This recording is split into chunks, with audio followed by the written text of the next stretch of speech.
Surprise! No countdown today because I moved it somewhere on my desktop and apparently I didn't have it available and I didn't know until 5 seconds ago. So we'll just play our own song and pretend that 2 minutes will pass slowly. So if you're getting your popcorn, if you're getting your bingo sheets ready, I'll stall for time, okay, everybody? Welcome. I'm live in the White House. Let's play a little ditty about this moment. Oh wait, there you go. In the White House, 'cause I am the president. People can make up any story they want. There is no integrity or ethics. What is truth? Nothing. Wait, okay, I can hear it. The world is falling apart, but we're here to cover it, yeah. There you go. That was a good countdown. We have we, as in me and my brain and me and you, collectively as a group, have a crazy ass show today, I will say. This is a story that is so interesting. It falls, I think, really well in line with all the other scammers and liars that I've covered on this channel. There's, you know, tragedy stories. There's overcoming brain tumors. There's surviving COVID, being one of the first people in New York to survive COVID, allegedly. There's Ponzi schemes. There is, I'm just a human. I have integrity. There's everything that we know and love, but it's on the world stage. Mostly in the United States, but now it's probably the world stage. And it's very interesting to see how this will all play out. And I think this will be a great time to dive into all the ridiculous claims and lies that have been told by this con-Gressman. His name is George SCAM-tos. I can't wait. There's so many good puns.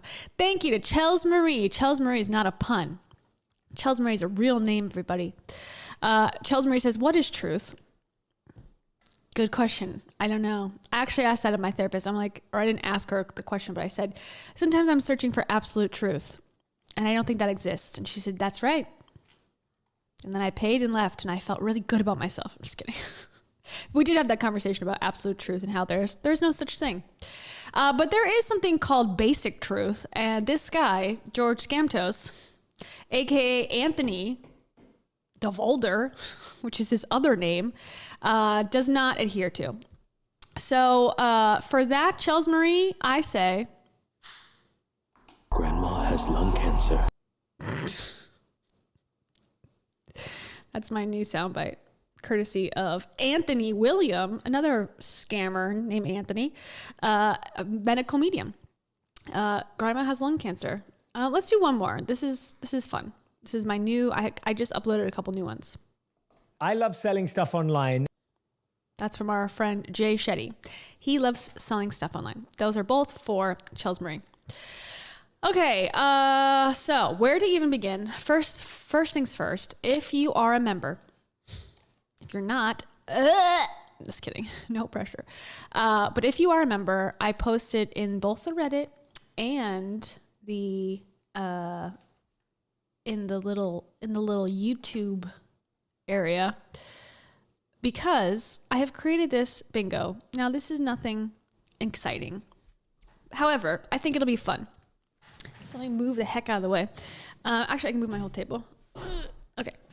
So this is George SCAM-tos bingo. And if you watch this live stream, by the end of the live stream, you will have a full house of bingo. And I think it'll just be a great agenda for us to have this here and to be able to reference it ever so often. However, let me put it below everyone's notifications. Thank you, Miss Karen Marie, for subscribing. So here he is in the middle. He's not lying.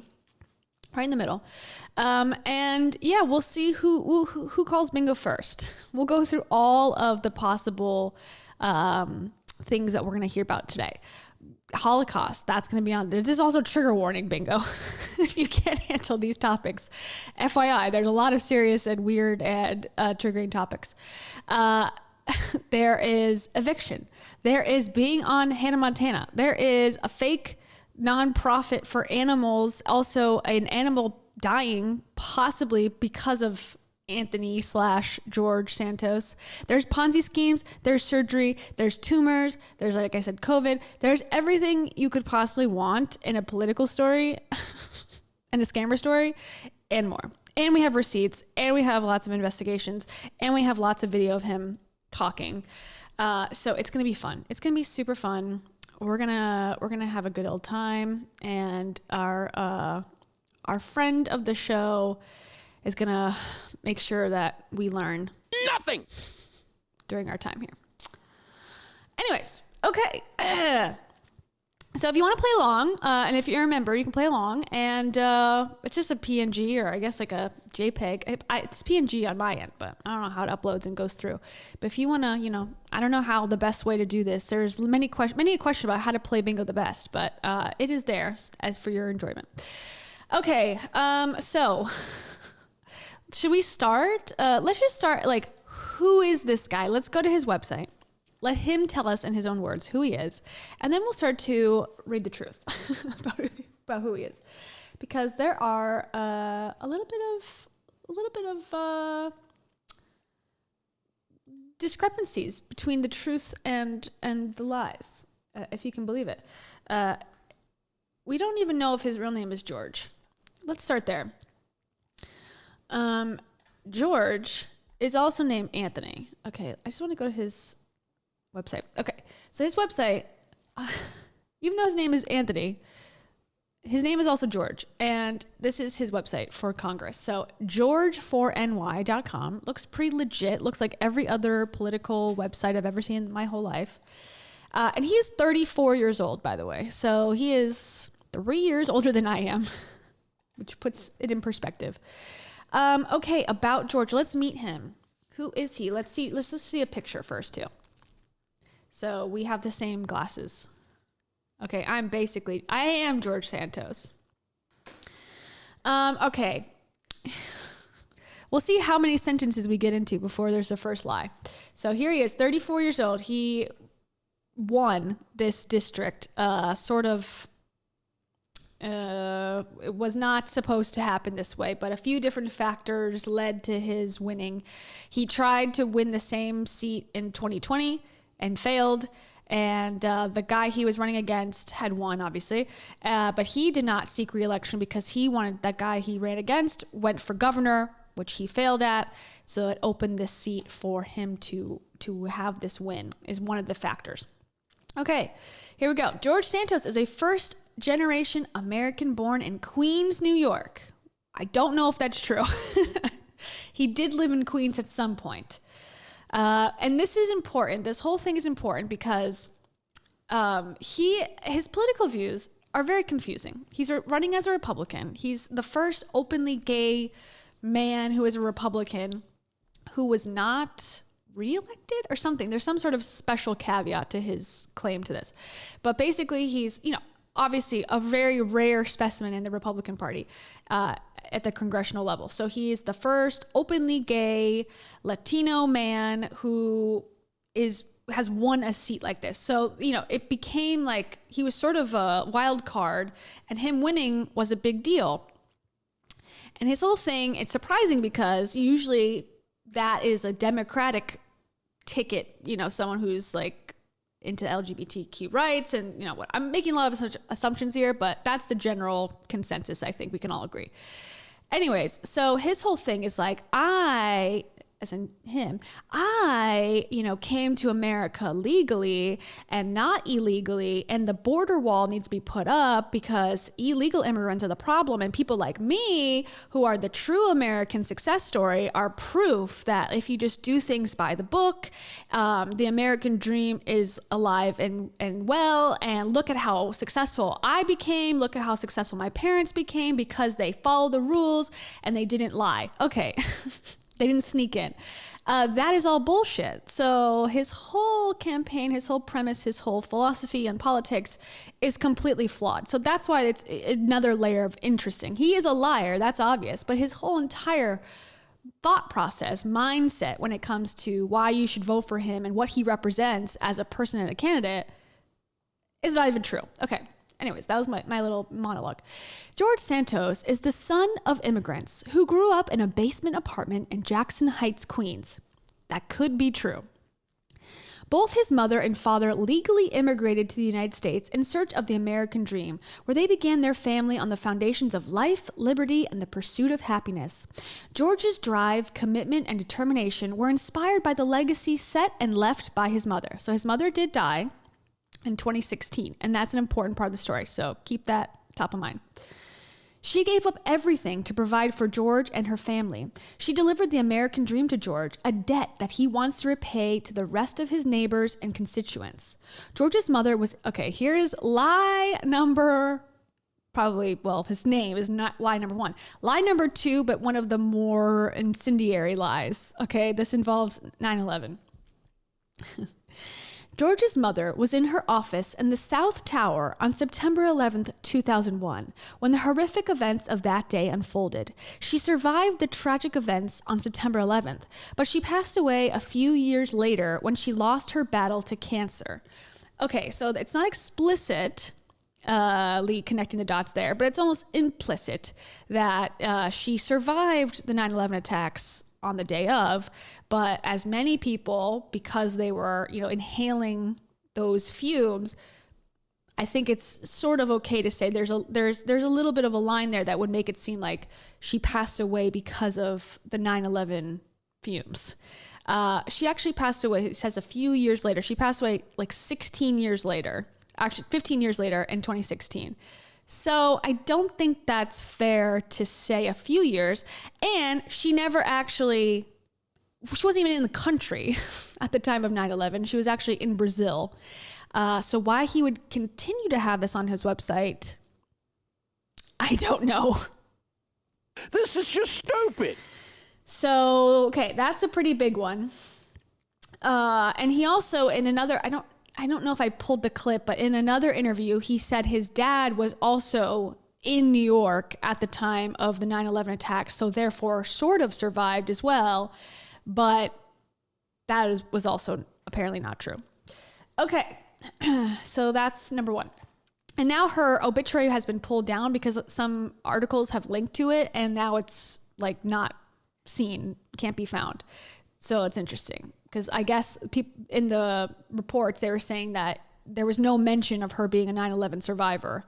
And there's also a lot of people have said to look her up, and there's a documentary, and I still need to do it. But apparently there's like this woman who made a whole career and a whole motivational speaking platform on her fake story of being a survivor of the 9/11 attacks.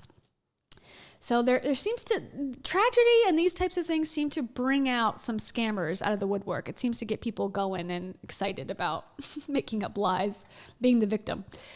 Okay, and now here it goes into like why he's special. The American dream that George grew up living is now under an all-out attack from the radical left. Inflation is out of control and crime is rampant in the streets.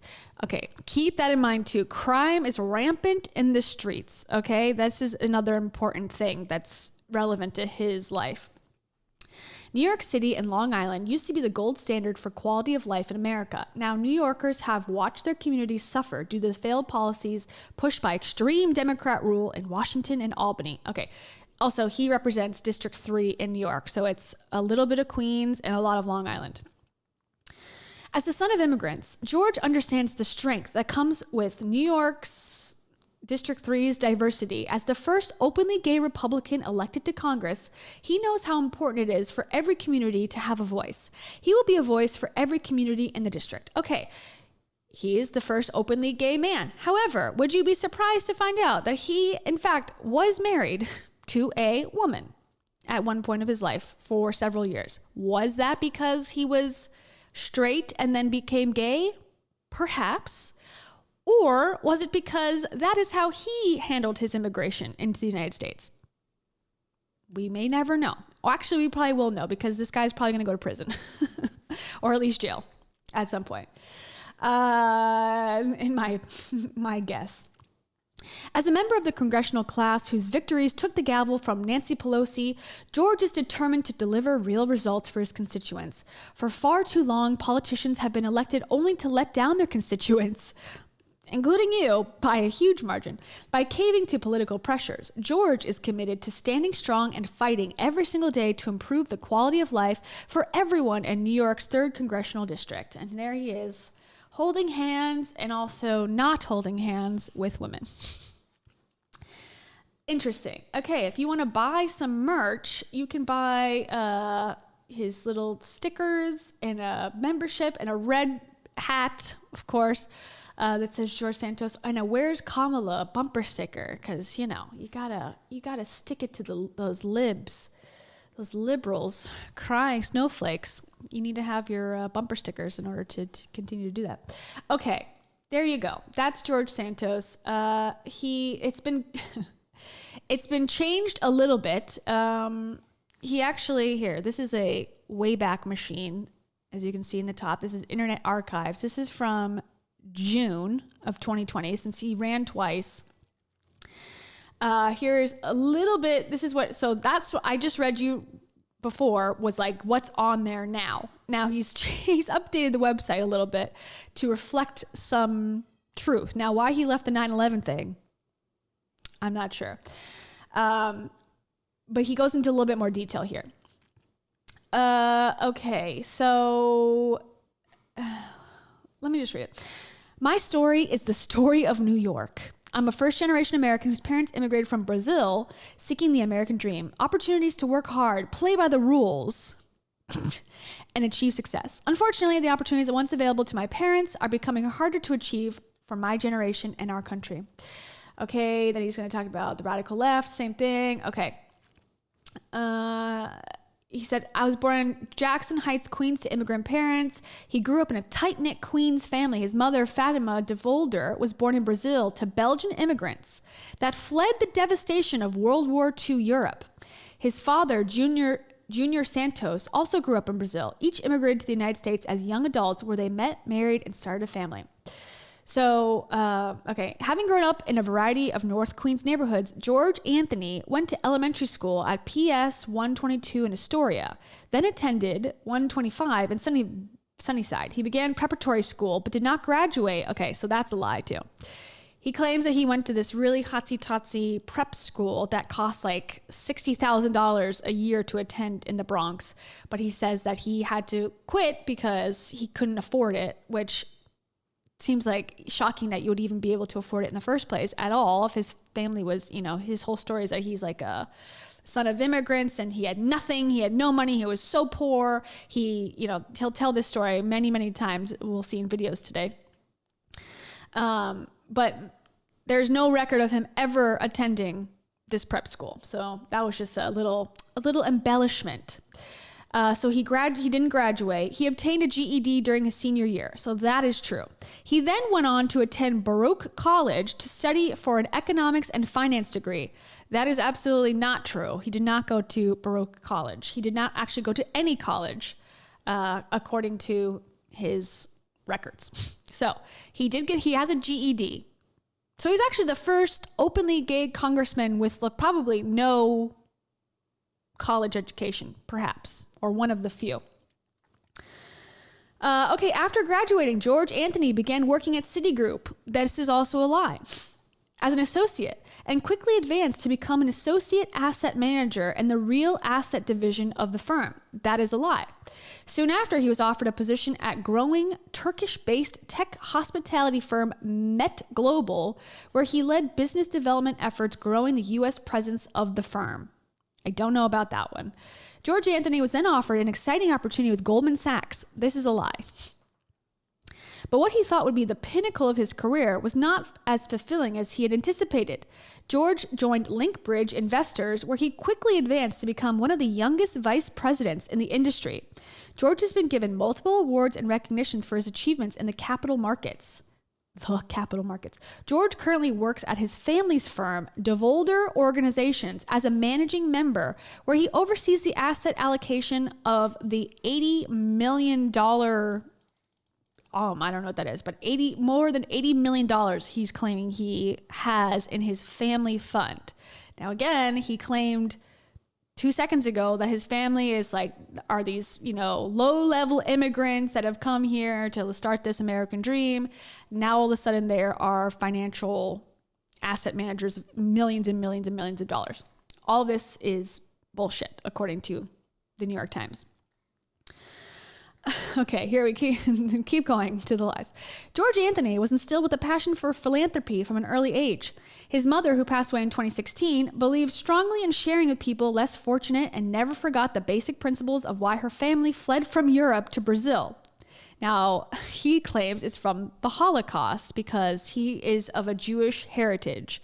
And so his family, his grandparents, fled Europe to Brazil, first to Belgium, then to Brazil, because they were running away from the Holocaust, which, again, not true. And we're going to go all over all of these things during the investigation part, but this is just from his website, how quickly it falls apart. Okay. She founded an institution in Brazil to help over 300 impoverished families gain access to basic food necessities, providing non-perishable food monthly over a period of 18 years. I don't know if that's true. I doubt it. In the mid-90s, his mother and 4 friends instituted a daily operation to distribute meals around Northeast Queens to homeless individuals they would spot on the street. George began helping distribute these meals beginning at the age of 8 and continued until the effort ended with the passing of his mother and one other key member of the group in 2016. Okay. He and his family also engaged in helping children with EB, epidermolysis bullosa. Okay. Through various nonprofit organizations across the country supporting children worldwide, they had been proud financiers of organizations that help these children in remote parts of the world where they are denied basic hygiene to care for their wounds.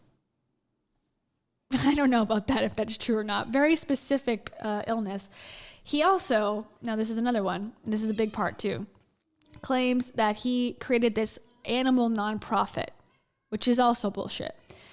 Also passionate about animals and animal welfare, George founded and ran a nonprofit 501c called Friends of Pets United, FOPU, from 2013 to 2018, an animal rescue operation, which was able to effectively rescue 2,400 dogs and 280 cats and successfully, are you okay, kitty?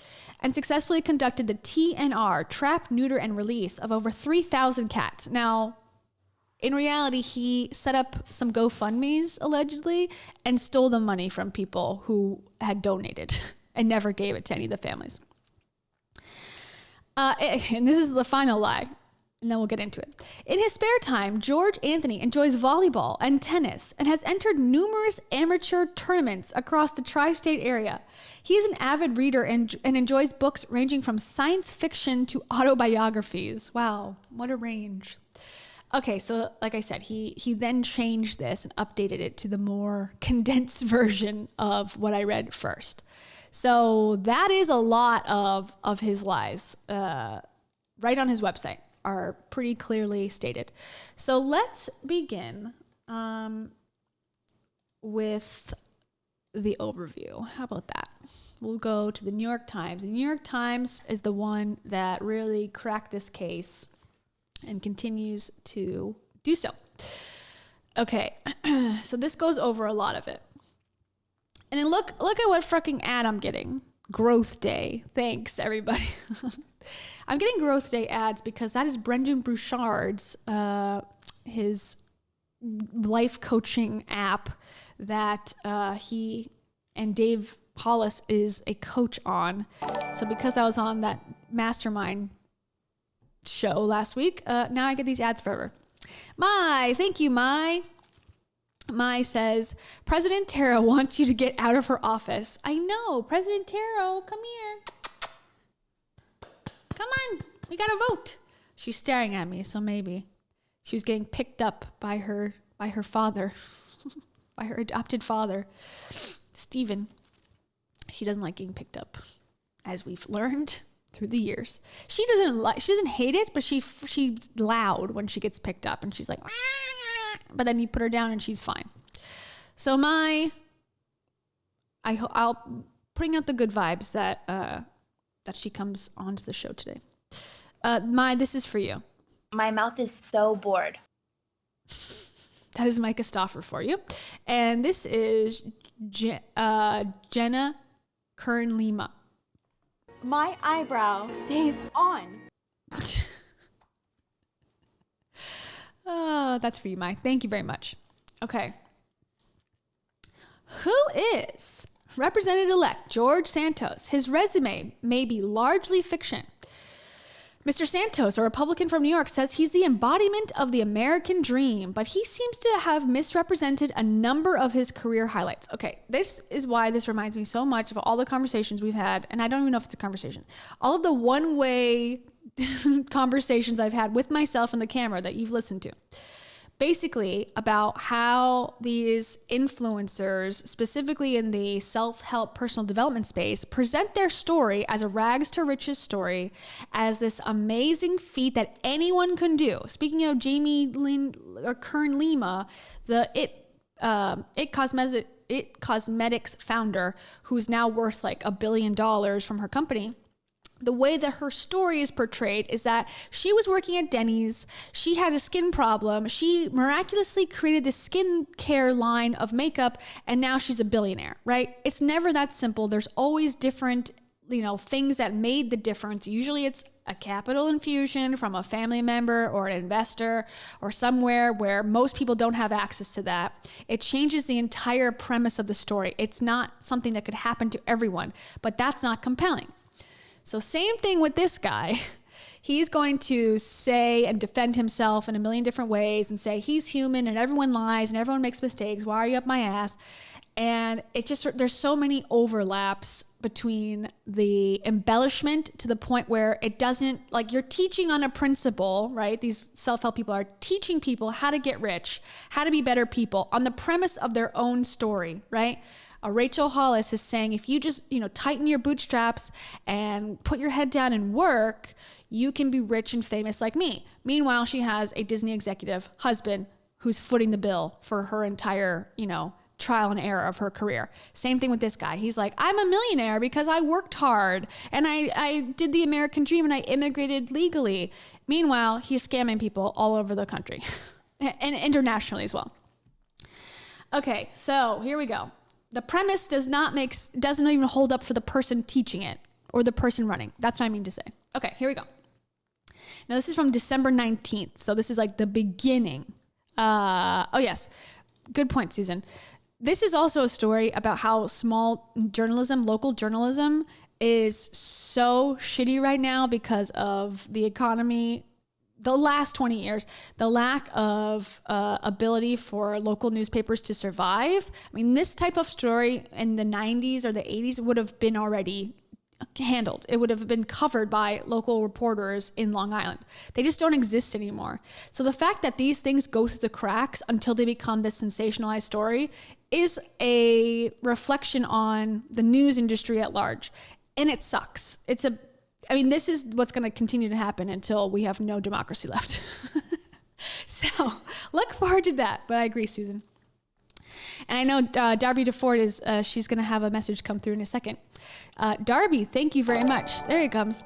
Thank you. Darby DeFord says, the poster child of lied on your resume, but still got the job. Yeah. That is George SCAM-tos in a nutshell. I don't think he thought in a million years he was going to actually win. And I think it actually was a disadvantage, a disservice to him for him to win. Because I have a feeling, this is my hypothesis, I have no clue, that there's some issue with money that we're going to discuss, like how he all of a sudden came upon a lot of money that was funneled into his campaign. That's what I think he's going to be, going to jail for at some point, in my opinion, just because he has not answered for this. And we're going to watch the videos where he has to respond and he doesn't, basically, and it's really uncomfortable. So I think that he was maybe running as a way to funnel money somehow, and then accidentally won, and now he's got to answer for it. So it's sort of an interesting thing that's going on. So I don't know. Darby to 4, this one's for you. Clear, clear, clear. Clear, clear, clear. We're ready. Thank you very much. And also, I happen to be an empath myself. I'm an empath, and I can tell. I'm feeling that this guy's a liar. I'm empathically knowing that. Okay, here we go. George Santos, whose election to Congress on Long Island last month helped Republicans clinch a narrow majority in the House of Representatives, built his candidacy on the notion that he was the full embodiment of the American dream and was running to safeguard it for others. His campaign biography amplified his storybook journey. He is the son of Brazilian immigrants and the first openly gay Republican to win a House seat as a non-incumbent. Okay, that was the caveat, as a non-incumbent. I don't even know who is the incumbent I guess Kristen Sinema, because she's bi. Okay, she was the first, I believe. By his account, he catapulted himself from a New York City public college to become a seasoned Wall Street financier and investor with a family-owned real estate portfolio of 13 properties. Guess how many he actually owns? Just as much as I do. 0, baby. And an animal rescue charity that saved more than 2,500 dogs and cats. But a New York Times review of public documents and court filings from the United States and Brazil, as well as various attempts to verify claims that Mr. Santos, 34, made on the campaign trail, calls into question key parts of the resume that he sold to voters. Citigroup, okay, remember he said he worked at Citigroup and Goldman Sachs? The marquee Wall Street firms on Mr. Santos's campaign biography told the Times they had no record of his ever working there. And he'll explain this as he embellished his resume, and that the elites at the New York Times just don't respect people who work regular jobs. So of course he had to lie. Like he wouldn't be accepted by, the yuppies at the New York Times. So that's, it's really a reflection on you for not allowing people like him to have regular jobs and run for Congress. That's his excuse. Okay, officials at Baruch College, which Mr. Santos has said he graduated from in 2010, could find no record of anyone matching his name and date of birth graduating that year. There was also little evidence that his animal rescue group, Friends of Pets United, was, as Mr. Santos claims, a tax-exempt organization. The IRS could locate no record of a registered charity with that name.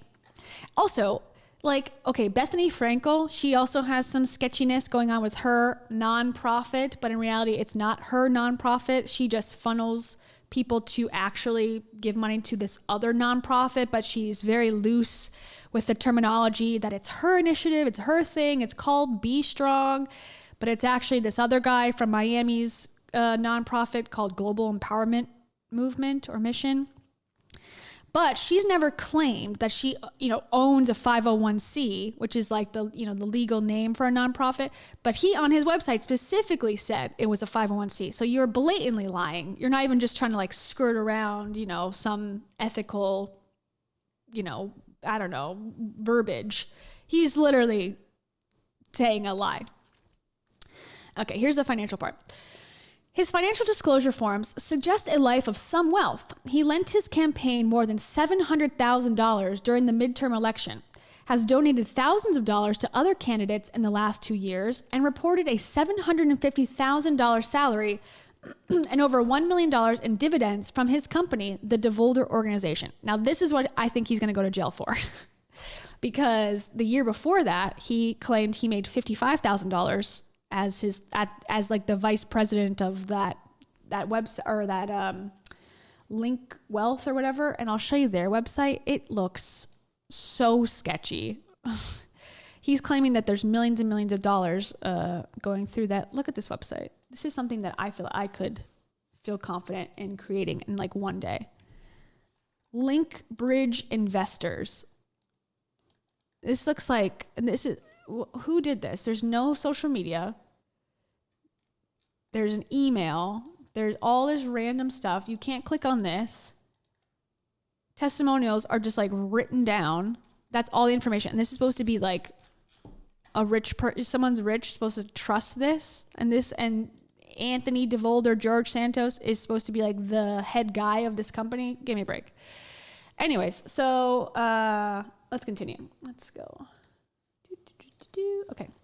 So he's supposed to make $700,000 plus $1 million because I don't know. He made $55,000 working at that scam company, alleged scam company. And then all of a sudden the next year he's running for Congress and then has like $750,000 to just give to himself for the campaign.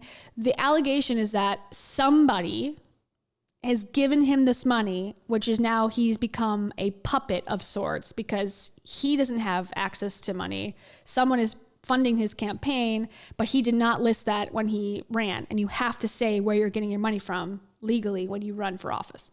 So he's screwed. Anyways, yet the firm, which has no public website or LinkedIn page, is something of a mystery. On a campaign website, Mr. Santos once described DeVolder as his family's firm that managed $80 million in assets. On his congressional financial disclosure, he described it as a capital introduction consulting company, a type of boutique firm that serves as a liaison between investment funds and deep-pocketed investors. He once described it as, like, I can find people who want to buy a yacht and connect them with people who have a yacht. And he can charge $400,000 per transaction somehow. It's like, okay, sure. But Mr. Santos's disclosures did not reveal any clients. So he says that he made, all this money, $750,000 plus, all that with no clients. Okay. An omission, 3 election law experts say could be problematic if such clients exist. And while Mr. Santos has described a family fortune and real estate, he has not disclosed, nor could the Times find records of his properties. So that 13 properties thing, not true. Mr. Santos' 8-point victory in a district in northern Long Island and northeast Queens that previously favored Democrats was considered a mild upset. He lost decisively in the same district in 2020 to Tom Suozzi. That's the guy who ran. And then he ran for governor and didn't win. Okay. And then, so whatever. We'll skip that part. Okay. At the same time, new revelations uncovered by the Times, including the omission of key information on Mr. Santos' personal financial disclosures and criminal charges for check fraud in Brazil, have the potential to create ethical and possibly legal challenges once he takes office. So he already took office, I believe. Santos did not respond to repeated requests from the Times that he furnish either documents or a resume with dates that would help to substantiate the claims he made on the campaign trail. He also declined to be interviewed, and neither his lawyer nor Big Dog Strategies, a Republican-oriented political consulting group that handles crisis management, responded to a detailed list of questions. The lawyer, Joe Murray, said in a short statement that it was, quote, no surprise that Congressman-elect Santos has enemies at the New York Times who are attempting to smear his good name with these defamatory allegations. Okay, so let's take a second here. Let's listen to old Georgie, because George, I feel like, is one of those scammers who is interesting. He's one of those people who, like, I like, you hate to say it, but it's like Anna Delvey, horrible person, liar, but very intriguing, and it's almost comical now because to me, I feel like it's obvious that he has some sort of pathological lying problem because it's so ridiculous. And I've known people like this in my life, like one specific coworker who this reminds me of so greatly, my first job out of school. It was like the most elaborate lies. This reminds me of the Grey's Anatomy writer. It can't just be, you lie to get ahead once, or you have one big lie that you stick to. These types of people tend to make up these like grandiose lies, and including like, oh, I was on Hannah Montana. It's like, I mean, I guess that could be true, but why would you make that? It's not about the money. It's not about the prestige. It's like a compulsion. They must lie. That's how I feel about it, at least. So this is a Inside Edition asking if George Santos is a pathological liar. I think the answer is yes, obviously. But he has like a little funny quip while reporters are chasing him in the airport. And they did a whole SNL I guess SNL just like went really hard on him and had him in like every segment, which is pretty funny. But okay, we're gonna skip that part because I don't get demonetized. Battled Congressman George Santos, who has become a national figure of ridicule for his nonstop lying. When we saw this guy's resume, we had to give him a shot. Heisman Trophy. Okay, that's a joke. He said he's a Heisman Trophy winner. Okay, we're gonna skip past this part. This part is the part where he's at the airport. The newly elected congressman from New York was heckled over the weekend when he landed at LaGuardia Airport. Con artist. And reporters tried to nail down Santos's many fibs. Was your mother at the World Trade Center on 9/11? Look, this isn't how you conduct an interview. Last week, he declared reports that in his young days he performed as a drag queen in Brazil as categorically false. You can tell, unless it is like doctored, which he now has claimed, you know, it's not doctored. So he can't even, if it was me, if I was a scammer and I was, you know, given this photo and you're like, this is you, what do you have to say for yourself? I'd be like, deep fake. It's the only legitimate, you know, argument. And you can't, like, people can say, no, I can tell that's not Photoshop. But can you really? I mean, the lay person, you could just deny and be like, it's not me. But this is his response, because at first he said, no, that's not me. I was never a drag queen. And then he says this. Now he has this to say. Were you ever a drag queen in Brazil? No, I was not a drag queen in Brazil, guys. I was young and I had fun at a festival. Sue me for having a life. So is Santos... He's like, I was not a drag queen in Brazil. I had fun at a festival. Sue me for having a life. I gotta love it. I gotta love it. I hate it, but I gotta love it. I mean, that is ballsy, I will say. So he says that again in another interview. He's like, sue me for having a life. It's like, I know he knows that it's not a fair, like, you could say that about someone, you know, who made something up, or, you know, an exaggerated resume. Now, this is sort of the same conversation we had back when Trump got caught on the bus, on the all access bus or whatever, saying, you know, he's going to grab women by the pussy and all that. People immediately said, that's locker room talk, locker room talk, locker room talk. We just happened to hear it, whatever.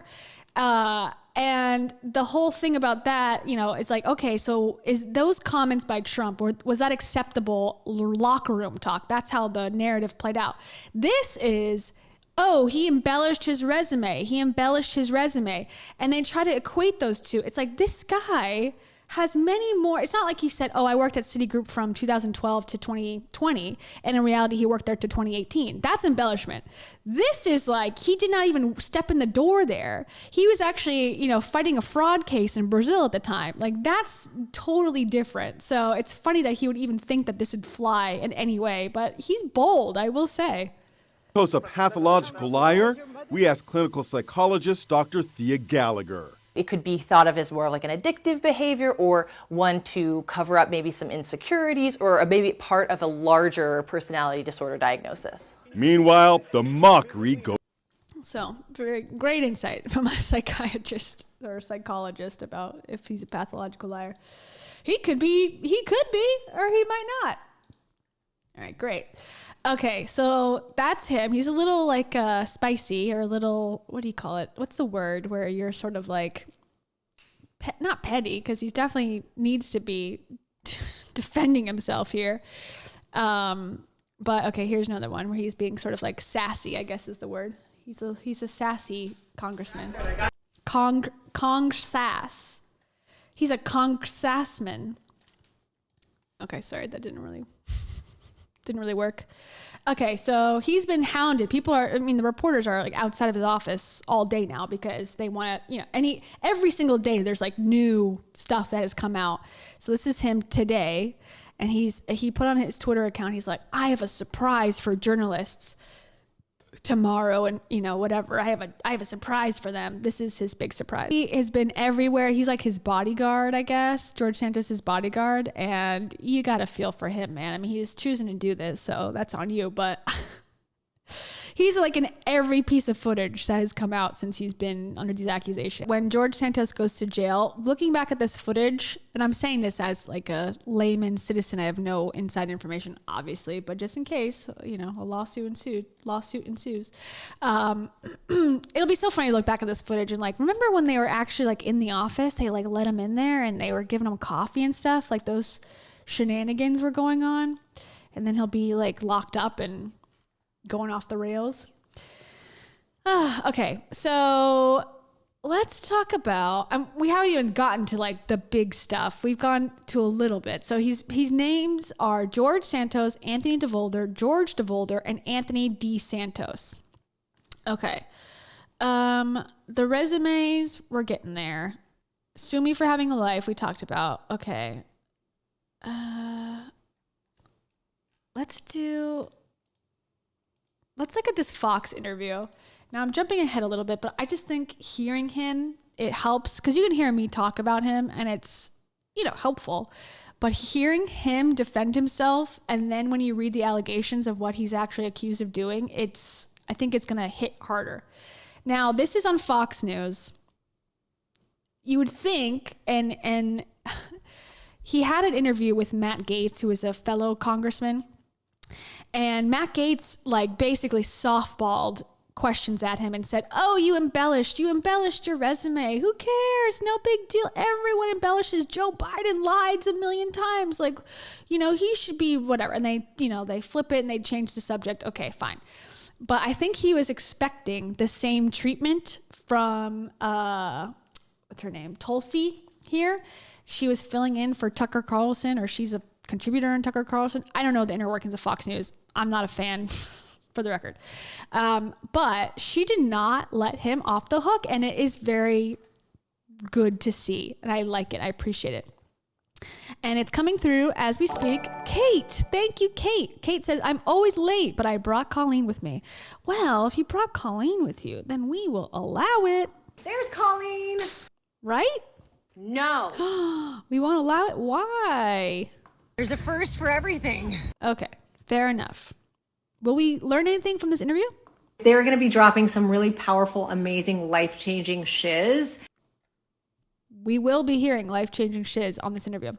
Thanks to Kate. I'm going to smash your phone. I won't, I promise. Okay. Yeah, I don't know much about her other than she was in Congress at one point. And of course, the intro, they're going to bring up, you know, Democrats who have lied, but still, she did not let him off the hook. And I feel like it really made me feel like a little tingle in my tummy watching this. So here we go. That George Santos, who was just elected to represent New York in Congress in this past election, has actually been lying extensively about his own past. Now, he admits to some of these deceptions. For example, Santos acknowledges that he, quote, embellished his resume by saying that he graduated from Baruch College, but he didn't. Now, Santos has also admitted he never actually worked for Citigroup and Goldman Sachs, even though his website suggested that he did. Additionally, Santos once called himself a proud Jew. But in an interview with the New York Post, Santos now says, quote, I am Catholic. Because I learned my maternal family had a Jewish background, I said I was Jew-ish.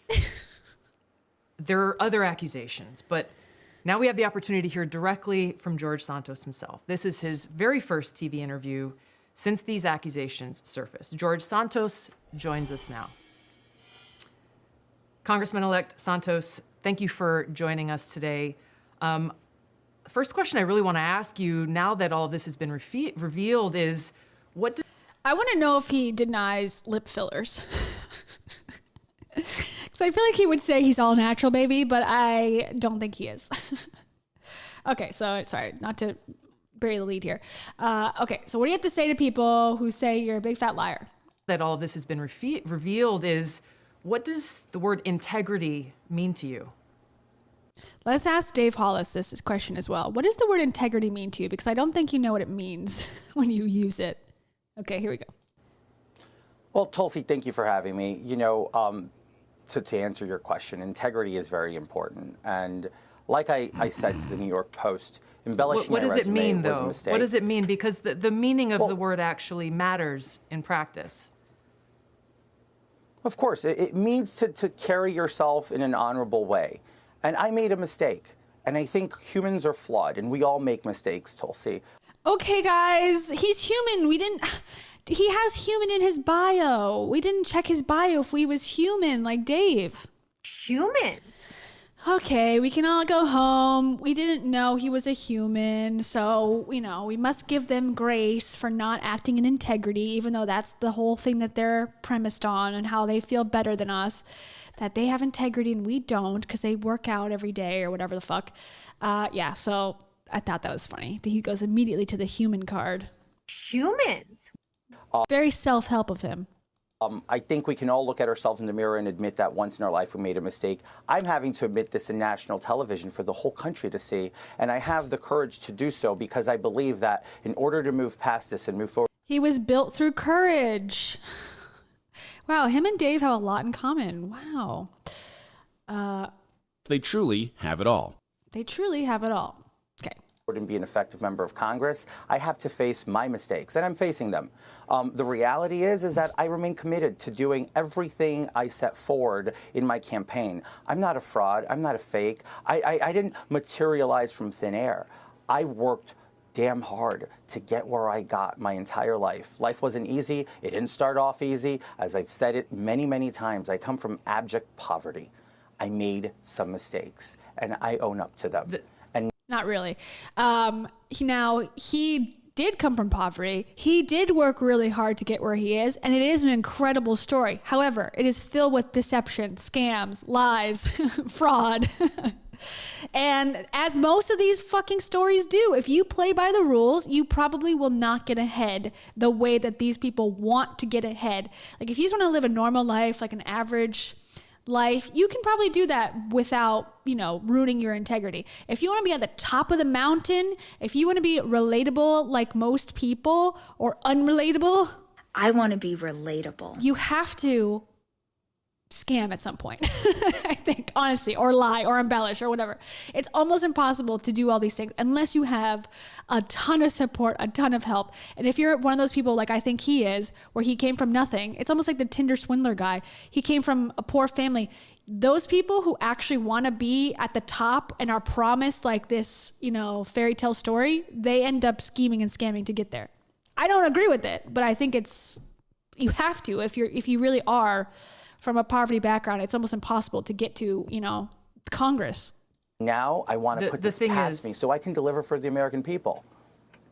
The thing is, Congressman-elect, integrity means, yes, carrying yourself with honor, but it means telling the truth, being a person of integrity. And if I were one of those in New York's 3rd District right now that the election is over, and I'm finding out all of these lies that you've told, not just one little lie or one little embellishment, these are blatant lies.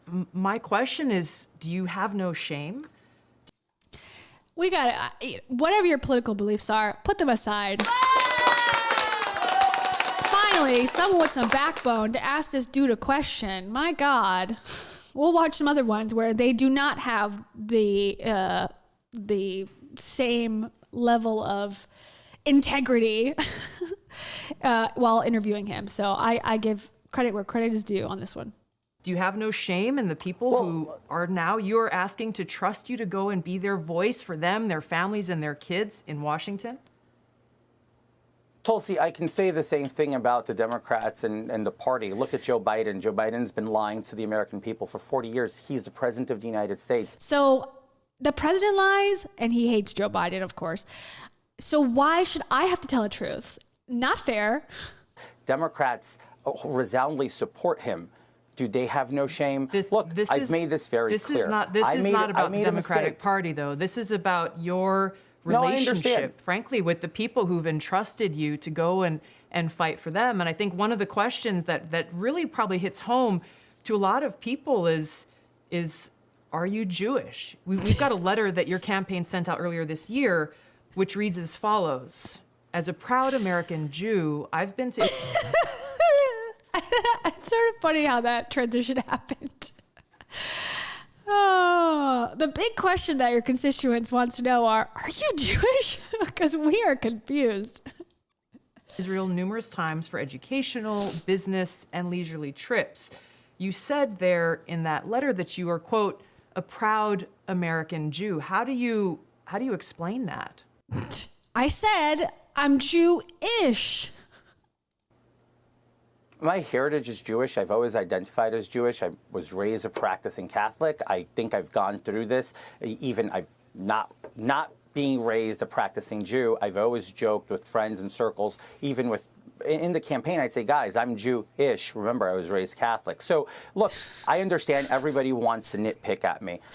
I'm going to reassure this. It's a nitpick. I'm a Catholic, practicing Catholic. No, you're not. Oh, don't nitpick. Okay. Once and for all, I'm not a facade. I'm not a persona. I have an extensive career that I worked really hard to achieve, and I'm going to deliver from my experience. He worked extensively to become a successful fraudster and scammer. Do not belittle his activities. Because I remain committed in delivering results for the American people. I campaigned on inflation. I campaigned on crime. I campaigned on education. I campaigned on delivering resolve for the American people. That's what the people of the 3rd Congressional District heard me on and on as I campaigned. Now it's going to be incumbent upon me to deliver on those results. And I look forward to servicing and serving my district. I look forward to serving my people in my district to make sure that they see that this is what looking for. The results that people are looking for are called into question when you tell blatant lies, not embellishments. And this is, I think, one of the biggest concerns, Congressman-elect, is that you don't really seem to be taking this seriously. You've apologized. You said you've made mistakes, but you've outright lied. A lie is not an embellishment on a resume. You said you worked at Goldman Sachs and Citigroup, but they've said, we've got no record of this guy working for us. You've said you've gone to and graduated from these universities, but they've said, well, we've got no record of that. These are blatant lies, and it calls into question how your constituents and the American people can believe anything that you may say when you are standing on the floor of the House of Representatives, supposedly fighting for them. That's the real issue here. He is getting pouty. Another great question. I gotta give it up to her. Well, look, I agree with what you're saying, and as I stated, and I continue, we can debate my resume and how I worked with firms. Okay, he's gonna get sassy, but like over the line sassy here. Like he wanted, I think, to be like, oh my God, sue me for having a life, but he took it too far, and I think he doesn't know his line yet, and I'm going to put my money on it that the more exposure, the more pressure he has on him, the more he's going to become this way, and it's going to unravel quickly. So get ready for like him to sort of insult everybody real quick. Such as Goldman is it debatable or is it just false? No, is it debatable or is it just debatable. False? No, it's not false at all. It's debatable. I can sit down and explain to you what you can do in private equity, in capital intro, via servicing limited partners and general partners. And we can have this discussion that's going to go way above the American people's head. But that's not what I campaigned on. I campaigned on delivering results for the American people by lowering inflation. I can sit down, and if you want to have that discussion, I'd be glad to, Tulsi, to explain that to you and make sure that we settle the score.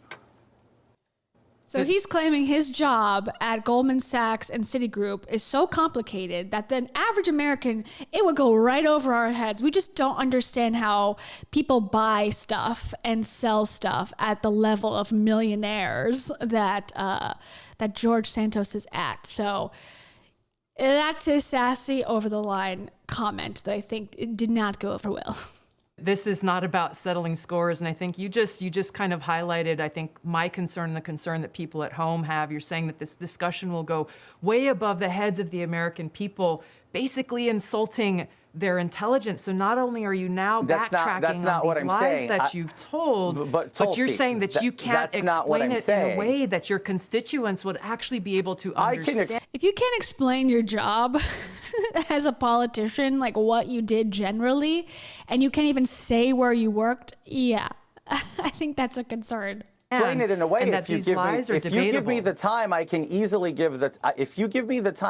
easily explain it for you. As in, when investors are looking for capital, and I'm sitting there doing due diligence on the appetite and what they're looking for, right? And we work alongside GPs and LPs to help them place this capital. This is what I was doing, and that's when I worked extensively with these firms and many other firms at my time as I was vice president of Linkbridge Investors. So this isn't a made-up narrative, but I feel like nobody really wants to sit down and talk about it. Everybody just wants to.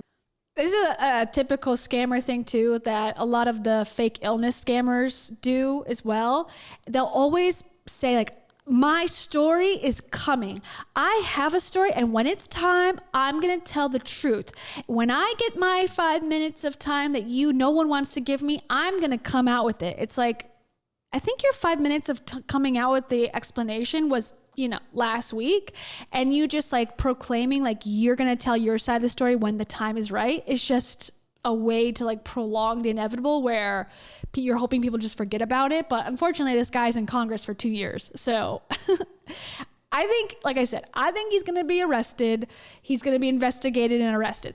That's my personal theory just by looking at this stuff today extensively. There's too many things with the finance stuff that, whatever. If he doesn't, there's no way he's going to get elected again. So it's just a weird place to be in to watch this all unfold, but he's not doing very well. To push me and call me a liar. Look, I embellished my resume. Santos. I did. Congressman-elect Santos, we've given you a lot of time. I think the time that is owed is to the people of New York's 3rd. It's hard to imagine how they could possibly trust your explanations when you're not really even willing to admit the depth of your deception to them. Thank you so much for being here and joining us. Subscribe to the Fox News YouTube. He's like, not cool, Tulsi, not cool. Okay, so right now, what do we have? We have, let's see. We haven't gotten anywhere yet, basically. Let's do X. Let's do a color. We'll start doing it manually. We'll do bingo manually. Okay. He's a proud American Jew. No, he's Jewish. Bingo. I was kidding. We got one. Okay. Sorry for having a life. We have that one as well. Okay. We haven't gone there yet. Evicted. He's human. We did get human. He's a human. Okay. We have that one. Okay. We're across the board. Okay. He's not a Goldman Sachs, but he can explain it if you just give him some time. He has all the explanation. Okay. We got a lot to get through. So that was the most gratifying interview. Let's do the Matt Gaetz one because it is completely the opposite vibe of what we just watched. He has no problems with what George DeVolder / Anthony Santos / George Santos has done, and he loves it. So let's find that. And Matt Gaetz has a lot of controversy himself. He's a Florida guy, and he's got I don't know, he's like texting people and whatever. So there's a lot to watch there with him. So he's not he's a congressman as well, but he's not one that you would probably want to be associated with either. So, okay. So the time on this is 42. So they do a little interview at the end. And love his background. He's not trying to pander to any audience, for sure. This is just what his mantle looks like at all times. Okay, here we go. But this town, they come for the fighters, and they are. So basically, this Matt Gaetz, his perspective on this is, oh, well, of course they're going to come for like the different Republican. This is all a conspiracy theory type thing. Everyone embellishes. Who cares? The interesting line in this is he's like, just tell the people where you got the money from. And the money part is like the $700,000 that he George Santos gave to his own campaign, but no one knows how he made this money. Remember, he doesn't have any clients. He has a family trust, but his family is like nowhere to be found. Where did he get all this money to run and have this like pretty well-funded campaign? And he cannot answer it. And his answer to Matt Gaetz, who is like softballing him questions, is surprising to say the least, because the fact that he even asked him that is kind of surprising. And the fact that he gives him a non-answer twice in a row, to me shows that, okay, if he's not even telling this guy who likes him any sort of answer, we'll see what he tells the police. Okay. For joining us, Anna. We'll be back with George Santos. So I join with you and I join with my colleagues in saying that George Santos does not have the ability to serve here in the House of Representatives and should resign.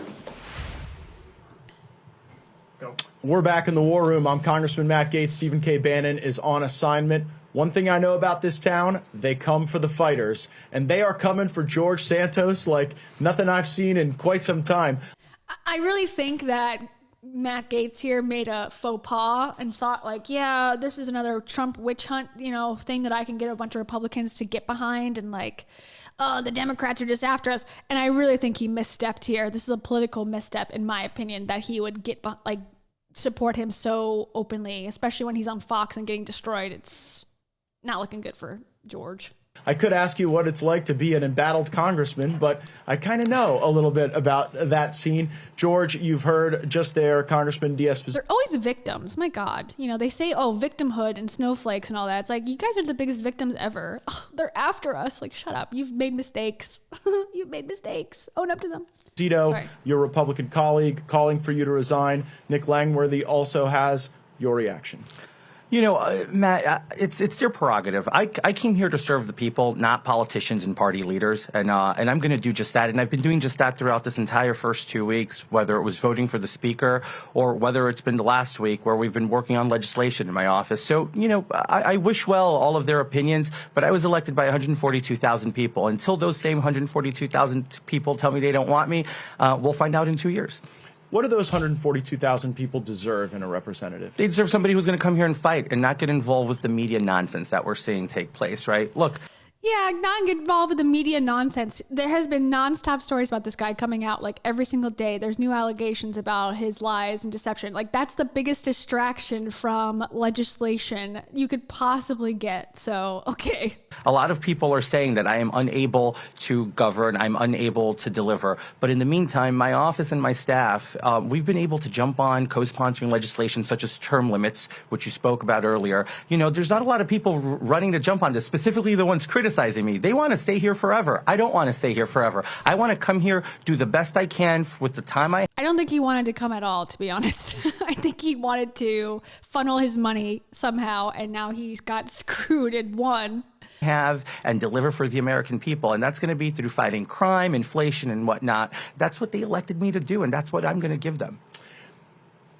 You have admitted embellishing your resume. You've acknowledged it. You've apologized for it. Some have said that you shouldn't be seated on committees for it. I would offer that if we didn't seat people on committees who embellish their resume running for Congress, we probably wouldn't be able to make a quorum in any of those committees. Do you now? What a wonderful standard to hold for the servants of the United States. Oh, we have so many liars. I mean, I'm sure he's right. I'm not disagreeing that everyone lies, but why are we accepting this as a society that there's so many embellishments and lies that are allowed? Like, in the same thing, the self-help space, if I call out a lie and someone likes the guru, they're like, well, everyone lies. It's like, okay, but is that what we should be defending? Lies? I mean, Joe Biden lied too. And I have there's a lot of, through this reporting and researching, a lot of the articles mention what he had lied about. And I'm actually shocked about how much he lied about. And I'm sort of disgusted by it. And I'm like, I don't care what party it's from. I don't think lying should be an accepted thing that we allow. It definitely is happening in politics, but why is this it just is what it is? It's like, shouldn't we, I don't know, through voting or something, make more of a stink about this? Anyways, it's just a sad state of affairs. Okay. Now have a sense of the committees you want to serve on, the type of work you want to do? I came to D.C. without really any preconceived notions of what committees to serve, but whether what I can give to the American people. Whatever committee I'm given, whether it's, I don't know, science and technology or education and labor or whatever committee. Can you imagine, like, this is how they think, like, I'm just going to be put on these, you know, whatever committees. Yeah, labor and technology in the United States. It's like, these are the people that are supposed to be, like, governing our entire country for the future. And he's like, I don't know. I have nothing to contribute. I came in with no thoughts about where I should be placed or how I should help. It's like, oh, God. Is thrown my way, I will deliver 110% because that's what I know how to do. I'm going to outwork any of the pundits and talking heads that are out there saying that I should resign, that I'm unfit for office. The reality is, and the case in point here being is, I'm a workhorse. I've worked my whole life. I'm the kid who came from a basement apartment. You weren't supposed to win this seat. I was not supposed to win this seat. I mean, this was a seat that a lot of folks looked at and said, definitely going Democrat. You know, Republicans, gosh, Santos ran last time. We'll send him to run this time. And you surprised a lot of people. All the people calling me to resign, I beat them by double their margins in the victory because I outworked every single one of them. Embellishing one's resume is... Okay, I think this is the part where he's going to ask, and it's super awkward. So, cringe alert. Isn't a crime. It's frankly how a lot of people get to Congress, and we want everyone to be honest. And again, you've acknowledged that, and you're working for it going forward. One of the principal critiques I've heard is that a lot of money was donated to your campaign by you, $700,000, I believe. Where did it come from? Well, I'll tell you where it didn't come from. It didn't come from China, Ukraine, or Burisma. How about that? Well, yeah, that is an answer. I mean, I also put money into my campaign when I ran. That is an answer. It is not a complete answer, and it is a very non-answer, actually. And he's going to ask him again. And also, in his response, he's going to show his privilege for a second. He had to give up one of the properties that he owned to fund his campaign. Oh, how horrible for Matt Gaetz. He had to give up one of the properties that he had somehow gotten before he decided to run for office. But wasn't that insane? Like, I will tell you, it's not from Ronald McDonald. Okay, that is an answer.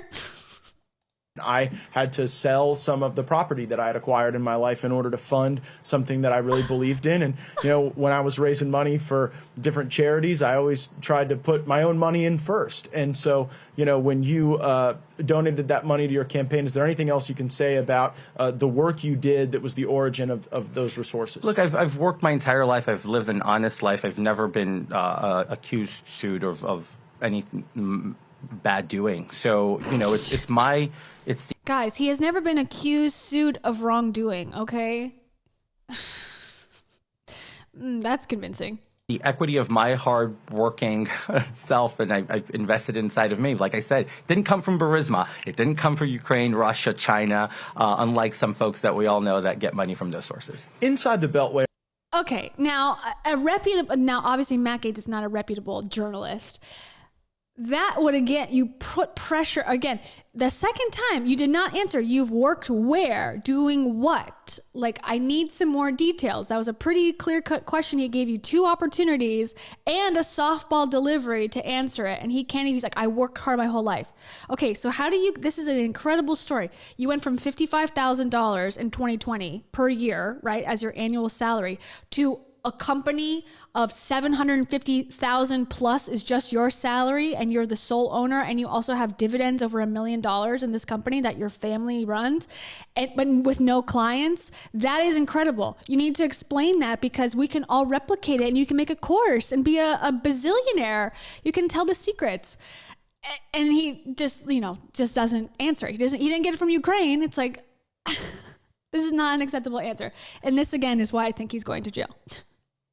I don't think he asked anything else exciting, but let me just see. Of Washington, there's such a media tornado, and there are moments where you think all people are worried about is like, what's the new big thing in Washington? But I'm wondering, like, when you hear from constituents back home, what are their challenges? What are the things that are concerning the people who need a strong representative for them in Congress? You know, we're fielding calls in the office already. People are asking for as simple as White House tour tickets, which we've already engaged with the White House liaison. We are requesting passport issues. What do your constituents want the most in your district? What are they after? They're after White House tour tickets. Okay. Yeah, nothing really ever. It's just like he talks about, oh yeah, we're working on so many issues. One of them being crime. And now we're going to talk about that too. So, okay, which one was that one? He did not talk about the money.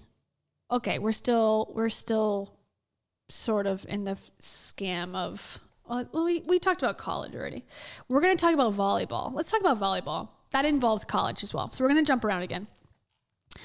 But we need a break. We need a funny anecdote about his life. Now, it's not funny because he's a liar and he needs to be held accountable. However, there are some funnier, lighter parts of this story. So, okay. Let's watch this video where he's going to talk about being on the volleyball team, that he went on he got a volleyball scholarship to college. And that's the American dream. If everyone just worked hard like George Santos and, perfected their volleyball skills, they could also go to college for free. Because he claims that he's debt-free, because he's, of course, against student loan forgiveness, because he figured it out. In actuality, he didn't actually go to college. He just lied his way through things, which, is also a great way to handle life. But, if you went to school and took out loans, then you should pay it back because you're a lazy freeloader. But unlike him, he worked through his volleyball career to pay for college. So, he's better. He's different. Okay, here, we're going to talk about it. New calls today for a deeper look into embattled Congressman George Santos, who's admitted lying about his past. CBS News' Jennifer McLogan has an update on what a fellow lawmaker wants to see happen next. U.S. Representative Richie Torres joined 3rd Congressional District constituents in Great Neck this morning, calling for the Federal Election Commission to immediately launch an investigation into potential illegal activity. Okay, I just have to show the sign for a second. Politicians are so funny. They always have to have a gimmick. Why? Like everything they do. This is called the Santos Act. Stop another non-truthful office seeker. They're outraged. They're like, we're done with this guy, Santos. Illegal activity and irregularities of George Santos. He has essentially pretended to be a biracial Ukrainian, Belgian, Brazilian volleyball champion and brain cancer survivor. Look, I sacrificed both my knees and got very nice knee replacements from HSS playing volleyball. That's how serious I took the game. I feel betrayed. 100% lies. Okay, so we're gonna dive deeper into that volleyball story, but essentially he says that he went to the Baruch College, which he never went to, but that he was such a prolific volleyball player, he was the star of the team, that they had beaten Harvard and Yale in this like epic game back in 2010, which may have happened, but he was not on the team. And that they won, and he slayed the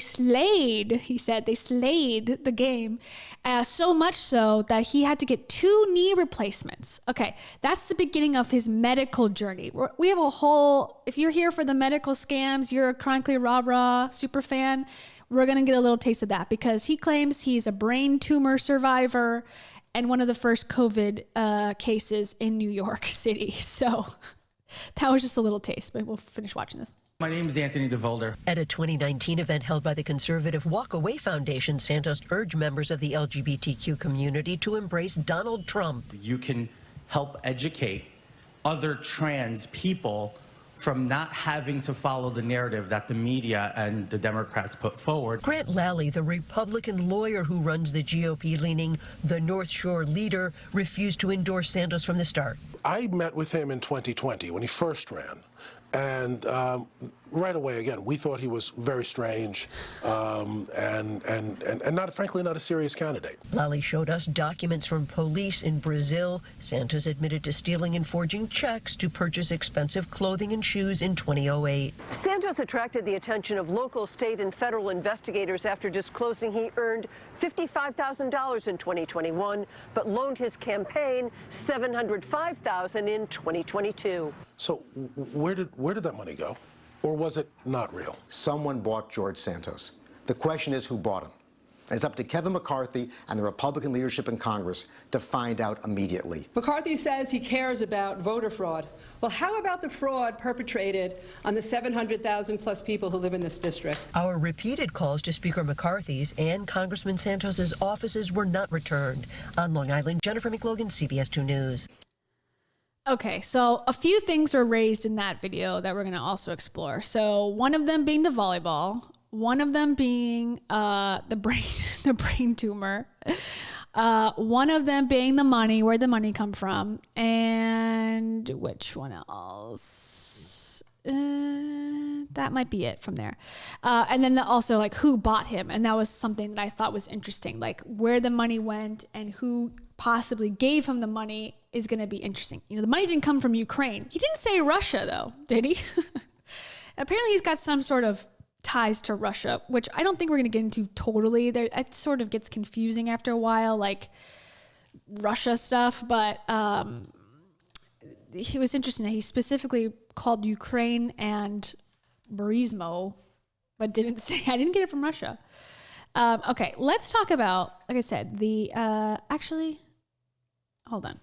Let's not, we said volleyball, or I said volleyball. Let's stick to volleyball. Stay on task. Okay, volleyball. I have like a whole, there's so many links that I put together the last couple days. Okay, we looked at this one. We looked at this one. Did we look at this one? Let's see. I think this might be it. Good evening. Oops. This one's short. Dun, dun, dun, dun, dun, dun. And then there's a whole, unfortunately he did that one, the volleyball one specifically on a podcast, so it's not as visually interesting, but we'll make do.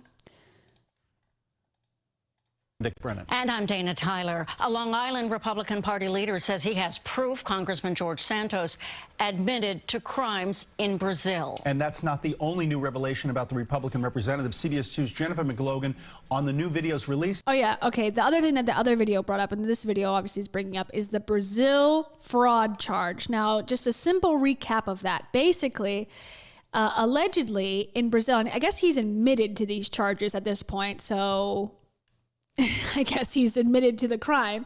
But in Brazil, his mother, so he lived with his mother for a certain period of time before she passed away. And his mother was like a nurse and has also been described as a cook. So I don't know if she was like a nurse, like I take care of people. I don't know. But in some capacity, his mother, George Santos's mother, was taking care of an elderly man. And George Santos, allegedly took this elderly man's checkbook and then tried to buy shoes and clothes and different things with it and was charged with fraud, and then left the country, left Brazil, and came back to New York and never faced the charges in a court. That's what he's being charged with, like petty fraud. And other than the reporting saying that he's admitted to the crime, I haven't heard anyone ask him that question. And what they reveal. The Santos campaign office in Douglaston, Queens appeared closed again as new videos of him emerged, including one about Baruch College, the school Santos never attended. I actually went to school on a volleyball scholarship. We went to play against Harvard, Yale, and we slay them. Look, I sacrificed both my knees and got very nice. We slayed them. That's the funny George Santos that we know and love. That's the sassy Congress sass man that we want. We want more slaying, less crimes and fraud, sir. Nice knee replacements from HSS playing volleyball. That's how serious I took the game. I feel betrayed. Oh, this is the same one. Is it just a different intro? I guess so. Oopsies. I'm watching the same video thinking it's a new video. Okay, so I guess they just add the slay part to that one. Okay, so let's look at the New York Post interview. I just love that, the slay part. Okay. All right. It says, oh yeah, the part about the lying. It's like, okay, it's not enough that you lied about going to the college. It's not enough that you lied about being on the team. It's not enough that you lied about slaying the competitors. But you had to say you had a knee surgery. And it's not just one knee, it's 2 knees. That's why I think this guy is a pathological liar. That it's not just for the storytelling. It's something beyond that where his brain is firing differently than everyone else's. Because it does not make sense why you would say all of those details when it's more and more bizarre than it needs to be. Okay, so George Santos claimed in a 2020 radio interview that he attended Baruch College on a volleyball scholarship and was part of a team that slayed Harvard and Yale, but sacrificed both knees for his supposed athletic feats. Santos, at the time, making an unsuccessful run against U.S. Republican Thomas Susie, sat down for an interview on the Sid and Friends in the Morning WABC show on October 27, 2020, when he volunteered that he attended Baruch on a volleyball scholarship. You did? Sid Rosenberg responded to Santos, noting that he was a Baruch alum too. Bold. The Republican, now a congressman, described the Manhattan College as a, quote, okay, this is how he describes the school he did not go to, right? It was a great school, great institution, very liberal, but very good professors who don't show their bias, which is very interesting. But that's a whole other conversation. Okay. Oh, wait, I'm not showing the article. Sorry. Okay. Interesting. Quote, but it's funny that we went to play against Harvard, Yale, and we slayed them. We were champions across the entire Northeast corridor. Every school that came up against us, they were shaking at the time. And it's funny. I was the smallest guy, and I'm 6'2". He's probably 5'11". Isn't it funny? I don't know. It just makes me laugh. It's so stupid. The Republican added that he and the other members of the team could have played basketball. I could have been LeBron James, but I love I have passion for volleyball. They could have played basketball, but stuck with volleyball because it was easier. Quote, it was a great time. I sacrificed both my knees and got very nice knee replacements. Knee replacements from playing volleyball. That's how serious I took the game. Santos admitted to the Post on December 26th that he fabricated entire chunks of his resume, including his education, his family's background, his work history with Wall Street firms, and his Jewish heritage, among other details. In the interview with the Post, Santos confessed that he did not graduate from Baruch in 2010 or New York University, so NYU. He also claimed in one report that he went there, also did not go there, as he claimed on his resume. Quote, I didn't graduate from any institution of higher learning. I'm embarrassed and sorry for having embellished my resume, he said. I own up to that. We do stupid things in life. Yeah, okay. An examination of Baruch's past volleyball schedules has found that the men's team never played Yale during the period Santos claimed to have attended school there, though the Bearcats did record a straight sets win over Harvard in 2010. Okay, this is the guy who I guess was part of the interview. So that's the volleyball story. He slayed. Slay queen, slay. So we can write that down. And he had double knee replacement. So we're almost at bingo, guys. Oops. Paste. Oops. Paste. Okay, there you go. We almost did it. Wow. I'll have to go around the board so we keep this fair. Okay, so now that we did that, let's do brain tumor. This is so fun for me. Let's do the brain tumor. This is a guy who just has it all. You know, I don't have to go to cover all these different people to get a little taste of self-help, a little taste of the all-American dream, a little taste of cancer stories. This guy covers it all. Okay, let's go to, I'm highlighting them as we go. We have this. He has a life. Sue him. No. Okay, brain cancer survivor. Okay, here we go. Now this, guys, is an exclusive. I know I claim to have exclusives all the time. Like I'm always saying, like, this is not viewed by anyone and it's like 1,000 views. This is viewed. Now, first of all, it's privated, but on the Wayback Machine, I was able to get it thanks to, I think, New York Post saved it. This has 32 views, this interview, okay? The amount of podcasts that exist, I'm just going to say off topic, there needs to be a million less. The fact that all of these insane people have podcasts that look like this, like, come on. Okay, this is from Empire State Conservatives Podcast, episode 128, George Santos, A Corona Story, premiered on March 30th, 2020, and has 32 views. So you are here for having, like, you are here in the beginning, basically. Okay, and then I have a timestamp. Okay, 5 minutes in. Now, this is when he was running for office the first time. Okay, let's see. Why do they all have this music? Okay, we're going to skip George. on. Okay, here we go. So, Thank you for having me. So I heard you were... So this is before he was running already for Congress, but he had not won yet. He had 2 years. This is he lost this race where he's going to be talking about, and then he won the next one, just to keep in mind. Okay, here we go. He's very professional. He looks like a congressman here. Okay, here we go. We're hanging out in Elmhurst Hospital for a little bit. What was that all about? So yeah, that was a very interesting hangout spot. Said no one ever, right? So, anyway, yeah, unfortunately on the 9th of March, I became symptomatic with what we all know now very well, COVID-19. Okay, so this is important because the COVID claims he changed throughout his interviews.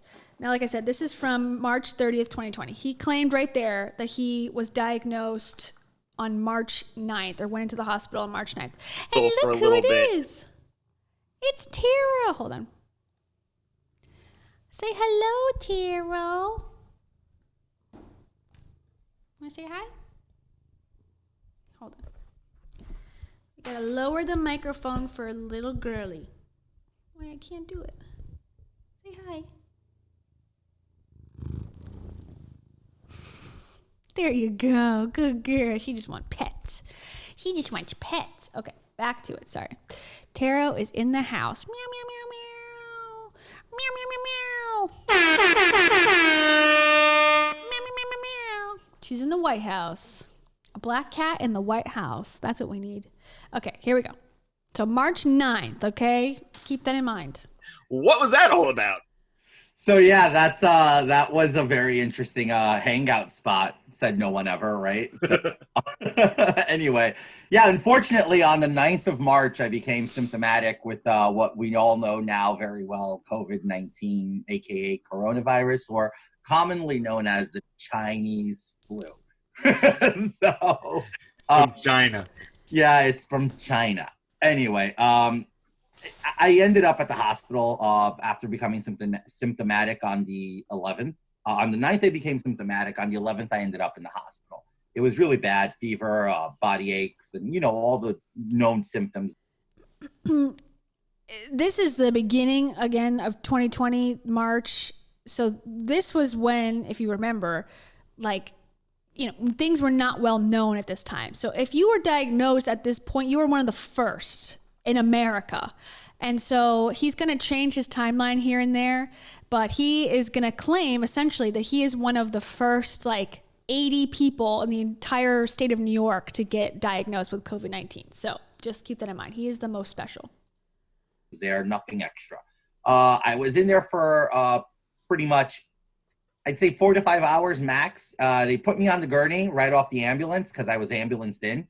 And then all they did was put a plastic bubble in me with like a big kind of like air filter. And that's what they call isolation because they had run out of isolation rooms at that point. And this was early on. I mean, we're saying the 11th of March was not as bad as the following week became, right? We weren't in a shutdown in New York. Schools were still open. It was just, you know, life as usual. And I had a nasty flu from China.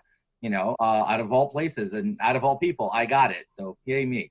Of course you did, because you made it up probably. So, okay. So things to remember here, because this is part of other coverage. He talks about his COVID diagnosis several times on different news outlets. This being like the most casual of them. He actually goes on Fox News again, or in the timeline of us again, but in the past, like in 2020, to talk about campaigning while having COVID.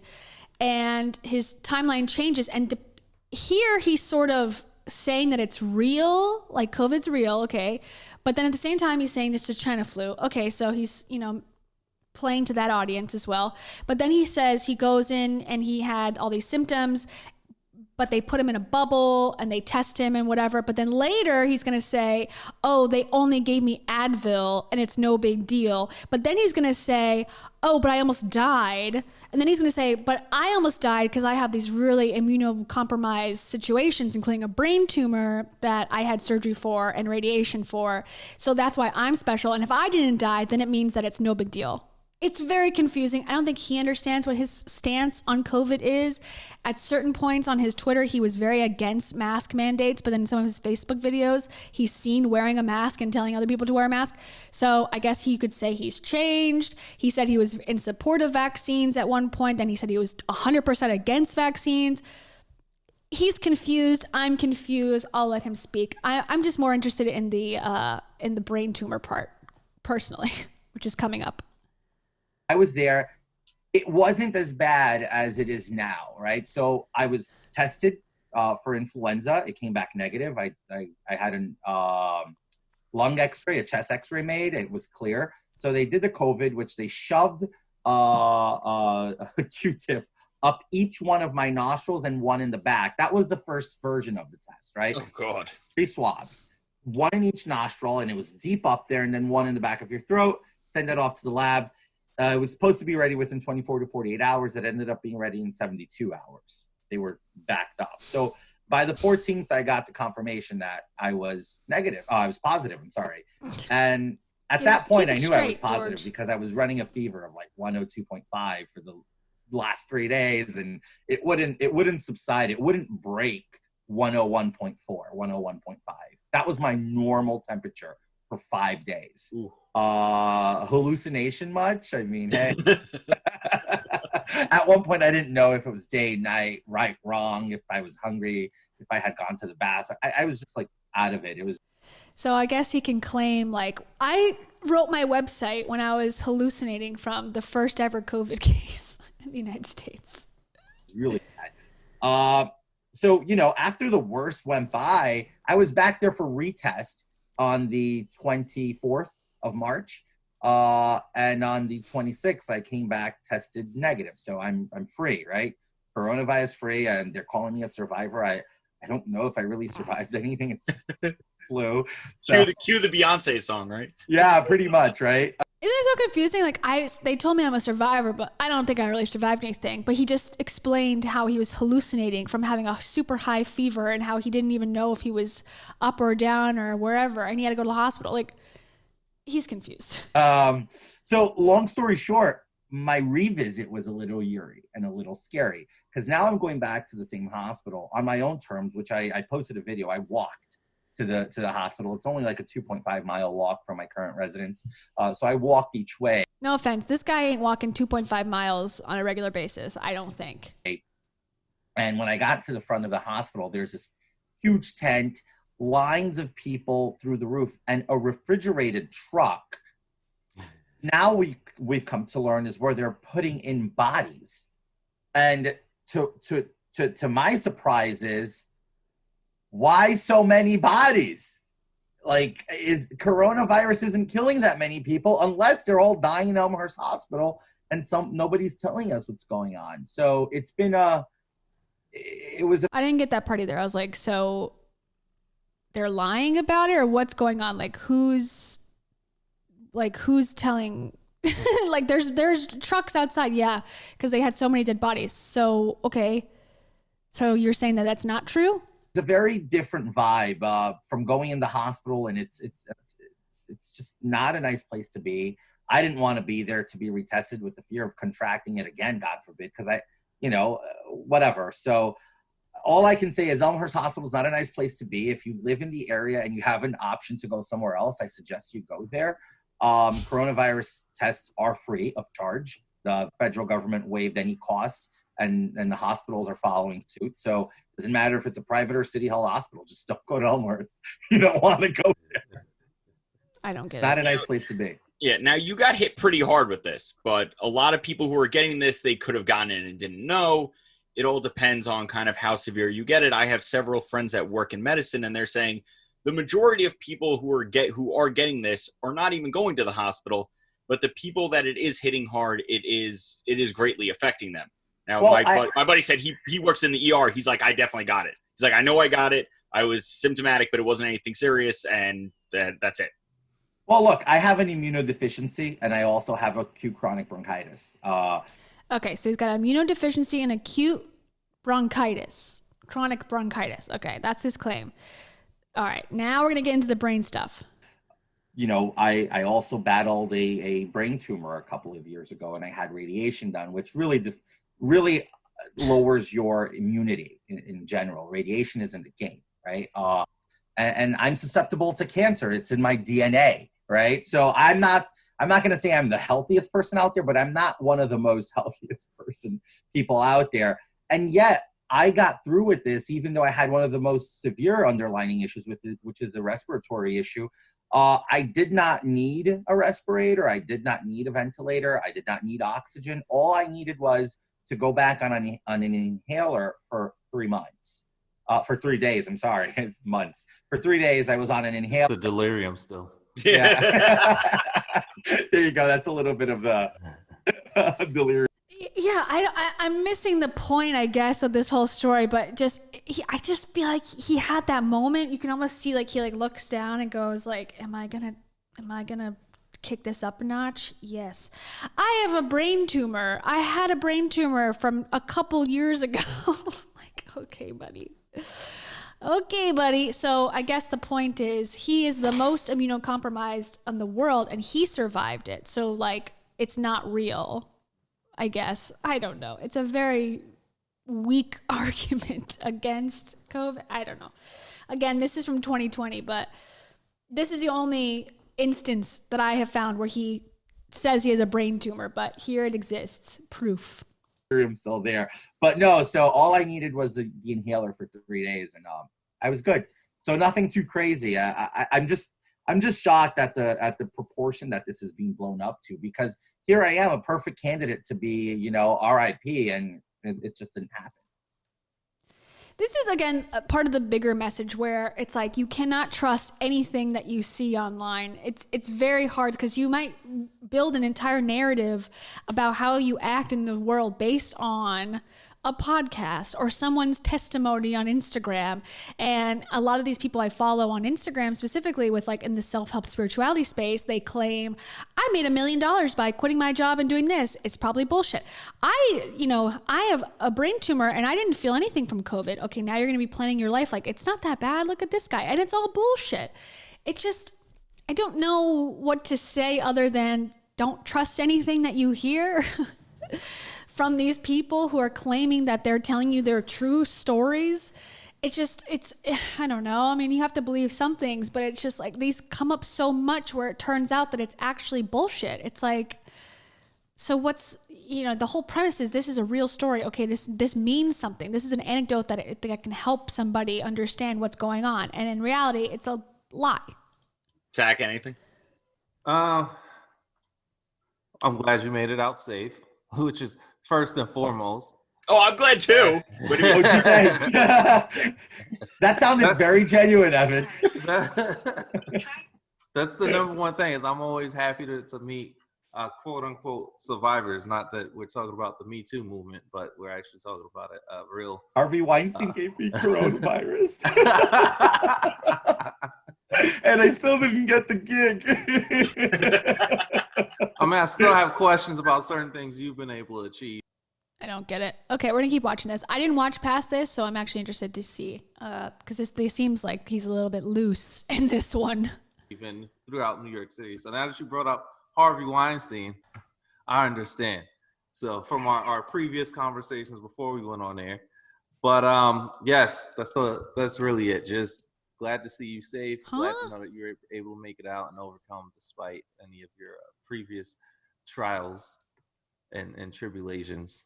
So, and it's good to add your story because we hear all the horror stories. You have all the nurses and everybody that's coming on social media, and they're saying, "Hey, we can't handle this. We can't handle any of this." Are we talking about the governor of New York City? I wish. So he's coming up next. So we are going to get into him in a little bit. It sounded like he was describing Governor Cuomo. That's why. I'm describing this nurse that went on Instagram, and she works at a hospital in New York City. I wish she said her name, or I wish I knew her name. But what was her OnlyFans account name, Tech? OnlyFans account. We'll get into that after the show. No, he. From what I understand, men with microphones find themselves to be the highest level of comedians, and I find them to be confusing.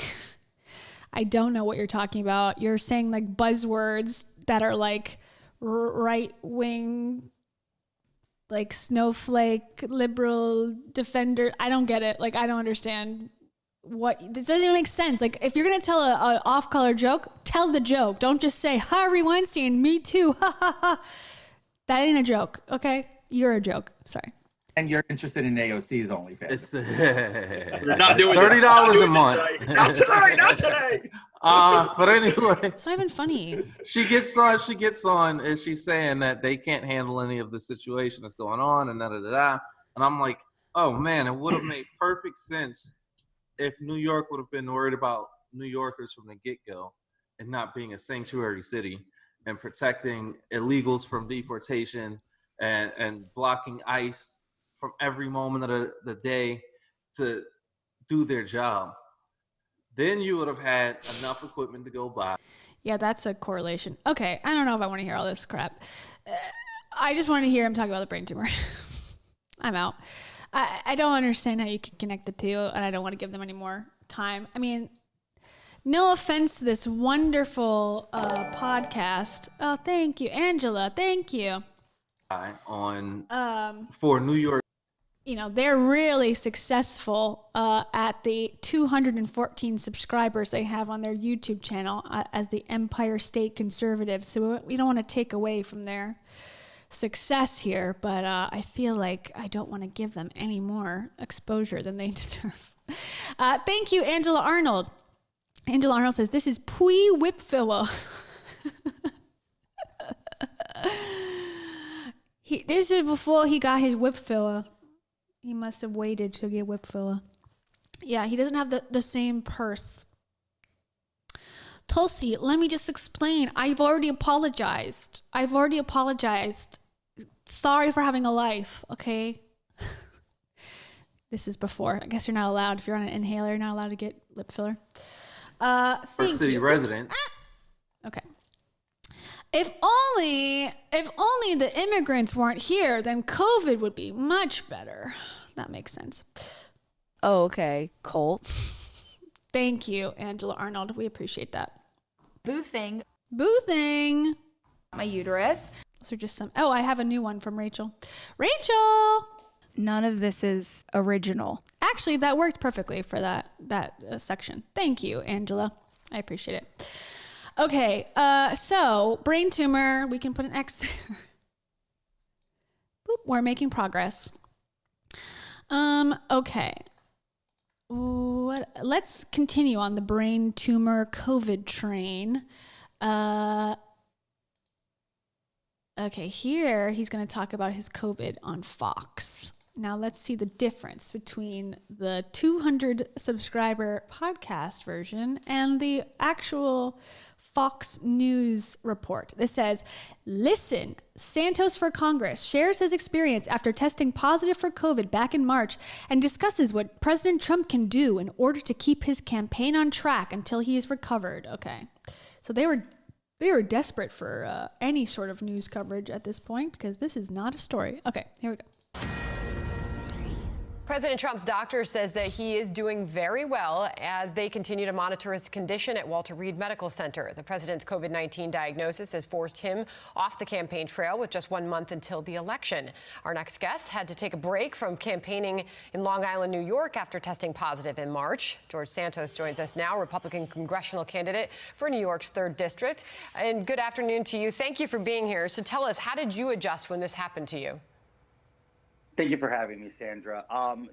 Exactly. It was a very complicated time. I was very early case here in New York on March 7th.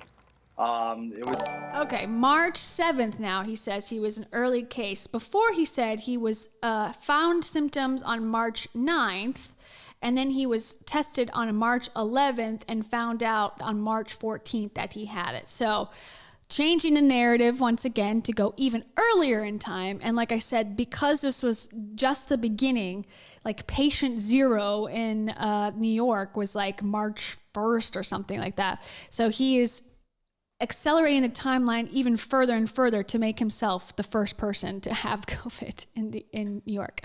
Thank you, Rebecca Romana. Rebecca Romana says, laughing about SA, the worst days of my life, and it's funny to them. Is there a way to put a warning in the description of this video when you post it? Yes, I can do that. I don't know if I can update it while we're streaming, but I can add it afterwards. Let me write a note. Hold on. And I'm sorry that it is very triggering.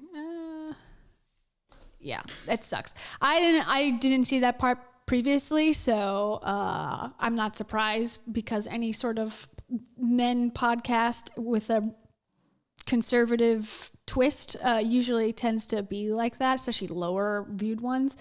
So yeah, that's annoying. Sorry about that. This is just stupid. That's what I have to say, Rebecca. And because you're here, you know I gotta play this one. You are gonna marry Dave Hollis. He's single. He is single, and I have to go do a potty. He doesn't have to go do a potty. We're best friends. And we're best friends. So thank you, Rebecca Romana. I will add that. I wrote it down on my list, and I will add it to the description when this is done. Back to Georgie. It was a very novel thing still for us as far as treatment goes. So I wasn't offered the same benefits as our president's being offered. So I'm happy that he has all the research and the experience from the medical professionals under his belt. I was sent home essentially with take some Advil for the fever, and he'll see what happens. Campaigning was a challenge. Okay, so in this report, he says, they sent me home with Advil. And the other one, he said he had an inhaler and he was put into a plastic bubble where they were doing, having him breathe or whatever. And then he had to get the horrible COVID test and all of that. And he was ambulanced in because he couldn't breathe. Now, later in time, he's saying, oh, they just sent me home with Advil for the fever. That's all they did. So that's a different story. And he did not mention his immunocompromised position yet. Maybe he will talk about his brain tumor in this one. I'm not sure.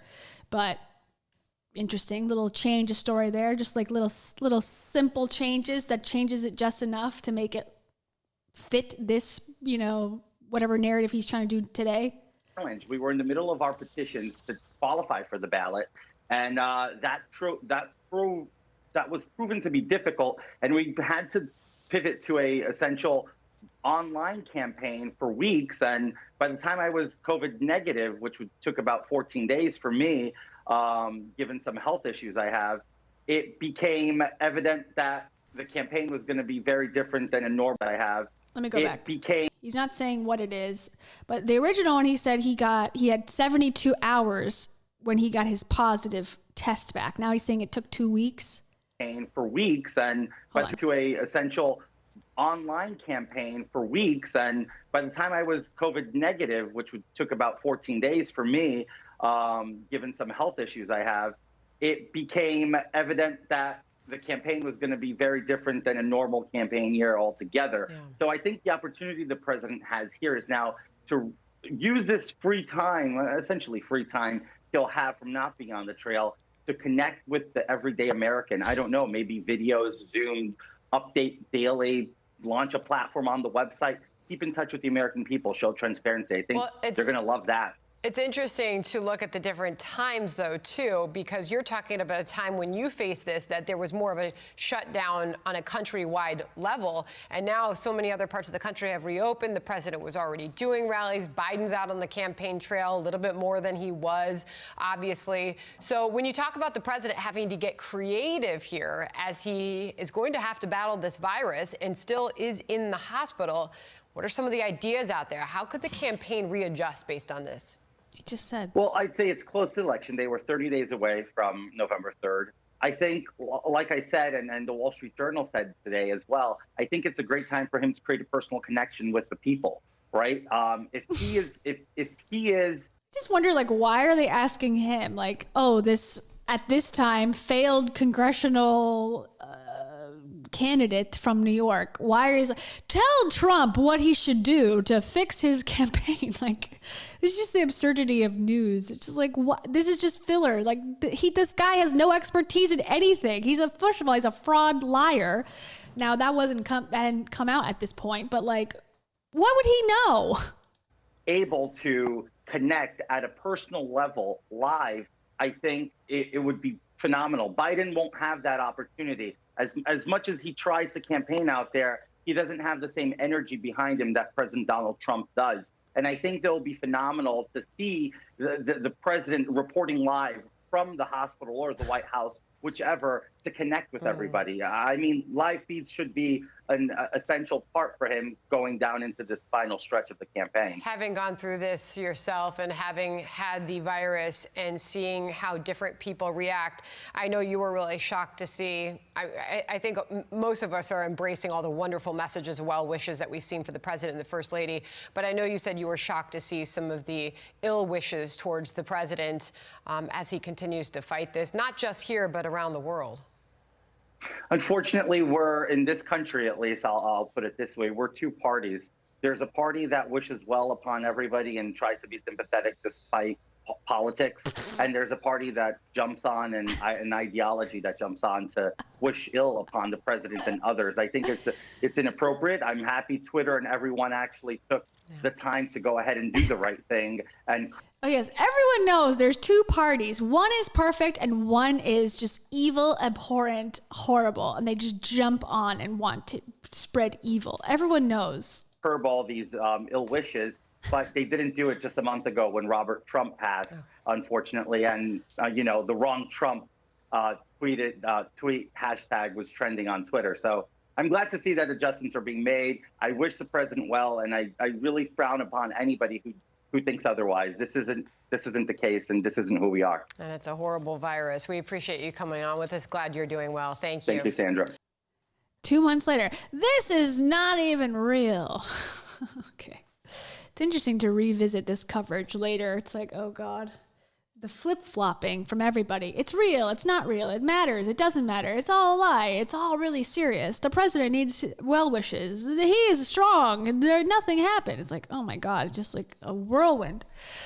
Okay. All right. That was that. There is one more thing about the COVID. Okay, here's another one. This is a local paper called The Island Now. I guess it's from Long Island, I'm assuming. Recovered from COVID. This is from September. Now, this is another beautifully written puff piece about George Santos being a survivor of COVID. Now, there's going to be, I think in this one, there's more questions about the timeline and such. Okay, recovered from COVID, Santos, a walking, living, breathing contradiction. If he's elected, so he was 2 years later, but if he was elected to the U.S. House of Representatives on November 3rd, candidate George Santos of Queens would be the first openly gay person to serve New York's 3rd District. Quote, I'm a gay Republican in New York State, Santos said in an interview over Zoom. I am probably a walking, living, breathing contradiction. That's true. The 3rd District, which Santos is running to represent, includes blah, blah, blah. Okay. It's currently represented by Tom Suzy. Okay. So this is because it's local. They're getting into the nitty gritty. Okay. Santos, who was confirmed as the Republican nominee for the seat in February, was born in Jackson Heights and raised in various neighborhoods in the borough by his parents, both immigrants from Brazil. A graduate of Baruch College, fake. We know that's fake now. He's admitted to that. With a degree in economics and finance, fake. Okay. Santos began his professional career at Citigroup, fake. Okay, not true. In its real assets division, then moved to turnkey-based hospitality firm Met Global. Not sure about that one. He briefly worked at Goldman Sachs, fake, before joining Linkbridge Investors. Okay, that place is real, but that's the website that looks like it was made by a 14-year-old. And now serves as the regional director of Harbor City Capital, an alternative investment group. Okay, this one, Harbor City Capital, is in there's always a Florida connection, right? There's always a Florida connection to every story. That company was sued and is being currently sued, and its CEO is being accused of running a Ponzi scheme. So Harbor City Capital, the whole thing, allegedly, that whole investment firm, capital firm, was a Ponzi scheme. So they took an investment from people earlier in the timeline of life, chronologically, and then they collected more investments and gave the people who came in early the money that the other investors were giving, and until basically the house of cards falls. That's what happened to Bernie Madoff. That's what the government is saying happened in this case. So he just happens to be involved with a Ponzi scheme company that is real, but is fraudulent. Earlier in the year, Santos' campaign announced that the candidate had tested positive for COVID-19, one of the first confirmed cases in the borough of Queens. Of course, he is special. Quote, I was treated at Elmhurst Hospital and then at home with nothing but a recommendation to take something for the fever, specifically Advil or Aleve. Okay, before he said he was in a breathing apparatus, that he had been ambulanced in, that he had gotten a test and all this stuff, had gotten an inhaler for 3 months or 3 days or whatever. Now he's just saying, all they did was give me Advil. Okay. I followed those instructions, and I had probably the worst 2 weeks of my life as an adult, due to underlying medical conditions that leave him with only 70% function in his lungs. That's a new addition. Santos couldn't be given traditional treatments. Okay, no one said that before. He didn't say that before. Now it says, I went from asymptomatic to a very aggressive pneumonia that lingered around for a while, then a fever that reached delirium where I was saying things that were incoherent. I feel like he was setting this up that in case he got caught with something or posting something or doing something illegal or sketchy, he could just say, it must have been during that time period when I was in the COVID delirium. I was calling my mother's name at one point, and my mother's been deceased for quite some time. That's how bad it was. Okay, interesting. He says that he made it through while staying in his apartment with his partner, a pharmacist. Okay, his partner, I have not seen a picture of. I don't know his name.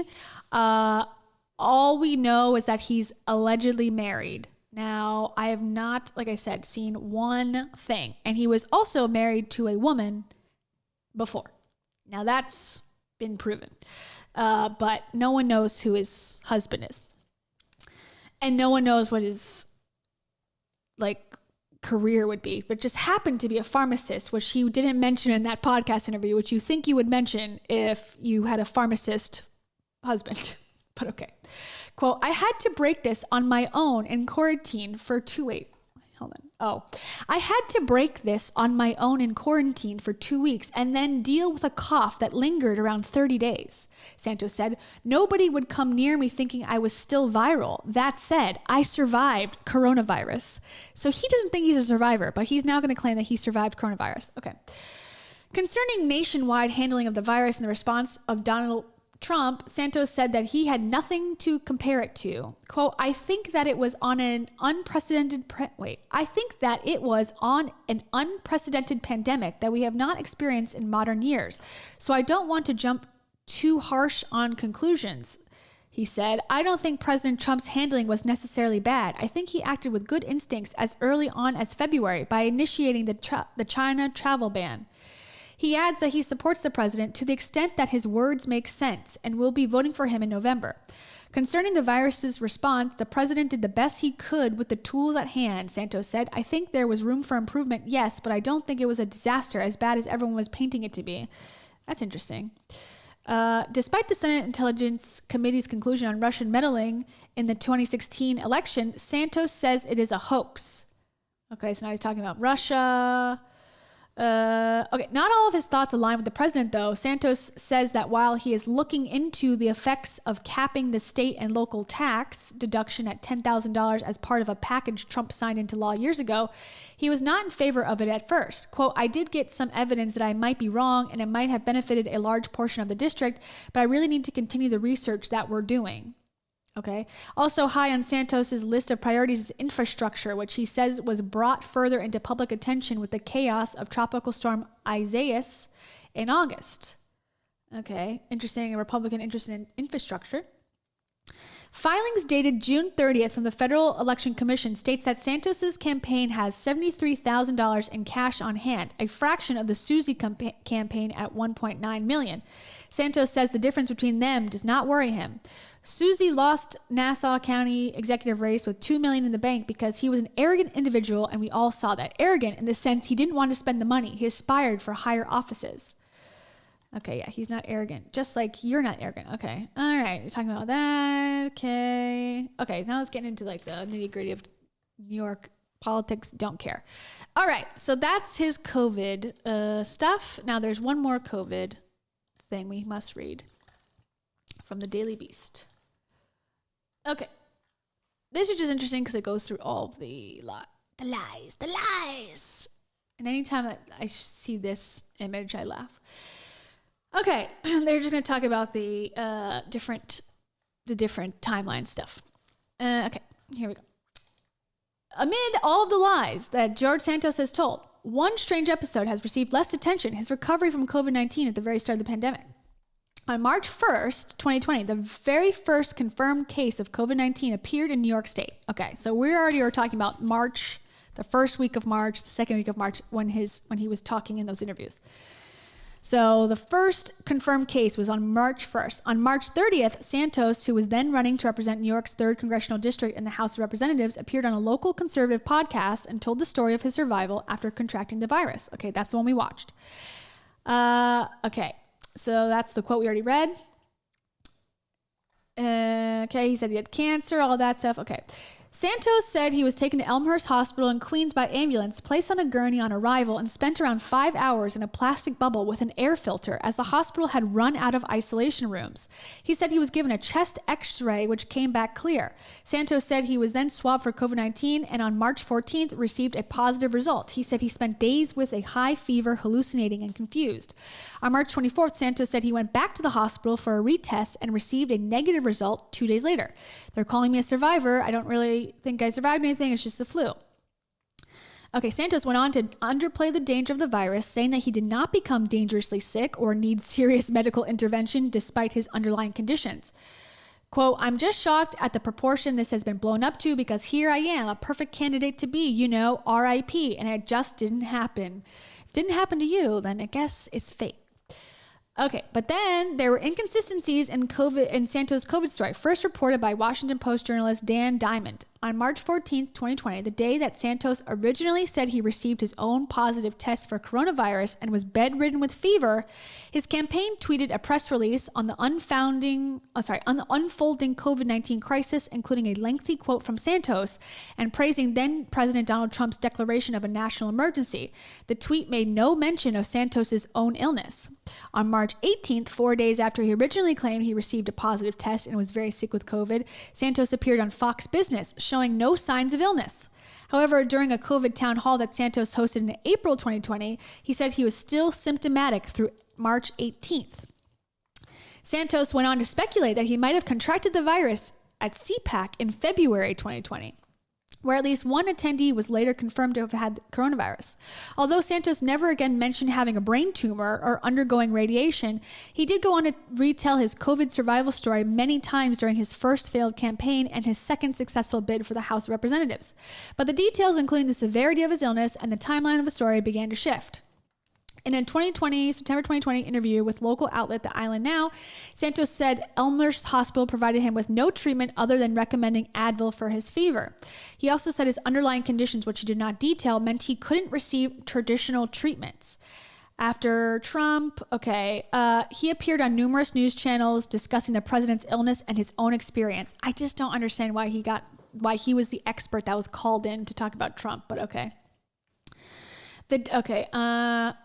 And he said he was very early case here on March 7th. That date is earlier in March than in Santos's other accounts, where he said he felt symptoms on March 9th. If he was indeed positive for COVID on March 7th, the same day then Governor Andrew Cuomo declared a state of emergency, he would have been among the first 89 people in the state to be infected with the virus and among the first in the country. By the following year, Santos' story was changing again. On March 5th, 2021, Santos posted a tweet saying it was 1 year since his positive test. This is 4 days earlier than his initial version of the story. So that was on March 5th. So, he's got the 1 year anniversary. He's got the anniversary challenge of COVID. He used this anniversary to claim that COVID was a potential biological weapon that accidentally or intentionally escaped a lab in China, and encourage followers not to be enslaved by the virus. However, in a series of tweets 5 months later, Santos said he was infected with COVID in February 2020, was tested at Elmhurst Hospital on the 4th, and tested positive for COVID on the 7th. Quote, true story, and you can Google it. Okay, so again, even earlier. If Santos was indeed infected with COVID on March 4th, this makes him part of an even smaller group of early survivors. On that date, there were only 11 known cases of COVID in New York State, most likely linked to a single community in Westchester County. Okay, again, these people who make up shit, they make it so ridiculous at a certain point. Not only did you survive, you have brain cancer at a very young age and somehow are totally fine and ran for office twice and have lived this amazing life story, and your mom survived 9/11, and you came from Brazil, and and you went to this college, and you were the star volleyball player who had 2 knee replacements. Not only that, you were one of the first people in the entire United States to get COVID-19. It's shocking to me. So then this is about his back and forth flip-flop on the vaccine. In November 2020, he was an outspoken critic of the developing COVID vaccine, suggesting it might have health side effects. Quote, I'm a hard pass for the COVID vaccine. Thank you, he tweeted on November 30th, 2020. 3 months later, however, Santos had shifted his position to support President Trump's Operation Warp Speed, a government initiative designed to accelerate the rollout of the vaccine. So he says, this is his first tweet. I got viral pneumonia the last 3 times I took the flu shot. I've had very compromised lungs, and my doctor actually suggested I stay far away from the COVID vaccine until further notice. Yeah, I'm sure that happened. Okay, then he said, anyone saying that they don't trust the COVID-19 vaccine, please do not discredit Operation Warp Speed. OWS will go down in history as one of Trump's finds work, and it is not fair to discredit him. If you don't want it, that is your choice. Please don't discredit its viability. Lord. Okay. He hates Democrats. Okay, got it. Okay. Santos did not respond to the Daily Beast request for clarification on the details of his COVID experience or his claims to have had a brain tumor. Okay. Now we're done with the COVID stuff. I just thought it was interesting that he flip-flopped so much, changed the dates and all that stuff.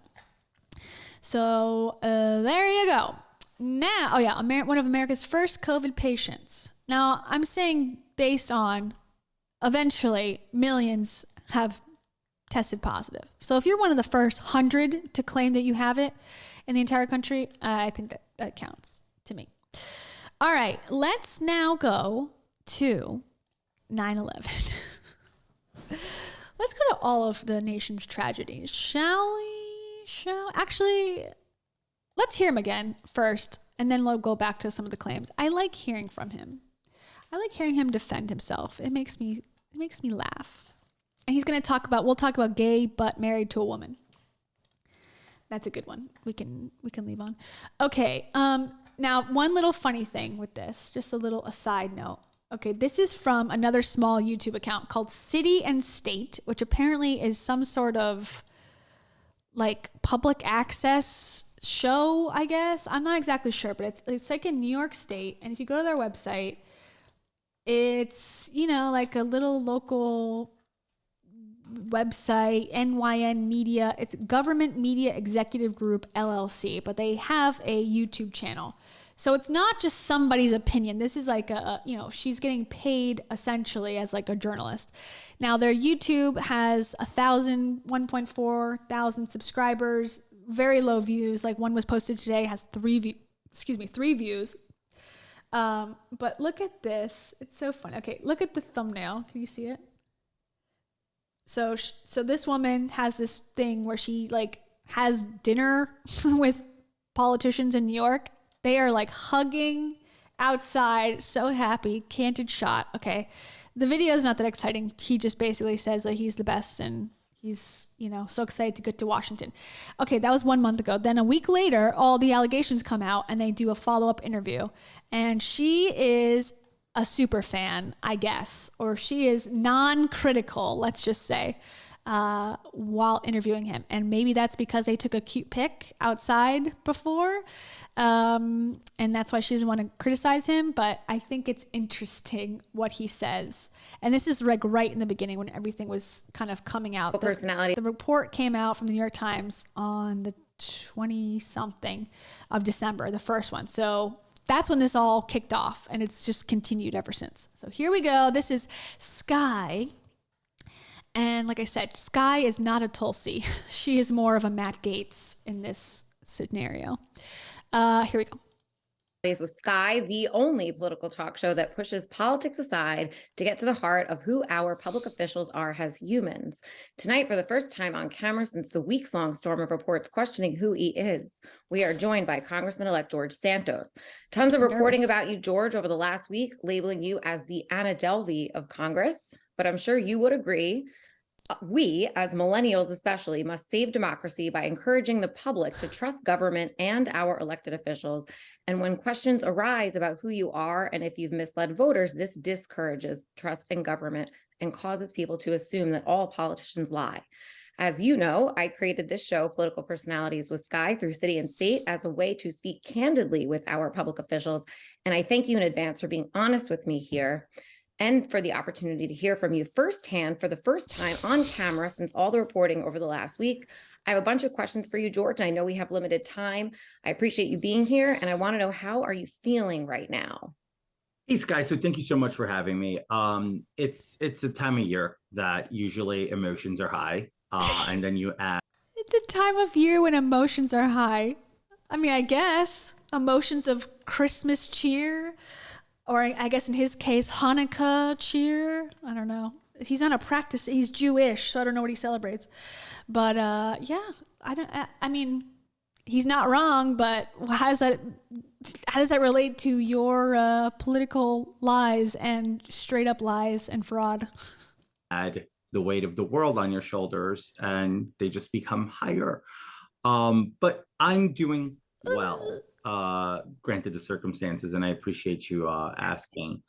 But I guess, we need to just address the issues head on in life. And as you said, millennials are going to start becoming the bearer of the responsibility of how society moves forward. And it's a big responsibility we carry, whether it's you through reporting or is it me through legislating. I think that we need to all have that discussion with one another and understand that it falls on our shoulders, but also falling on our shoulders. Why do they always bring up millennials as if like, oh yes, this is millennials' fault? What do you even talk? They just bring millennials up with no meaning. Like, millennials, we have a duty to be humans. Like, huh? This doesn't make any sense. What are you saying? Shoulders is the expectations from the generations prior to us that we're not measuring up. We're not enough. We don't do enough.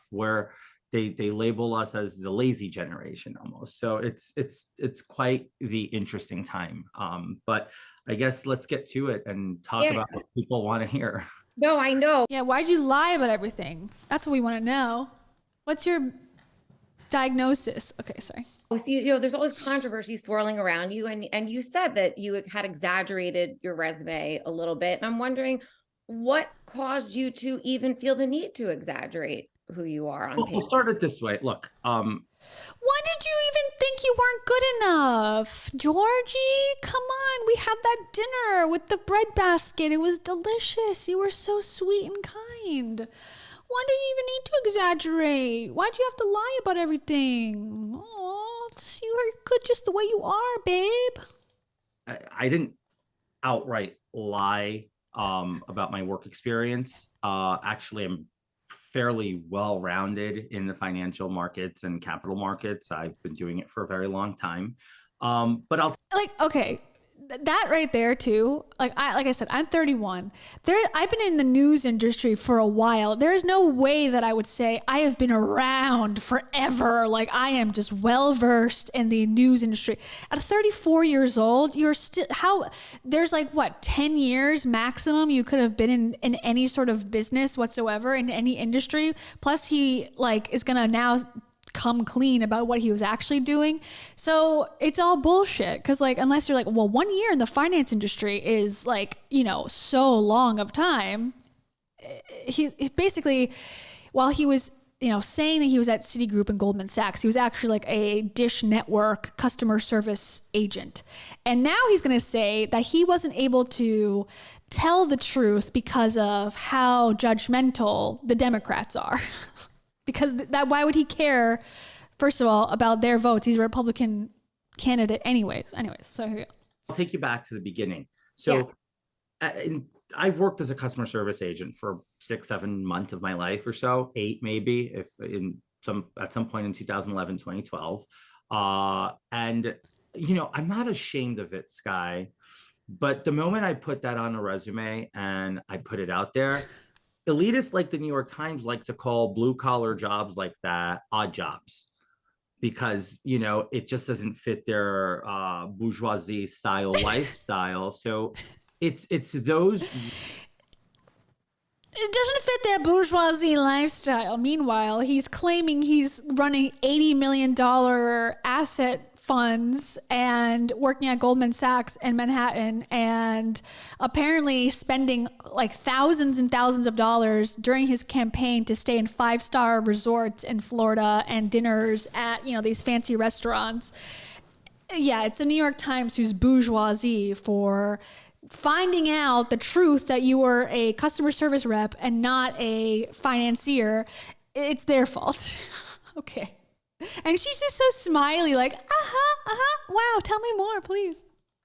Expectations and those negative connotations from elitist organizations such as the New York Times that lead people like me, who I'm very comfortable in saying I come from poverty. I come from a family of absolute nothing, and I've worked really hard to get where I am today.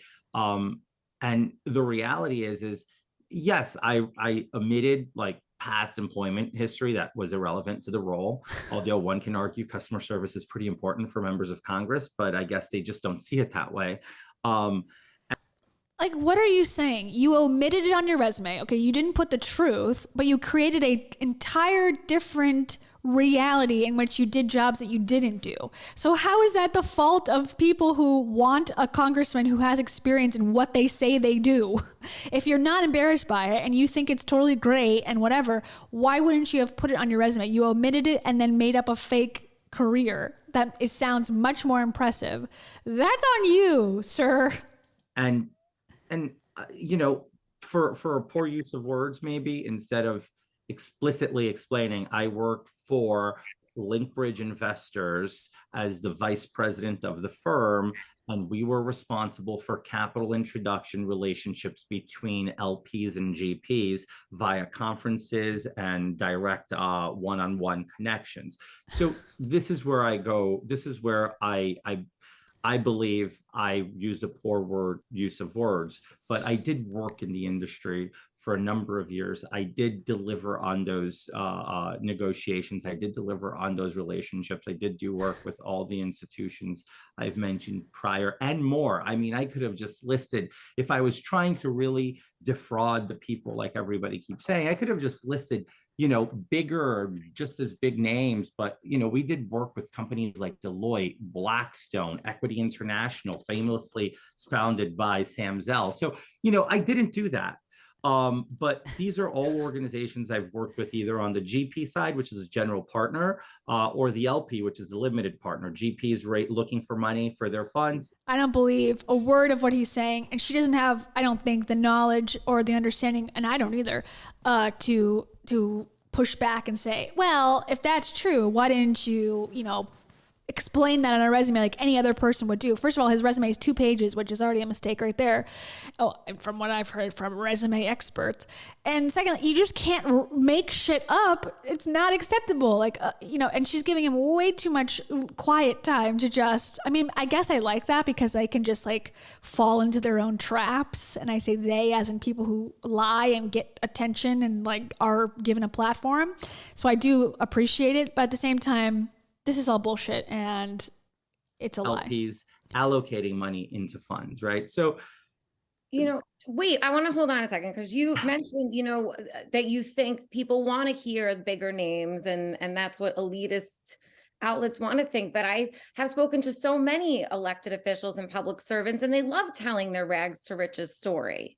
People love hearing that story about someone who made it. No shit. So I told it the entire campaign. I was a kid from Jackson Heights in the basement who fought hard and worked hard. Now everything that I've ever worked to build on is up in questioning, and that's the very frustrating side. Look, why don't you take us through your story, of growing up and getting your first job, and how did you make this money that you have? Can you share? He's like, bitch, I ain't telling you because I can't, because he's like, no, I'm not going to do that, but I'm just going to repeat the same thing that I repeated 5 seconds ago. Okay, ready. But yeah, let's tell the story. Share that story with us, the personal side. Oh, yeah, absolutely. Tell us your story. Okay, here's his story. So, growing up, like I said, 2 nickels to rob, Jackson Heights, Queens. Born and raised there, born in Elmhurst Hospital. For those saying that I'm not an American citizen, I assure you I am. The Elmhurst Hospital that he said was a horrible place to go and hang out and no one should spend time there. You should go to any other hospital possible. That same hospital. Interesting connection. Thank you, Kate. Kate says, his little side jokes and one-liners are so unfunny, it makes me physically cringe. Also, Kia, can we please address Sky's mic zoom filter? Yeah, I thought it was real, but I guess it's just unless she's holding it, how can you tell it's fake? I guess that's a zoom thing, and I don't understand why they would include that unless they're trying to hide her cleavage or something. I don't understand why that would be a necessary filter at all. But good point. I am curious as well. And for that, I say, you're not freaking fine. You're not freaking fine, Sky. Okay? Sky says this. Grandma has lung cancer. I love that one so much. Somebody ought to smack that microphone off the screen. Somebody ought to smack you. Yeah, I don't know. I don't know if she's holding it like this or if it's a thing. Whatever it is, it's shaking uncontrollably. But thank you, Kate. I appreciate that. I peed my pants. I peed my pants because you sent that to me. Thank you. Okay, back to it. The bulk of it and the end of it is just growing up wasn't easy. Mom and dad couldn't afford many things. Mom and dad couldn't afford to give me all the nice things and pretty things everyone had, but we made do. That I wanted, so I stole it from people. We were healthy, we had a roof over our head, and one might argue I ate a little too much. But fast forwarding, always very ambitious. I always wanted more. I always wanted to do more, to be able to give back, to help my mom, to help my dad. And they worked really hard. They did very well for themselves eventually. And then I caught a break for myself, right? I started my first job in 2007 with a company that did import and export of costume jewelry, sterling silver jewelry, stuff like that. It wasn't my vibe. They gave me a big sales role at the time so I can work the South American market because I speak Portuguese and English and Spanish fluently. So they said, you're going to be perfect. So, they bet on me. And he claimed he graduated from college in 2010, but he got his first sales job at a costume jewelry import-export company in 2007. Okay, that makes sense. Totally. Look, I work hard. I self-taught myself Spanish. He self-taught himself Spanish. Learned Portuguese at home. I understand, and he lived in Brazil. Okay, you lived in Brazil for many years. I'm assuming that's, and your parents, I'm assuming, speak Portuguese. But okay, you taught it yourself at home. Got it. Pretty well communicate at a very primitive level, but I can do that in Italian. So there's a lot of aspects of my life that I'm able to show resilience and how I grew, right, as a human being. And then I get to these jobs. I didn't like them. Then I started moving on. I worked for companies in various different sectors. At one point, I did do a 7, like I said, ish month gig as a representative for Dish Network. Now, okay, he's not giving anything specific because he's got to come up with the lies as he goes, because he's been quoted here and there, so he's got to keep it vague so that this can't be, used against him. But why in a million years, other than he didn't like the vibes, would you leave a important sales job or a Goldman Sachs level multi-million-dollar salary job to work as a Dish Network customer service representative? Like, I don't understand. Other than, customer service is my passion. Like, give me a break. And he only worked there for 7 months.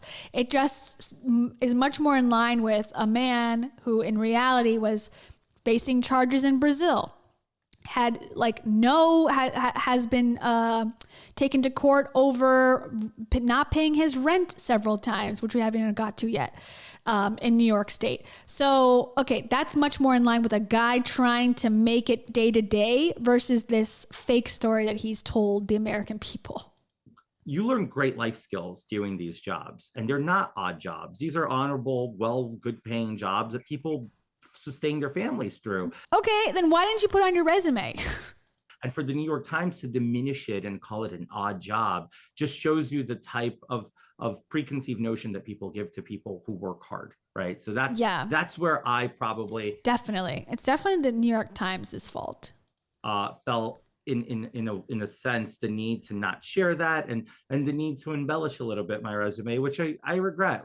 Regrettably, and in hindsight vision is host 2020, I would have done it differently and just not even bothered. And if anybody, there is evidence that he speaks Portuguese, because we haven't even got to this, but he claims that there was an assassination attempt on his life and that he was mugged on 5th Avenue in New York during daylight, and which is an obviously very busy street that, if someone was mugged, you would see it.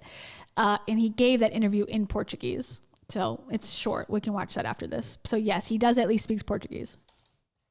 He asked, life was hard, but here I am. I'm still qualified. I still understand what I'm doing. That nobody can take away from me. So then we move forward. I start working for this this new up and coming company, Linkbridge Investors. I'm offered a vice president role at the company. At the time, I'm like, that's a big role. That's a big title. That's a big job. And he claims that he made $55,000 doing that job, that big job, big role. Now, I'm not saying that $55,000 is not, livable wage. That definitely is. However, especially in New York State, that's what, school teachers make. A big job where he's claiming that he helped the company, double millions of dollars.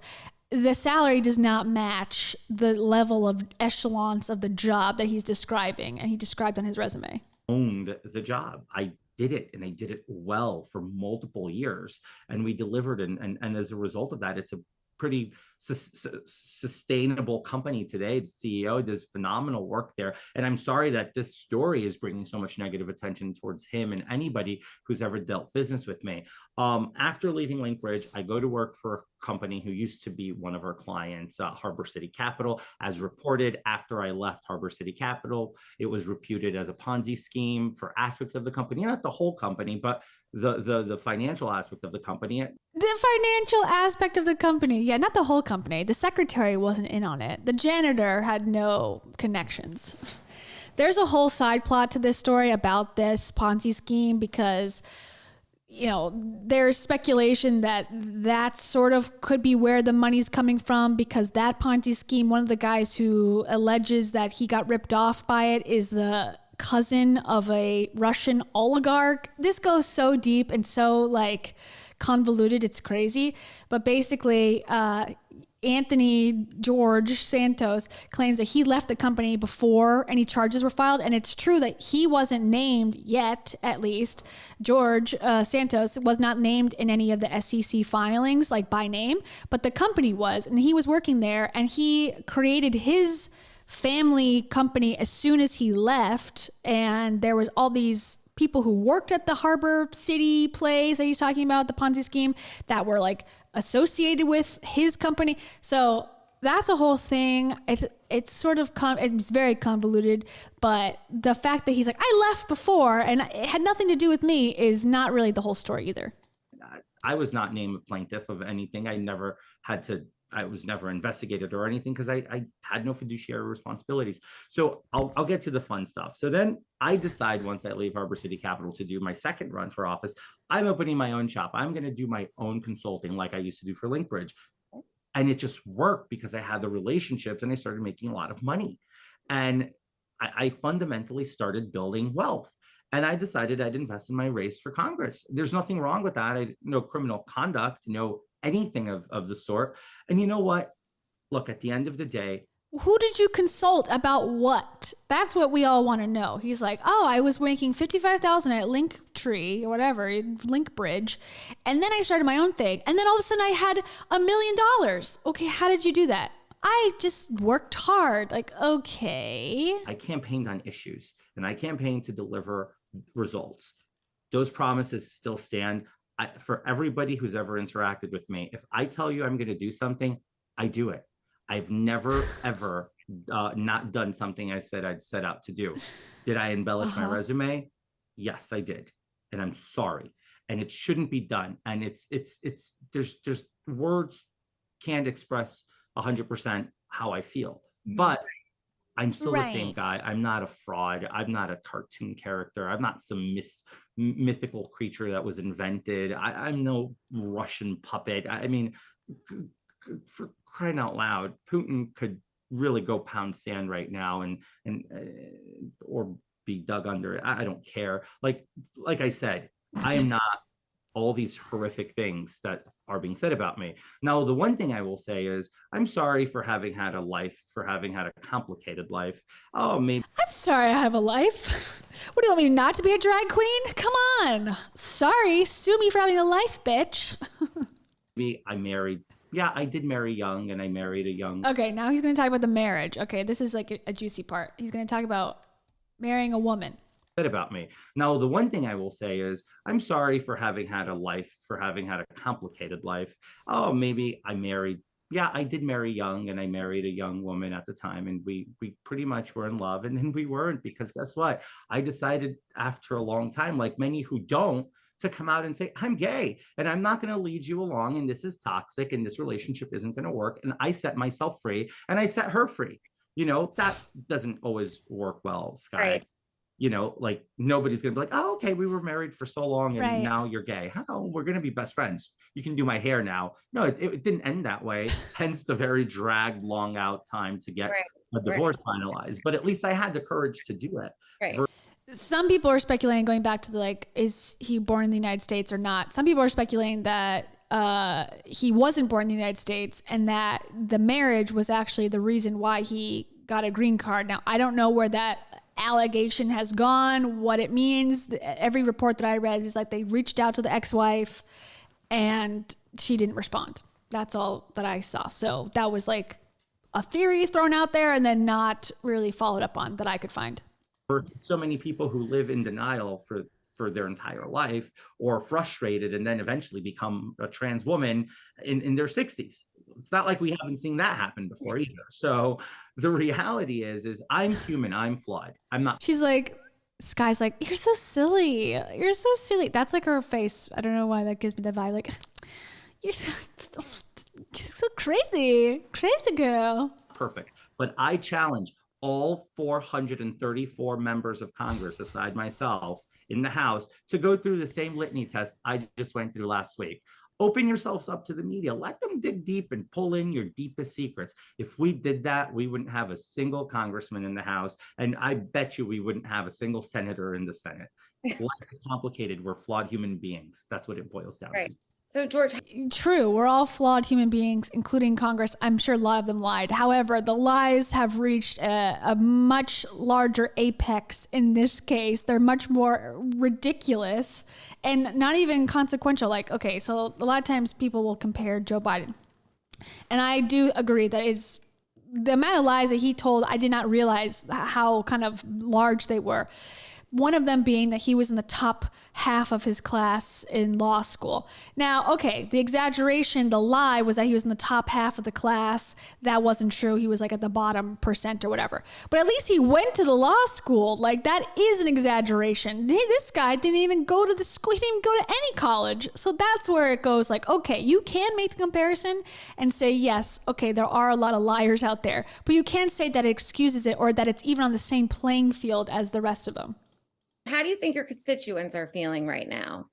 I can't answer that because I don't know. I have people who have reached out to me and given me the utmost support. I have people who have reached out to me frustrated with the reports and wanting to know more. And I have been giving the same explanation to people one-off for the last couple of days. I was silent to the media because I don't dance to the tune of the New York Times or whichever MSNBC or whoever. I dance to the tunes of my constituents. So I've been very heavily intensively on the phone, talking to them, calling them, making sure people who volunteered.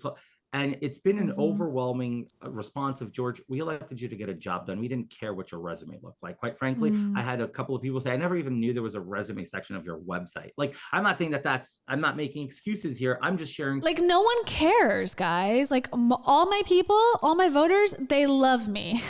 They don't care. To you exactly what the political article said, who called me the Mr. Ripley, and my constituents couldn't really care less because they all went on the record. I think they spoke to 10 and 9 or 8 or 7 out of 10. I don't remember the number. So many things are being thrown at me, so I don't want to quote anything, so I don't misquote something. And then they say, look at him, he's lying again, or whatever. So in the essence of not making a mistake on a quote, on the political article, there were people. He really cares about getting the accurate facts out there. It's a big tenet of his personality, integrity. People saying, I'm a lifelong Democrat. I voted for Santos, with even if everything in this report is true, I'll vote for him again. Right. You know why? Because I campaign on the issues. I live these issues just like your family who lives in the district, Sky. We all know what's going on in the district, and we know what has to be done. So that's what I ran on.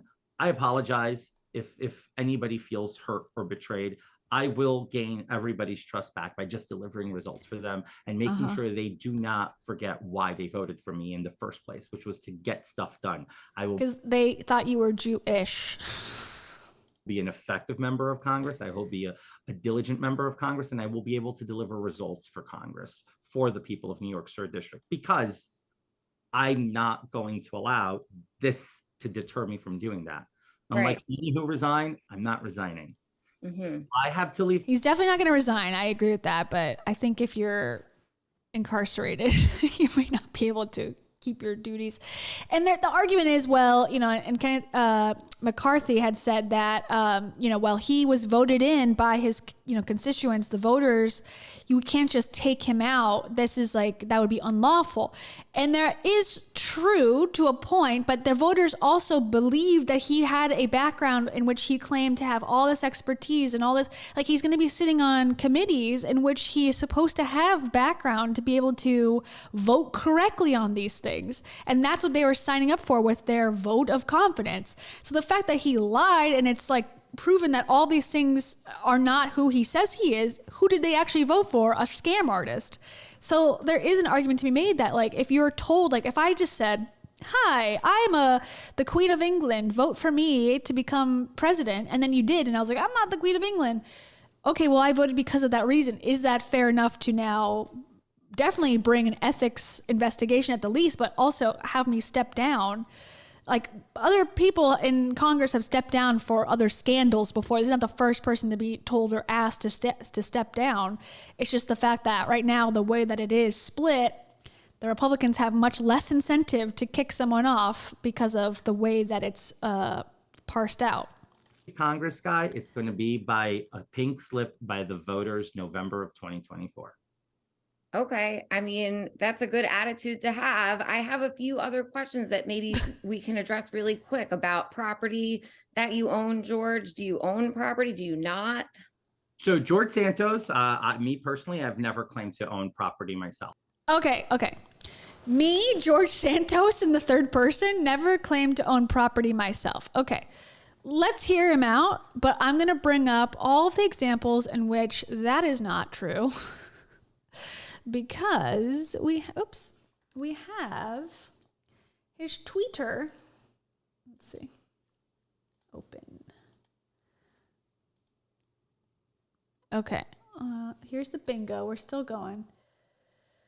Okay, so like I said, he has been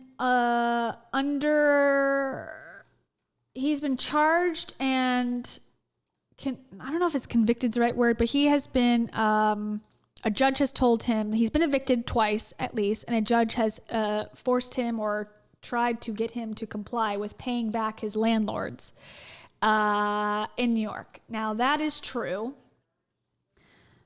Oh my gosh, there's so much. I feel like I just waited too long. Okay, here's one tweet from 2021, February 8th. He says, "Will we landlords ever be able to take back possession of our property? My family and I nearing a 1-year anniversary of not receiving rent on 13 properties. The state is collecting their tax, yet we get zero help from the government. We work hard to acquire these assets." Okay, that is one statement I believe constitutes claiming to be a landlord. That's also another lie. Let's see. No, let's see.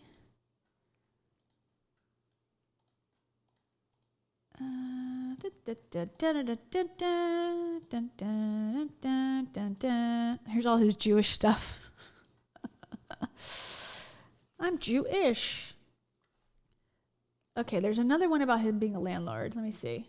Another Jewish one.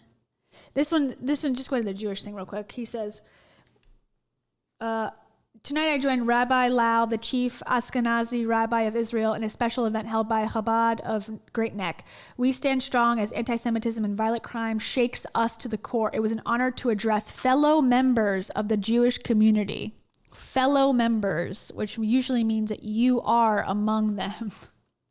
So not super Jewish there.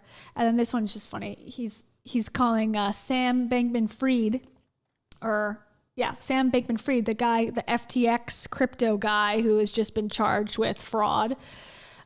He was up in arms about this on December 12th before his investigation came out. George says, "This is outrageous. We must hold this man accountable for his crimes." It's funny. Okay. God, there's so many good ones that I didn't even get to. Here's the...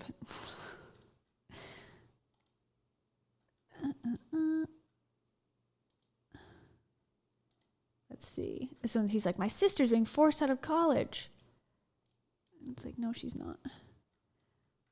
I guess I didn't do it. Term limit. Okay. Well, just believe me that he said twice that he was a landlord and that he hadn't been paid and that he was upset about it. Take my word for it. You would never, I would never lie to you. Vote for me, Kia. Okay. Here we go. Back to, wait, I'm on the wrong one. Sorry, everybody. Let me get my shiz in order. Life-changing shiz. Where the heck is it?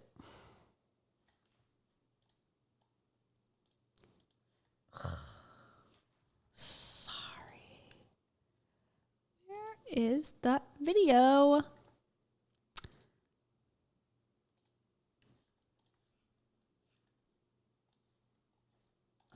Hold on, everybody. I'm sorry.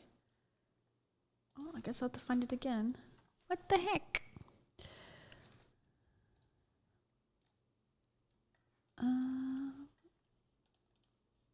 Wow, I really went off the rails here. I went off the rails. Okay, hold on. I gotta get my Google Doc. I'm off the rails. So where was I? Okay, old jobs, odd jobs, Linkbridge landlord. Oh yeah. Oh wait, here's the other landlord one.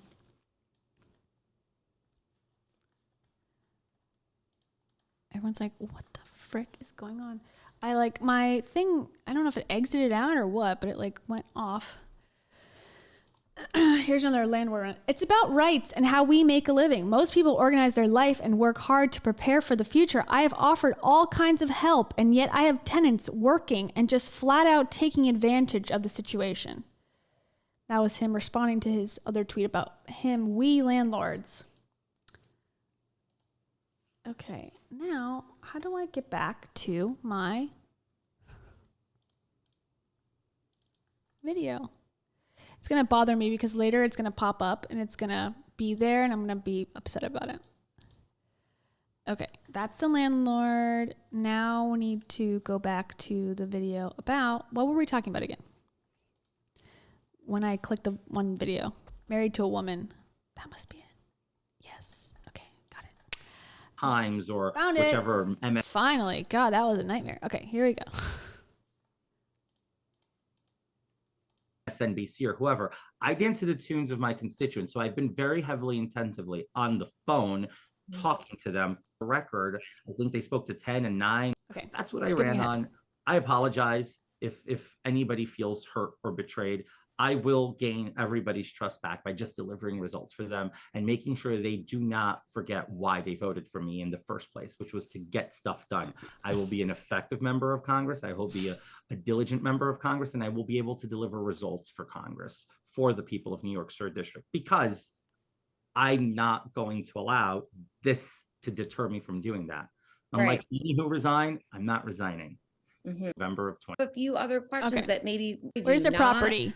So George Santos, me personally, I've never claimed to own property myself. So no, I do not own property. I've never purchased property under my name ever. But your family property, I think. My family has property, and I'm able to use of their property, and I help them out with, keeping the books and stuff like that. But that's a family affair. Right. So that wouldn't have to be on your financial disclosure form when you run for office. It's not my property. Okay. Okay. Okay, sounds good. And your animal rescue charity, I know even you've shared with me personally about all the pets that you've rescued. What happened with that? How did that come to? Okay, this is a huge part of the story. And basically, like I said in the beginning, he claims to have run an animal charity where he saved the lives of, thousands of dogs and thousands of cats. But in reality, one person came forward and said he was totally scammed out of like $3,000, and his dog, he's like a homeless veteran, and his dog had a cancerous tumor. And George, on behalf of this man, raised a bunch of money and then never gave it to him. And that's his claim. So let's see what he has to say about that. So I wasn't the sole owner. I was part of a group of people who founded it, and there was many individuals with various responsibilities. My responsibility was really doing the grunt work. I ended up with finding homes, putting them in my house, finding foster homes, cleaning, whatever amount of dogs versus times 3 worth of poop a day, and then times 6 of pee a day on a bare minimum. That was me. I was the guy picking at poop, cleaning, getting people doing campaigns online. But we had a broader group of folks who helped out, and somebody along the line. And again, this is all stuff that are being looked into to show and get that taken care of. Because again, I wasn't alone on this. I never flew solo. I never claimed to fly solo. So we're, But he did claim he ran a 501c3 or whatever it's called through the government that does not exist. The operation doesn't exist. And he did claim that he was the one who was like single-handedly running it. So that's not true. That's TBA. Okay. And the controversy about your ancestors in the Holocaust. How did that become such a story in these different Jewish publications, whether they were in the Holocaust or they weren't in the Holocaust? And do I wish you a happy Hanukkah or a Merry Christmas? So as I've said many times, and I think you've heard me say this, I always joke, I'm Catholic, but I'm also Jew-ish, as in ish. And I've made that joke because growing up, I grew up fully aware that my grandparents were Jewish, came from a Jewish family, and they were refugees to Brazil. And that was always a story I grew up with, and I've always known it very well. And I've told it the way it was told to me. Now, if it just strikes me so odd that people are rushing to disinherit me from being Jewish, or for even allowing to care for Israel and Judaism in a time and era where anti-Semitism is at an all-time rise. And here's somebody who actually cares about Jews, cares about Israel, and somebody who's willing to fight for them. And we have people pushing me away. It's, you know, I got a text from somebody today who says, George, I don't care what they say, you're still an MOT. And I'm sure you know what an MOT is. Member of the tribe. Oh, member of the tribe. Yeah. So I still got a text like that today, and it feels good, you know, because even though I've always said I'm Catholic, I grew up Catholic. He called himself a proud American Jew. So I don't know where the confusion came from, being Catholic or not. And he says fellow Jewish people. Now, of course, he's not Israeli. He's not claiming to be Israeli. He could be Jewish heritage, but he definitely called himself an American Jew. So there's the confusion's coming from inside the house, as they say. Okay, let's finish the Jewish part, but then we're going to go back to the GoFundMe for dogs. Catholic. I've always loved and had a deep respect for my Jewish heritage, and I will continue to, and I will continue to deliver, and I will continue to advocate to stop anti-Semitism. I just wish, Sky, I really wish, putting political parties aside, I'm not a criminal. I committed absolutely no crimes. I'm not a wanted criminal in any jurisdiction. She hasn't asked that at all because she's afraid to. So I think you're good there, buddy. You don't have to repeat that a million times. Like, she doesn't care. She's going to buy whatever you're saying. But interesting that he's pushing that point home. There's been no question about his legal status. So it's interesting. He's like, I haven't committed any crimes. It's like, yeah, okay. But she's asking about, are you Jewish or not? And I will say this to you. I don't wish this upon anyone, but I really wish we held people who sold this country out and put national security on the line. I wish we'd put them under the same amount of scrutiny over somebody who literally put a little bit of fluff in their resume.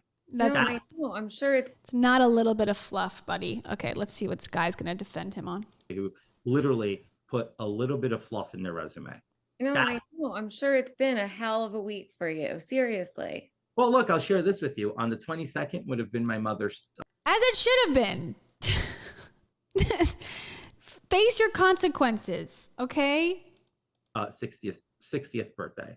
On the 23rd, it was her 6th-year death anniversary. And then I had Christmas Eve, Christmas Day. It's just not that time of year that, for me, it's become kind of not the time of year I enjoy. It's not the time of year I want to be accused of handling my lies. I want to be accused in March when I'm much more open. Most, unlike when I was a kid, it used to be my favorite time of year. So it was quite the week, but I'm ready. Look, you can beat me, but you can't break me. Don't they say sticks and stones break your bones? But yeah. But names will never hurt you. Hey, this is a good test going into Congress, you know, and that is the plan. Turn in, go do your job, right? Look, I've gone through the gauntlet over the last week, and Sky is an embarrassment. I'm sorry, Sky. You're doing a horrible job on this interview. You're what do they call it? Bungling it horribly. You know, I brought it upon myself, and now it's just put your big boy pants on and get out there and get the job done. Like I said, this will not deter me from being an effective member of the United States Congress in the 118th session. So now that you have this huge media platform, right, George, more people know who you are than ever before. What will you do now that your voice is being amplified so much further? Oh, I'm apparently if I tweet now, it becomes breaking news on every news outlet. So I'm going to use that every time I want to present a bill, and I want to see how interested they will remain on breaking every single tweet I do, especially when I get back to DC and I start running on those issues and started like, hey, for all of you who like to break news of all my tweets, this is a bill I'm introducing today for public safety. Can we get that same excitement around it? Because look, like I've said to you before, one of the first calls I made when I got elected was to folks around Mayor Adams because I want a sit down with him. I want to resolve the issues on crime in New York City. And I'm going to make him work with me so we can get that done. We're going to bring back the plainclothes units, the anti-crime task force to the NYPD. I will hustle my way to bring the millions of dollars that it takes, because that will stop crime in the city and it will stop the seepage of crime into the North Shore. He's like, I'm not a criminal. However, I'm going to stop other people's crimes. Okay, good. Nassau County. So it is an issue that transcends my entire district. So that will happen. And that's the kind of work I committed to do. And Mayor Adams, I don't care if he's in Jamaica having a vacation right now, but when you come back and I'm sworn in, buckle up, because we're going to get to work. That's part of the gig. And George, there are a lot of people out there, I'm sure, that want this all to sort of brush to the side and let you go do your job in Congress and meet with the mayor and solve the crime. Yeah, you and George are the two that want that to happen. Issues, but are there people, I'm sure there are, what do you say to them that are going to hold this against you and say that they can't trust you? As if that's some sort of character flaw. Oh, you all let people lie and scam you. Oh, how immature of them. Because of these exaggerations that you've made. They were able to trust worse people. They were able to trust Andrew Cuomo, who sexually harassed women throughout his entire career. They were able to trust Tish James, who harbored a sexual predator as her chief of staff. They were able to trust a litany of politicians in this country who have literally sold this country out. Look at the president of the United States. Look at them. They're thriving. I'm going to be fine. Okay. There's only a couple minutes left. So guess what? I don't care. Let's get into the dog story. Now, we all are here for the dogs, the horrible treatment. Actually, hold on. Before we go, let's mark it off on the bingo card. What else? Grandparents fled the Holocaust. He didn't really answer that, but he says they're Jewish and they are Jewish heritage-ish, maybe. He was about to say they came from Ukraine, I think, but then he stopped because he's like, wait, I don't know if I changed that or not. So then he said they're Jewish heritage. So that's interesting. We talked about the Ponzi scheme briefly. So we have bingo already. The fraud charge, we didn't really talk about too much. And we didn't talk about being mugged. And we talked about the fake nonprofit, animal nonprofit. Okay. And we talked about the landlord. Okay. I got a little more gas in the tank. I know people are sick of this story already. But I'm in it, baby. I'm in it. Okay, we're going to talk about dogs. We'll go at an accelerated pace. This is one that I think people will be outraged about. So he's accused of stealing $3,000 from a dying dog, and the dying dog's owner was at the time specifically a homeless veteran. So here we go. Politics lead another day, another accusation of George Santos being a mendacious con man. Today, the embattled New York Republican congressman is denying claims that he used a fake animal charity to con 2 military veterans, allegedly stealing $3,000 Santos helped raise for life-saving treatment for one of the veterans' beloved and dying service dogs, Sapphire. CNN's Eva McKen joins us with details on this awful story. I mean, he literally was taking advantage of a homeless veteran trying to get money to help his dog. Well, that's what it certainly sounds like, Jake. The Navy veteran was connected with Santos, who at the time, as our viewers know by now, he goes by different names, was going by different names. He was going by the name Anthony DeVolder. Rich Ossoff's dog, Sapphire, had a tumor. Santos posted on Facebook using the name George DeVolder, so another name there, soliciting funds through GoFundMe for the vet and his dog. Now, the Facebook post, Santos wrote in part, said, "Will you help this baby and her daddy stay together for a few more years? Does he not deserve to have her? Let's all come together to help this family of 2 stay healthy." But when Ossoff, he tried to retrieve the money, he just kept getting the runaround from Santos. And Santos never transferred the $3,000 to the veteran. Now, Santos told the news outlet Semaphore that this story first reported by Patch was fake and that he had no clue who this is. And CNN reached out to Santos as well. We will tell you when we hear back from him. But it sounds very devastating, Jake. Eva, what do police have to say? What does GoFundMe have to say? And I hesitate to ask because I think I know the answer. Whatever happened to Sapphire? So Sapphire unfortunately died about 6 months after the last contact with Santos. Ossoff said he didn't get very far with the police when he alerted them. Ossoff was forced to panhandle for the money to pay for her euthanization. He described this as really devastating and dehumanizing. GoFundMe tells us they did remove the fundraiser from its platform after receiving a report about it. In a statement, they said, "When we received a report of an issue with this fundraiser in late 2016, our trust and safety team sought proof of the delivery of funds from the organizer. The organizer failed to respond, which led to the fundraiser being removed, and the email associated with that account prohibited from further use on our platform." You know, this is not an isolated incident involving Santos. This appears to be part of a long pattern of deception, Jake. Eva McCann, thanks so much. Let's discuss. Casey, if you wrote a villain in a movie who cheated a homeless veteran's dying dog, the studio would say, that's too broad. Nobody would do that. Nobody would do that. They'd send notes back. And yet, I mean, according to this homeless veteran, and there's evidence, that's what happened with Congressman Santos. I mean, Jake, I gotta be honest with you, I don't even know what to say. Like, I just don't. Like, you and I both do this for a living. We talk and we report on, talk about, cover politics. This story is quite literally beyond the pale. I mean, it is horrible. This poor dog, this poor man.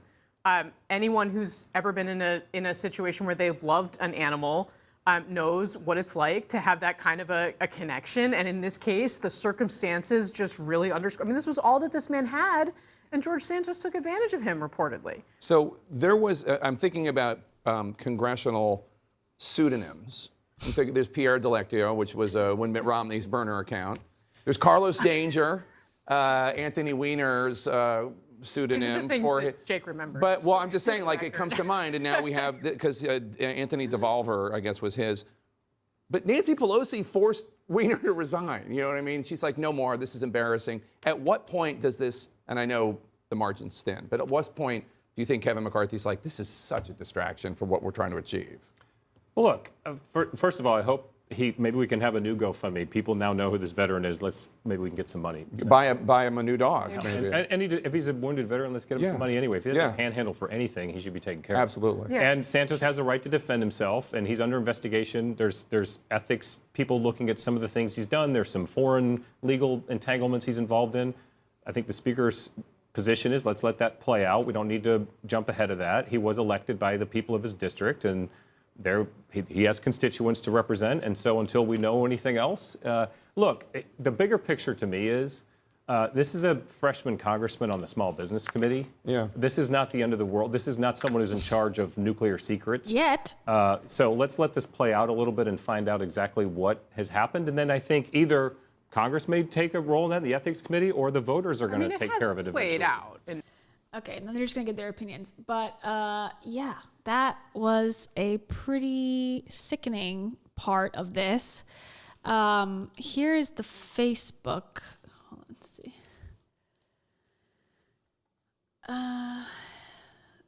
This is the guy, the veteran. And if you scroll down, because he's got a new puppy, Ruby. He had Sapphire, now he's got Ruby. You can go all the way. I think I actually pulled it up already. This is this is from 2016, George DeVolder. So this is when Anthony DeVolder was going by this. So he's like, when a veteran reaches out to ask for help, how can you say no to a person whom put his life in the line for us? Okay. He didn't have the best grammar in the world, this guy. Today, my friend and rescue worker, Andres dos Santos, reached out to me after she received the following message. Okay. They collected $3,000. Can you give?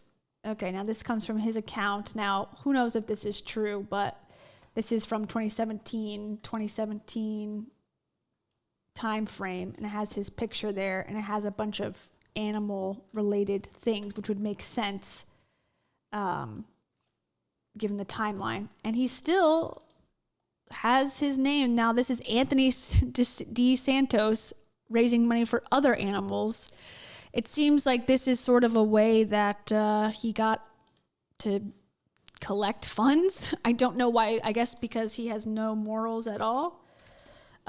He actually says it's ridiculous, of course. These accusations are, abhorrent. Let me get that tweet that he posted about it. Let's see.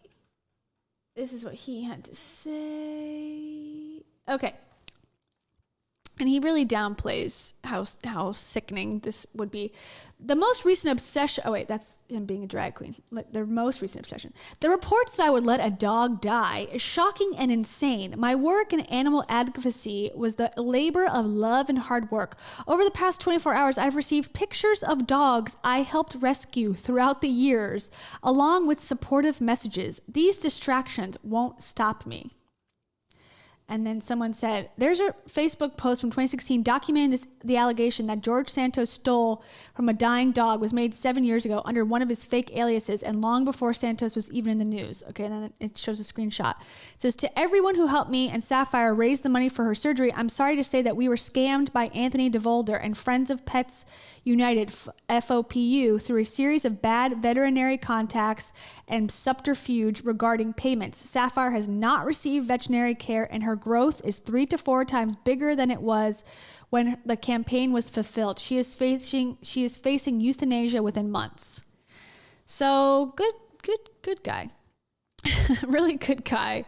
And yeah, so all he says is, I would let it, it's shocking and insane. Yeah, it's shocking and insane, but true? He's not saying that it's a lie. He's saying the reports that I would let a dog die is shocking and insane. Yeah, okay, it is shocking and insane. And he's not saying it's false. So I have a feeling that this one's probably going to be proven even more true than it already has, because I think he's carefully saying that it's not false. Because later on, he'll be like, well, I never said I didn't do it. I just said it was shocking and insane. And I helped other dogs. So who cares? I needed the money for my, lip injections. Okay, so we got puppy scam involving veterans dying dog. That is, the lowest of the low, but of course there is no lower level for him, really. Okay, let's just talk about the drag queen thing really quick, since I put it into the thumbnail specifically. Okay, here's the tweet again. The most recent obsession from the media claiming that I am a drag queen or performed as a drag queen is categorically false. The media continues to make outrageous claims about my life while I am working to deliver results. I will not be distracted nor fazed by this. Okay, so as you can see, once again, here's a picture of him. Now, my political consultation would have been, say it's Photoshop. He didn't, and he now says that, well, I had fun at a festival, who cares? But it also shows, there's other reports that it goes much deeper, and he actually performed as a drag queen for several years. Why does this matter? Who cares if he's a drag queen or not? He has a very hard stance against, the Don't Say Gay bill in Florida. He doesn't support a lot of LGBTQ things, including drag queens being one of them, and him, I guess, in the past, kind of talking down about the whole community and saying it's inappropriate for children to be around them and all those sorts of things. And then never saying, well, I was one, omitting that little detail sort of changes how people viewed his beliefs on the matter. So here's another Fox thing. Fox seems to be kind of enjoying this and having fun with it. You don't have to watch the whole thing, but George Santos finally admits to being a queen. Santos comes clean and admits he was a queen. Embattled New York GOP Congressman George Santos finally admitted to once upon a time dressing in drag. Yep, he actually admitted to something that immediately disqualifies him from politics. Last week, a former friend alleged they dressed in drag together when Santos was a teenager living in Brazil.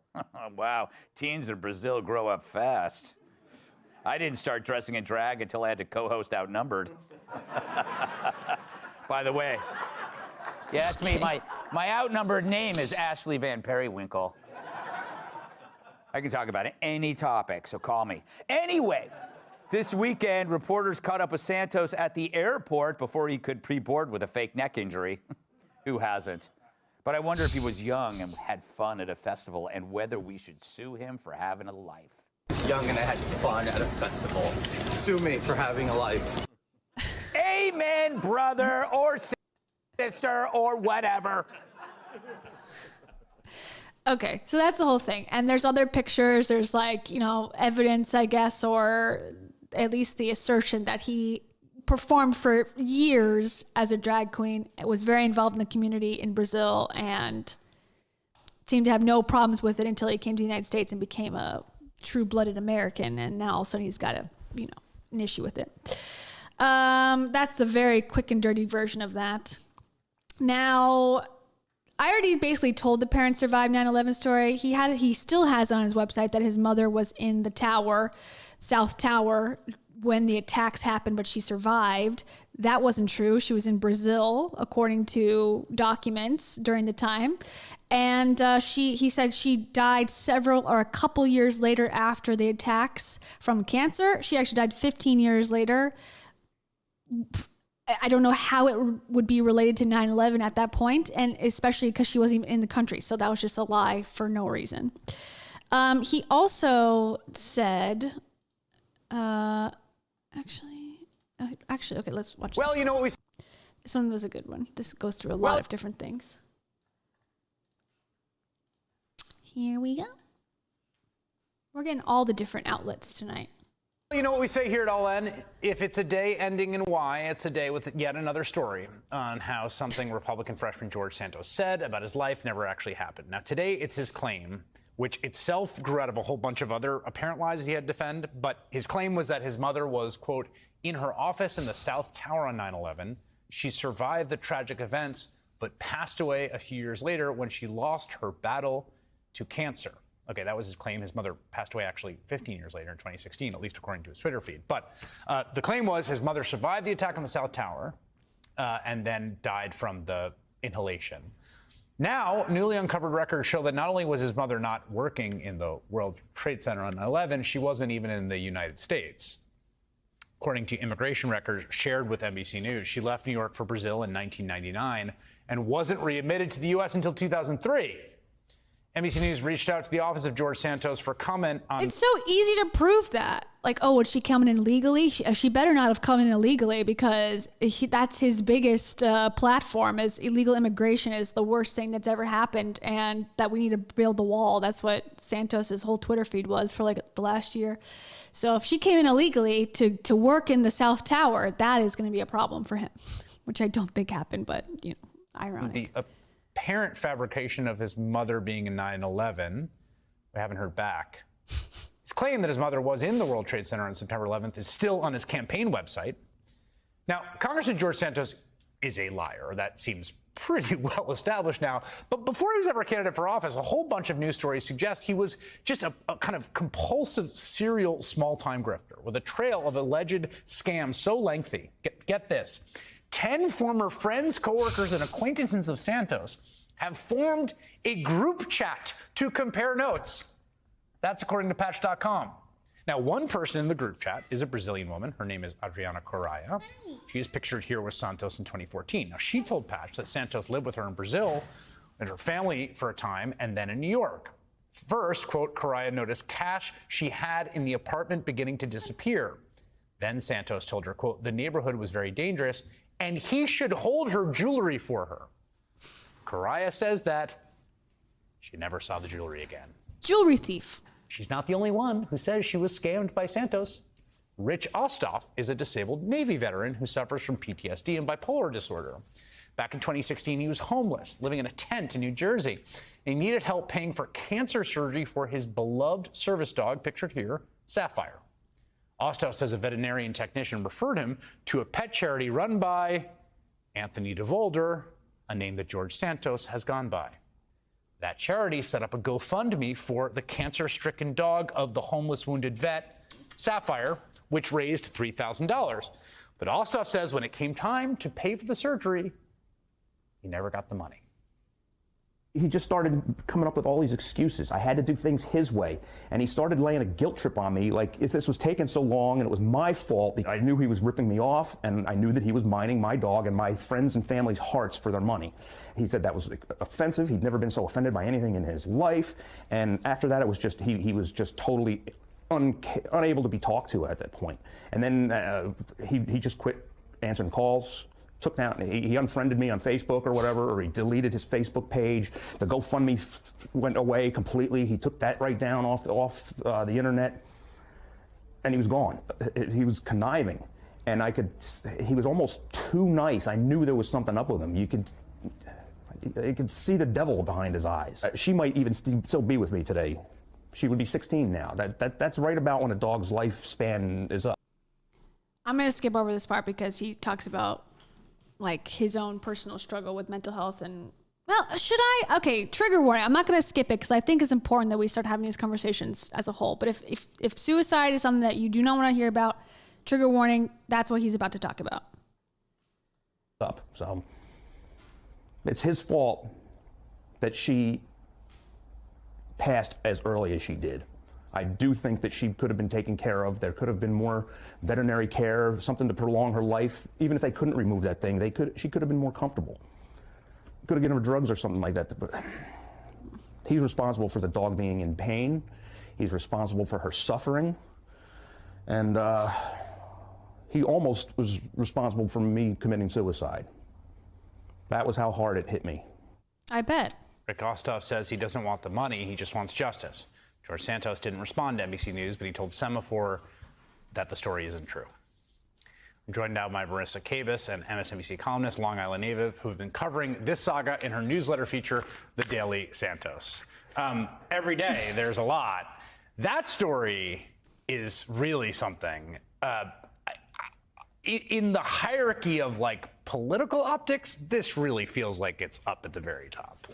I really believe that a person could do the most horrible things to another human being, but the second a pet is involved, it just crosses into an entirely different territory, and people get so emotional about it. And so finding out that on top of everything he's claimed so far, that he helped kind of contribute to someone's pet dying, I mean, that is just like a bridge too far for most people. I mean, a homeless vet with PTSD whose cancer-stricken dog he was depending on this man to raise money for, who, according to him, just absconded with it. And the other thing, you were here last time talking about the sort of one of the lies that he's told, which is that his family was Jewish and they fled Hitler's Europe, right? And that appears to be completely unfounded and true. And you made the point that like that's not something you like mess around with in the district that he represents in the place you come from.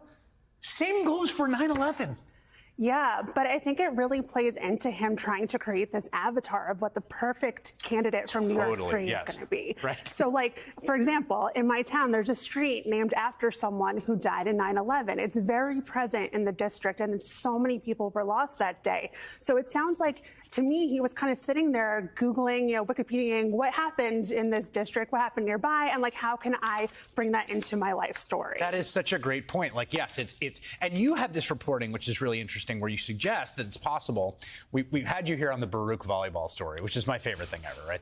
That he told people that he had been a star at Baruch College and that he was a volleyball star, led in the league title. That he didn't go to Baruch, so it was entirely fabricated. But there was like another Brazilian guy who he knew who that was, so that maybe he was just like appropriating that guy's life story. Yeah, it's really interesting. He's melding parts of other people's lives and then kind of adding his own little secret sauce to it. But yeah, this man was his boss at a job that he supposedly had at one point. And this man has gone underground since this story broke. He doesn't seem to want to talk about it. But yeah, he was a Baruch volleyball star. Unclear if he had to get 2 knee replacements like Santos claimed. But yeah, it's his life. I missed the 2 knee replacements. You also have reporting today about some of his past in Brazil. You talked to someone that was a friend, associate of his. Yeah, I spoke with this Okay, now we're gonna get to the fraud stuff. Someone named Eula Bouchard, and Rochard, and she's based in Brazil, and she claims that she knows George from when he lived in Brazil as a teen, and that they did drag together. Eula is a drag queen herself. She's well known in the area, sitting near Rio, and she says that George, and as she knew him at the time, Anthony, she said she never heard the name George. Anthony, one of his many aliases, was very fond of dressing up in drag, and it just sort of creates this crazy contrast with the people that he aligns himself with. And there's absolutely nothing wrong with doing drag. It's wonderful, but it's really hard to square that with him running as this hard right candidate. Yes, I mean, the drag has become one of the main political targets of the people that he has politically aligned himself with in the sort of modern American MAGA right. When I heard about the group chat from Patch, I mean, it does seem like, you know, from the Okay, that kind of covered a bunch of stuff. Now, let's do the robbery. Now, if you speak Portuguese, you'll have an advantage here. However, they're going to, and I'm going to trust the Rachel Maddow producers that this is accurately translated. Here we go. He's the Congressman. Top of the show, I went through a long but definitely not exhaustive list of the known lies of freshman Republican Congressman George Santos of New York. You're probably familiar with some of the greatest hits by now, the Volleyball star and Wall Street fortune and all that stuff, right? But here's something you have not heard before. Did you know that Congressman George Santos also claims he was the target of an assassination attempt, which required him being put under official police protection? That is what George Santos claimed last month in an interview with a Brazilian podcast. The podcast is called Radio Novelo Apresenta. Forgive my pronunciation. Radio Novelo Apresenta. They shared this video from the interview exclusively. He loves doing Zoom podcasts. That's his pastime about his own life. It's like Rachel Hollis, basically. Except that he's more out of there with actually no, not even Rachel Hollis, Dave Hollis. Dave Hollis's favorite pastime is doing grainy Zoom call podcast with 0 viewers. That's what they share together with us.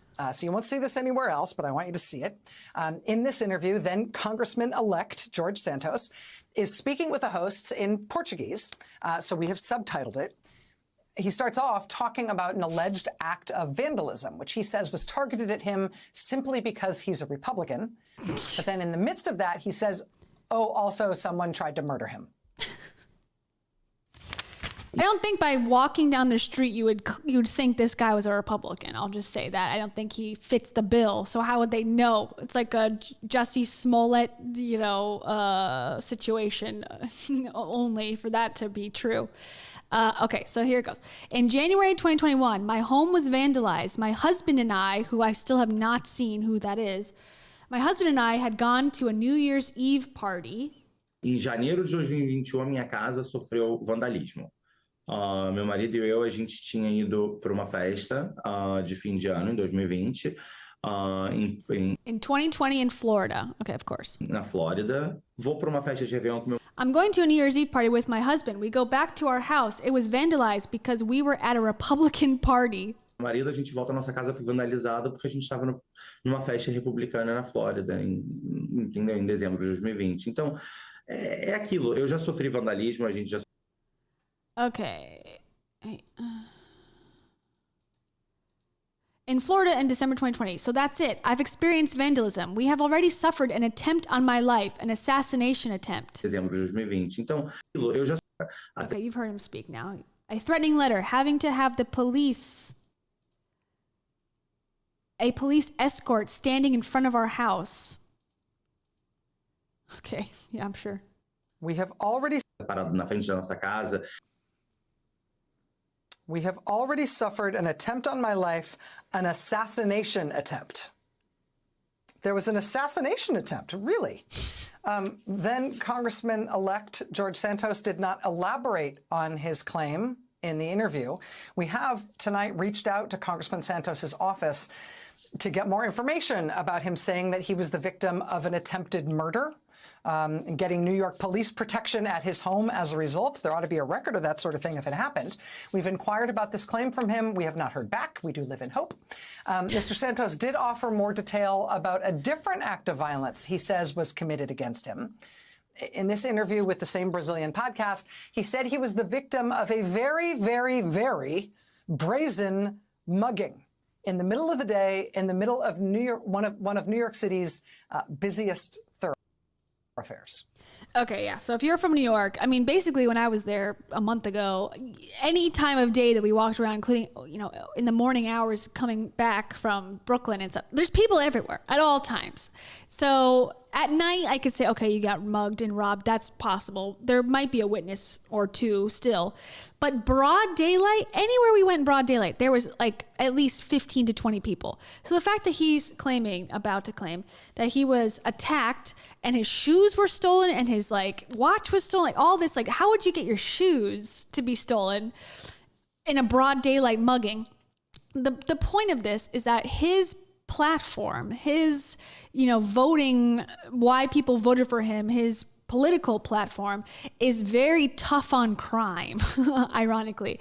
Much in the sense like he spoke about like, oh, we need to bring back these plainclothes cops and we need to do this and that and we need to, you know, get rid of the bail system. And like, he's very much into like, New York is a dangerous place and if you live here, you're going to be murdered at any time. So I think a personal story like this is just to make it seem like, oh, New York in the borough that he's representing, like at any time, you're just going to be mugged on the street and that, you know, that's a real thing. Therefore, there needs to be all these, you know, all this money spent there, all this crime protection stuff, because that's his whole shtick, is that he's tough on crime and thinks that New York is super, super dangerous, which it is dangerous, but it's not this dangerous.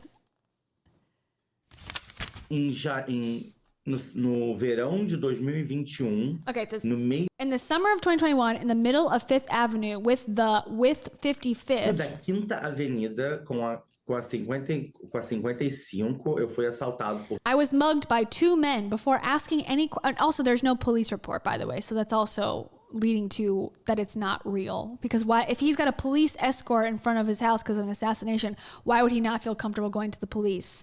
And he's very big back the blue, so I don't think he's against cops and being helped by them. So there's no police reports on this, FYI. Before asking any questions, they weren't black, they were even white, but they robbed me. Por dois homens. So it says, I was mugged by two men before asking any questions. They weren't black, they were even white, but they robbed me. Okay. Antes que qualquer pergunte, não foram negros, eram brancos, inclusive, mas eles me assaltaram, levaram a minha pasta, levaram. They took my briefcase, took my shoes and my watch, and that was in broad daylight. It was 3 p.m. I was leaving my office going to E meu the... relógio. E isso foi na luz do dia. Eram 3 e pouca da tarde, eu estava saindo do meu escritório, indo para a garagem, pegar Going to the garage, getting my car, and I was mugged. My house was assaulted. meu carro e eu fui assaltado. A minha casa foi violada, eles They stole your shoes in the middle of Fifth Avenue? Arrancaram seu sapato em plena Quinta Avenida. Sim, em plena Quinta Avenida. In the middle of Fifth Avenue, and that wasn't the worst of it. Nobody did anything. Nobody did anything. E o pior de tudo não foi isso. Ninguém fez nada. Ninguém fez nada. O medo é... What, because he was a Republican? I don't understand like what his whole point is. The fear is real. It's surreal what we live through here. Yeah, you're talking to someone who's living in Brazil. I think I would imagine, and I've never been to Brazil, so maybe I'm being ignorant here, but from what I've heard, Brazil is a much more dangerous place than New York City, but I could be wrong.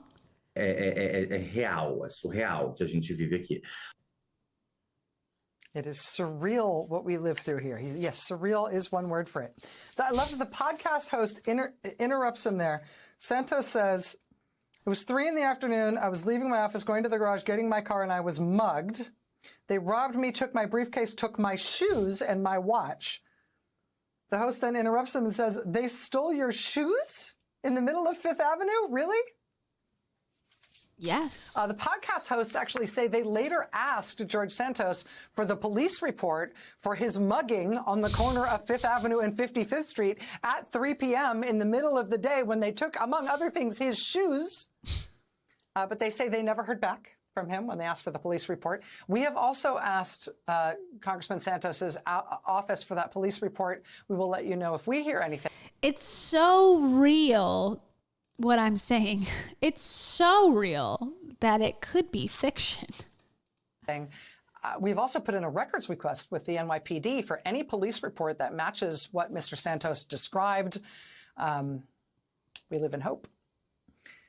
But perhaps the most magnificent moment of this interview comes when Congressman Santos tries to explain to these podcast hosts why it is that he personally takes such a hard line toward undocumented immigrants when he himself comes from a family of immigrants. Watch. Por isso que eu sou. I don't even know what this word is. I'm ass. He's ass.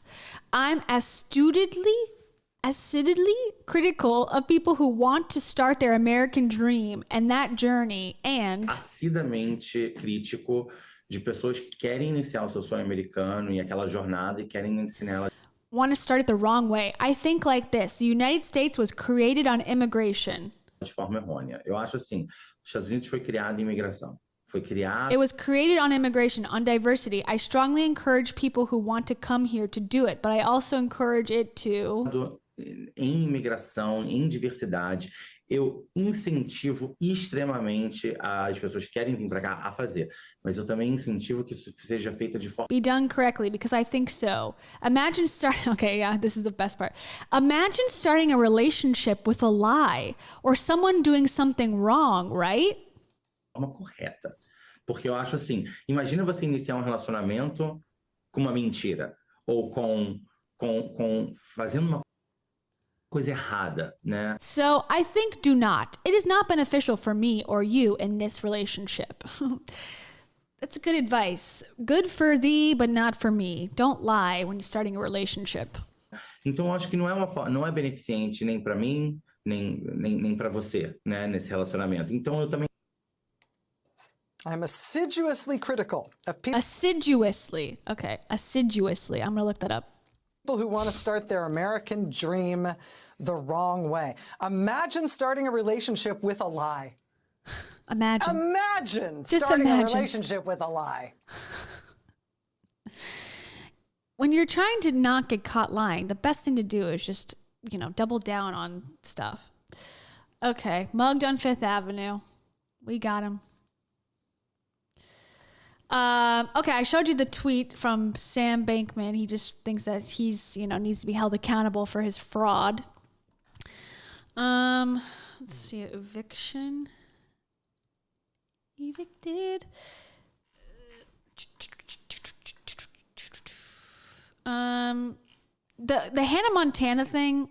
Basically, now this is less exciting because there's no podcast or him saying anything, but apparently Politico tracked down an old Wikipedia page, and the user that updated it is named George Devolver, so they're assuming that it's him, and he updated his own Wikipedia page to say that he was on the Hannah Montana show.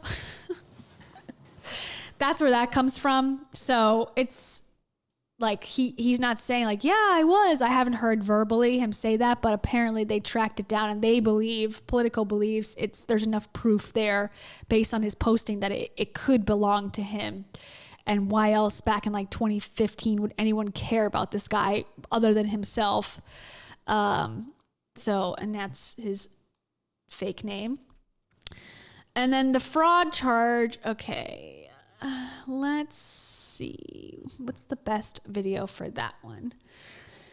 Okay, we did the robs, we did the coffee and donuts, the resume, the lies, the list, the dinner, the stolen charity, the drag queen, the group chat, the Pulse nightclub. Okay. Meet your congressman investigation.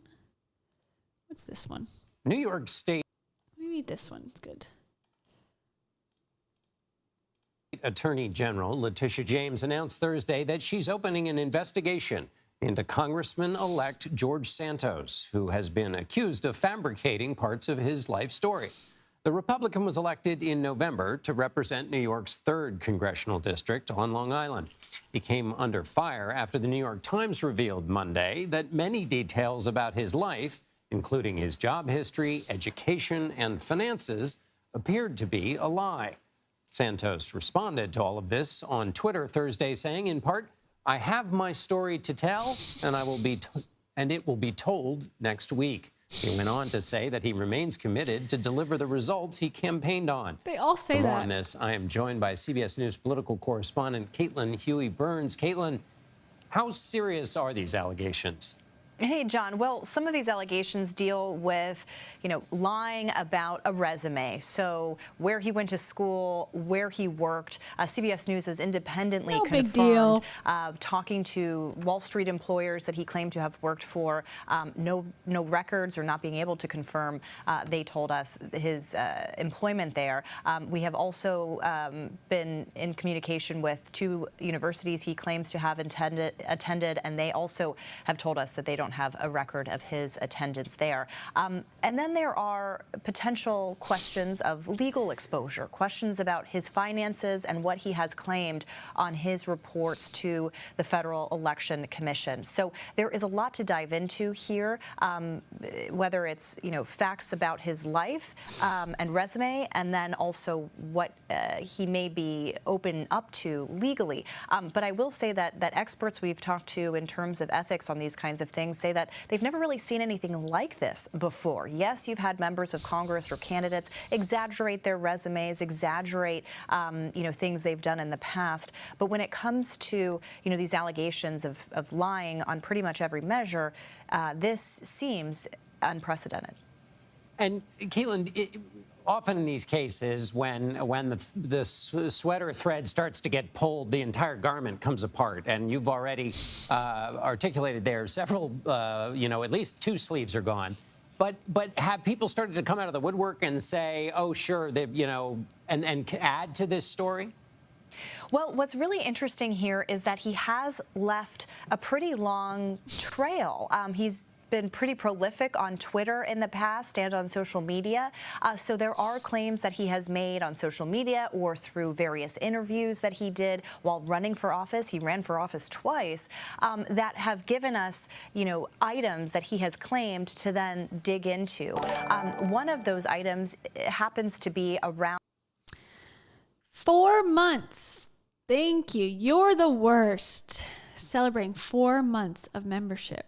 Looking forward to catching the replay. You got a long replay to watch, baby. Thank you. We appreciate it. And by we, I mean me and my future self. Scruffy cones. My mouth is so bored. My mouth is so bored. My eyebrow stays on. My eyebrow stays on. Also, this is for you. I'm outside the Cheesecake Factory waiting for it to open.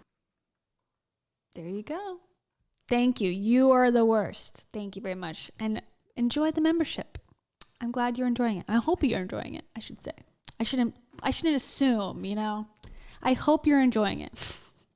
His Jewish heritage. He has claimed before that his grandparents fled persecution, and he gave a speech last month in Las Vegas, Nevada for the Republican Jewish Coalition, kind of talking about his Jewish ancestry. He's identified as Jewish. He's also identified as Catholic.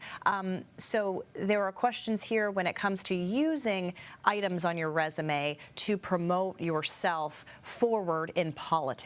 And that's kind of why some groups, like the Republican Jewish Coalition, told us that they are concerned and want him to address these. So last 2 questions. One is going back to the actual legal exposure. Letitia James is looking into this. What is it, just on the campaign finance front? Is there? Yes, basically, I guess. Okay, let's talk about specifically the eviction stuff. I thought they were going to talk about it, but alas. Okay, this is from the New York Post. Okay, not the most reputable in the world, but they get the job done sometimes. Okay, so they claim George Santos' sister facing eviction for unpaid rent while donating to her brother's campaign. Okay, so the Santos' sister reportedly skipped years of rent on the Queens apartment the siblings once shared, but still managed in that time to dish out tens of thousands of dollars in political contributions, including $5,000 to her lying brother's campaign. Court records show that Tiffany Santos is facing eviction from the Elmhurst apartment for failing to pay nearly $40,000 of rent. So while he's on Twitter bemoaning his tenants that he's a landlord for taking advantage of the moratoriums put on the rent and all that. So he's going on there claiming to be upset about that as a landlord. His sister and himself are actually not paying their real landlord their rent, allegedly. Got it. $40,000 in rent since August 2020. She reportedly owes the massive sum despite receiving more than $30,000 in federal emergency rental assistance paid directly to her landlords. Okay. I didn't see her before. She also has they must have share the same lip injector. Okay. I want to know about him because the sisters they're related, obviously, but okay, here. The wild eviction drama. Oh no. I don't know if I bought this one. Well, I guess we can't read it. Hold on. Let me read another one. Santos eviction. He was evicted himself twice. And he claims he was robbed of his rent money. Okay. Okay, here's another one. Evicted at least twice. Okay, here we go. George Santos' former landlord claims Rep-elect left Queens apartment with a lot of damage. The landlord of the 2-bedroom, 960 square foot apartment said Santos and his sister never paid rent late, but did cause damage. Okay. Well, I can't read this one either. All right. Stand by. Let me pull the articles that I clipped. The New York Times is the one that's got all of the juice, and Forbes is okay. Forbes can sometimes not be trusted because they have the Forbes commenters, but Forbes contributors, which aren't necessarily real reputable sources, but we'll use it in this case.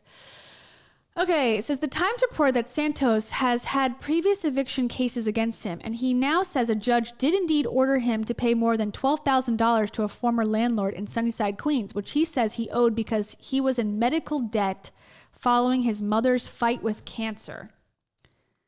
So, of course, he's got an excuse and a reason. But, again, why is he saying he's a landlord and not getting his tenants are freeloading off of him?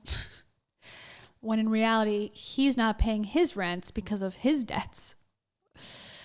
Okay, let me just read the New York Times one, too. And then we'll wrap up and I'll sing my song. And we're going to sing a Brazilian song today. Keep it in theme. Okay, here we go. New York Times. Scoop, scoop, scoop.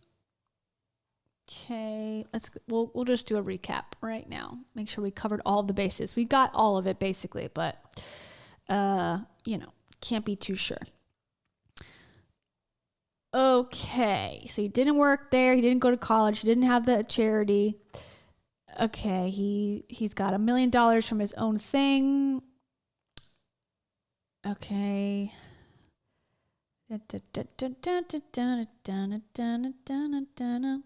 Here's the criminal case in Brazil. All right, this is interesting. Mr. Santos has said he was born in Queens to parents who immigrated from Brazil and was raised in the borough. His father, he said, was Catholic and has roots in Angola. His mother, Fatima DeVolder, was descended from migrants who fled Jewish persecution in Ukraine and World War II strife in Belgium. Mr. Santos has described himself as a non-observant Jew, but also says he's Catholic. Records show that Mr. Santos' mother, who died in 2016, lived for a time in the Brazilian city of Neutro. I don't know, a Rio suburb where she was employed as a nurse. After Mr. Santos obtained a high school equivalency diploma, he apparently also spent some time there. In 2008, when Mr. Santos was 19, he stole the checkbook of a man his mother was caring for, according to Brazilian court records uncovered by the Times. Police and court records show that Mr. Santos used the checkbook to make fraudulent purchases, including a pair of shoes. 2 years later, Mr. Santos confessed to the crime and was later charged. The court and local prosecutor in Brazil confirmed the case remains unsolved. Mr. Santos did not respond to an official summons, and a court representative could not find him at his given address, records show. That period in Brazil overlapped with when Mr. Santos said he was attending Baruch College, where he said he was awarded a bachelor's degree in economics and finance, but Baruch College said it was unable to find the records. Okay. He went to NYU, but he didn't. Okay, this is about the lies of Citigroup. Okay, here's the Pulse part. Now, Pulse is a very, I shouldn't say close to my heart thing, but when Pulse, the shooting happened in 2016, that was one of the things that I had covered as a journalist when I was still in the business. And like the day that it happened, the morning that it happened, essentially, like I started working on that coverage. Now I handled the very like fluffy side of things, like people donating blood. Like I wasn't at the scene. I mean, first of all, the whole street was shut down for like a week because of the chaos that had happened there. But people at the organization that I was at, they did obituaries about every single victim. They had called family members. A lot of them were from Puerto Rico. And they had, contacted them to find out who these victims were and tell their stories. So I'm very familiar with the Pulse nightclub shooting, like a lot of it, the history of it and kind of where it stands today. So for him to claim anything about Pulse is outrageous because, as far as I knew, there was obviously 49 victims. None of them that I know of, that I remember, were involved in any sort of finance, let alone 4. There wasn't even 4 people that knew each other necessarily that worked together. That would have been a big storyline. So the fact that he's now going to say that he worked with 4 separate people who died in the Pulse nightclub shooting is just obviously false.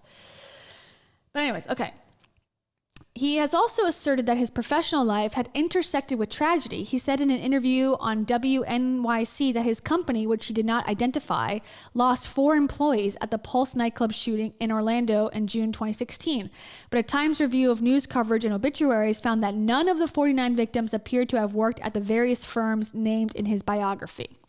So just saying that for no reason. And that's the same thing that the woman, the writer from Grey's Anatomy did. She's like, I was involved in the Pittsburgh synagogue shooting. No, you weren't. They have to take these national tragedies and like, oh, my mom was in 9/11 and all my coworkers were at Pulse. It's like, you're not special. Anyways. Okay, here's the evictions. As he was purportedly climbing the corporate ranks, Mr. Santos claimed to have founded Friends of Pets United, which he ran. Okay. As a candidate, he cited the group as proof of history of his philanthropic work. Though remnants of the group and its efforts could be found. Okay, so we already talked about the pet thing. Okay, during that same period, Mr. Santos was also facing apparent financial difficulties. In November 2015, a landlord in the Whitestone neighborhood of Queens filed an eviction suit in housing court accusing Mr. Santos of owing $2,250 in unpaid rent. The landlord, Maria Tulumba, said in an interview that Mr. Santos had been a nice guy and a respectful tenant, but she said that he had financial problems that led to the eviction case. Declining to elaborate further, the judge ruled in favor of Mrs. Tulumba. So he's been evicted not once, but twice, which is sort of a rare case for someone to actually become evicted from a residence. It's not easy to do. So the fact that he was twice actually shows that he really was delinquent or caused so much damage. Thank you, Reina de la Cruz. Thank you very much. I appreciate that. And for that, I say... Your kids are gorgeous and they've gotten old.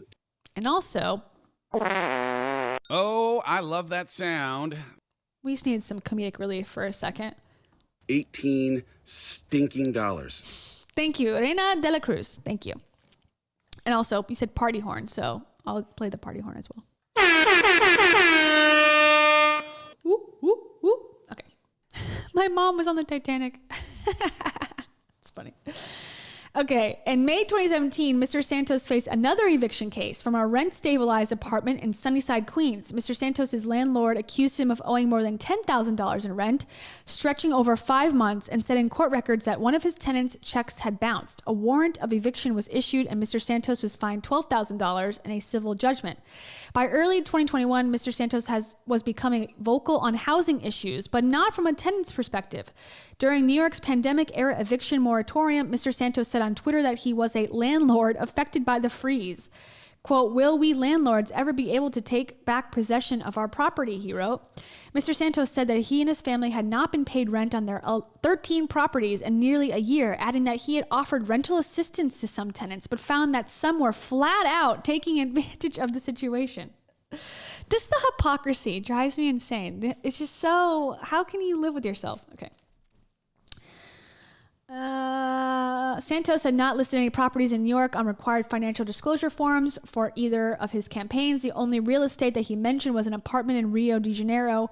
Property records databases in New York City and Nassau County did not show any documents or deeds associated with him, immediate family members, or the DeVolder organization. So the the explanation he gave to Sky was, my family owns this. Now I guess he's going to say it's his extended family, because his immediate family does not own property either, according to the New York Times. It is unclear now this is where I think he's going to jail, once again. It is unclear what might have led to Mr. Santos's apparent reversal in fortunes. By the time he launched his first run for House in November 2019, Santos was working in business development at a company called Linkbridge Investors that says it connects investors with fund managers.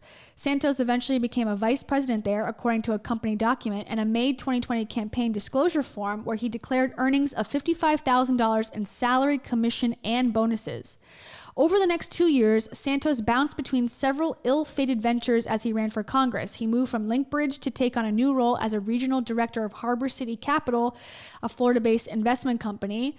Okay, Harbor City, which attracted investors with YouTube videos and guarantees of double-digit returns, soon garnered attention from the SEC, which filed a lawsuit accusing the company and its founder of running a $17 million Ponzi scheme. Neither Mr. Santos nor other colleagues were named in the lawsuit, and Mr. Santos has publicly denied having any knowledge of the scheme. Yeah, I'm sure you had no clue. What were you consulting people on otherwise? 2 weeks later, a handful of former Harbor City executives formed a company called Red Strategies USA.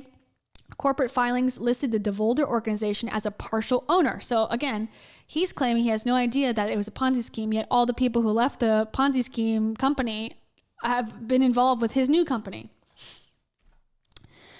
Red Strategies was short-lived. Federal campaign records show it did political consulting work for at least one politician, Tina Forte, a Republican who unsuccessfully challenged Representative Alexandria Ocasio-Cortez in November, before it was dissolved in September for failing to file an annual report. The DeVolder organization seems to have flourished as Mr. Santos ran for office.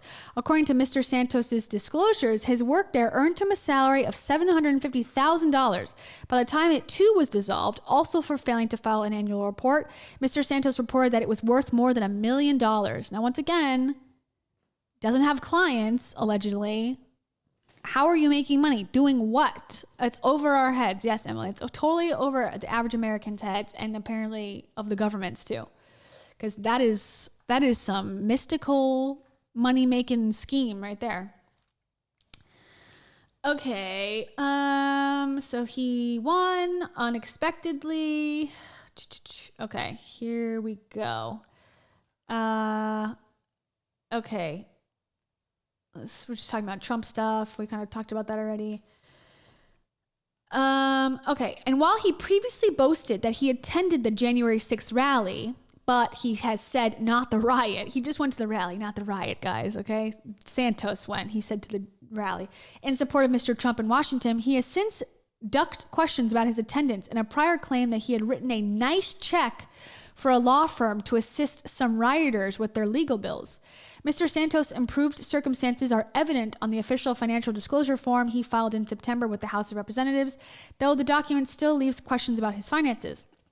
In the disclosure, Santos said that he was the DeVolder organization's sole owner and a managing member.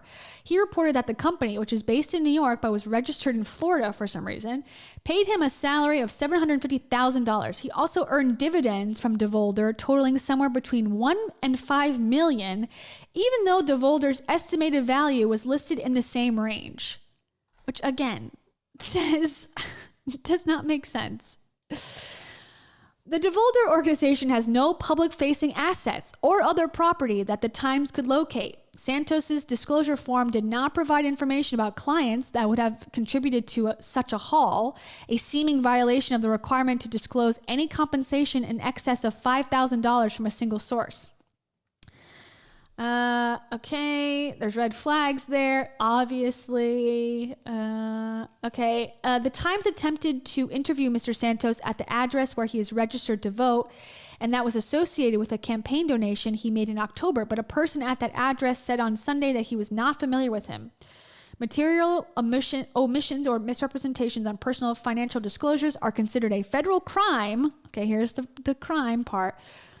Omissions or misrepresentations, which is what it sounds like to me, on personal finance disclosures are considered a federal crime under the False Statements Act, which carries a maximum penalty of $250,000 and 5 years in prison. But the bar for these cases, unfortunately, is high, given that the statute requires violations to be knowing and willful. I think he was, but okay. Okay, they're gonna maybe look into him. Oh, here's how much he spent. Okay, campaign disclosures show that Mr. Santos lived large as a candidate, buying shirts for his staff from Brooks Brothers and charging the campaign for meals at the restaurant inside of Bergdorf Goodman. Santos also spent a considerable amount of money traveling during his campaign. Of course, he had to travel across the country to raise money and awareness in District 3 in New York. He spent roughly $40,000 in flights to places that included California, Texas, and Florida.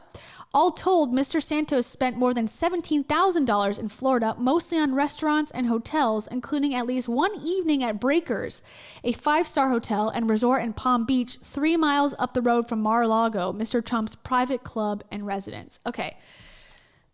I, again, believe he did not think he was going to win this election. I think he somehow got money from some sort of fraudulent source that needed to launder it, and they used him because he needed money desperately and has this weird political ambition, and he won unexpectedly and was like, oh shit. Whoops. So there you go. Bingo! We did it, everybody. We did it.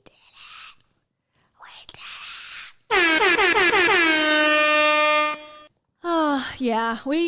I sort of talked about that for 1 second, Charlie. But there's, like I said, a whole side story there. There's the guy from the Harbor investment firm got in the Ponzi scheme. The guy who got scammed in that, one of the investors, has direct ties to an oligarch in Russia. And apparently, even after the Ponzi scheme was discovered, that guy, the cousin of the oligarch, gave money to Santos's campaign. Now that guy is coming out against Santos and saying that he was scammed. But who knows? Interesting connections. For sure. So we hit bingo, everybody. I think, and I say this every week after every video I do, but I really do think that this might need a edited video. This is obviously 4 hours now, but I think maybe I'll go back in and cut out all the excess and then put it into one video so that people who were here can get a recap, or people who didn't come can get like a shorter version. I need to start editing again. Like I said, I edit for work now every day and for clients still, but I love live streaming, but I also still need to edit, I think, because I don't know. I guess I should. I just should, right? Support me, I guess. Okay. What was I gonna do? We gotta do the song, and then I was gonna do something else though. I forget. I don't know. I forgot what I was gonna do in addition to the song. But yeah, that was George Santos. Did you like the political take? I won't do much more politics, but this is just liars and fraud and scams. Oh, I love it. I love talking about it and hearing and seeing them. Like the other woman who just got in trouble for selling her company to JP Morgan interests me too. So I think that one's on the docket as well, coming up soon. So yeah. So if you want to join the membership, here's my hard pitch. Both my parents survived the Hindenburg explosion. So the best way to honor them is to join the membership. You can join Pancake Breakfast Club or Choose Sadness. Either one will get you access to a exclusive $5,000 basically equivalent Reddit thread. And you get a PNG version of this bingo card. Hey, woo woo. And that's it. What else? I feel like I was like, okay, I'm going to say something important at the end, and I completely have blanked on it. So I guess I'll wake up in a panic and a sweat in the middle of the night. Like, I was supposed to tell them whatever it is. But that day is not today. Okay. Yes. Let me do my song. What else? That's it. Well, thank you everybody for joining. I appreciate the patience and the, oops. Oh my gosh. The computer is not, I feel like a boomer. I'm like, how do I do things? I need to click the button. Oh my God. I need to upload a song to this and it's not letting me do it. Annoying. Hold on, talking to myself.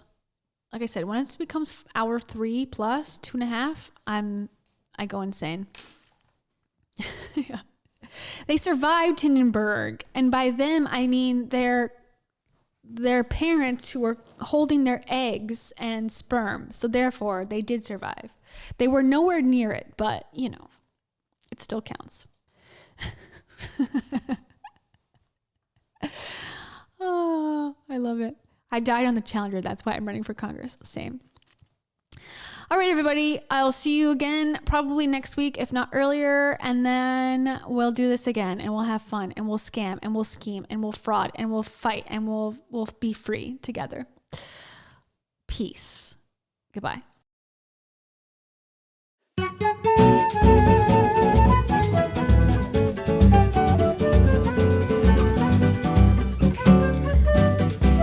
George Santos. Ay, ay. What a guy.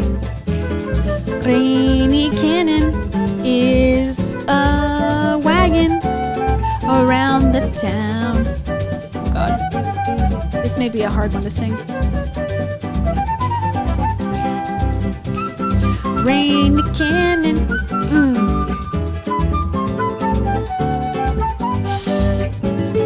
Rainy Cannon is a glannon in the world. Glannon's not a word, but this song is really hard. Starry nights in the sky, always watching the show and never says hi. Nicole Hensley is the person who's third on the list and loves to go to Rio.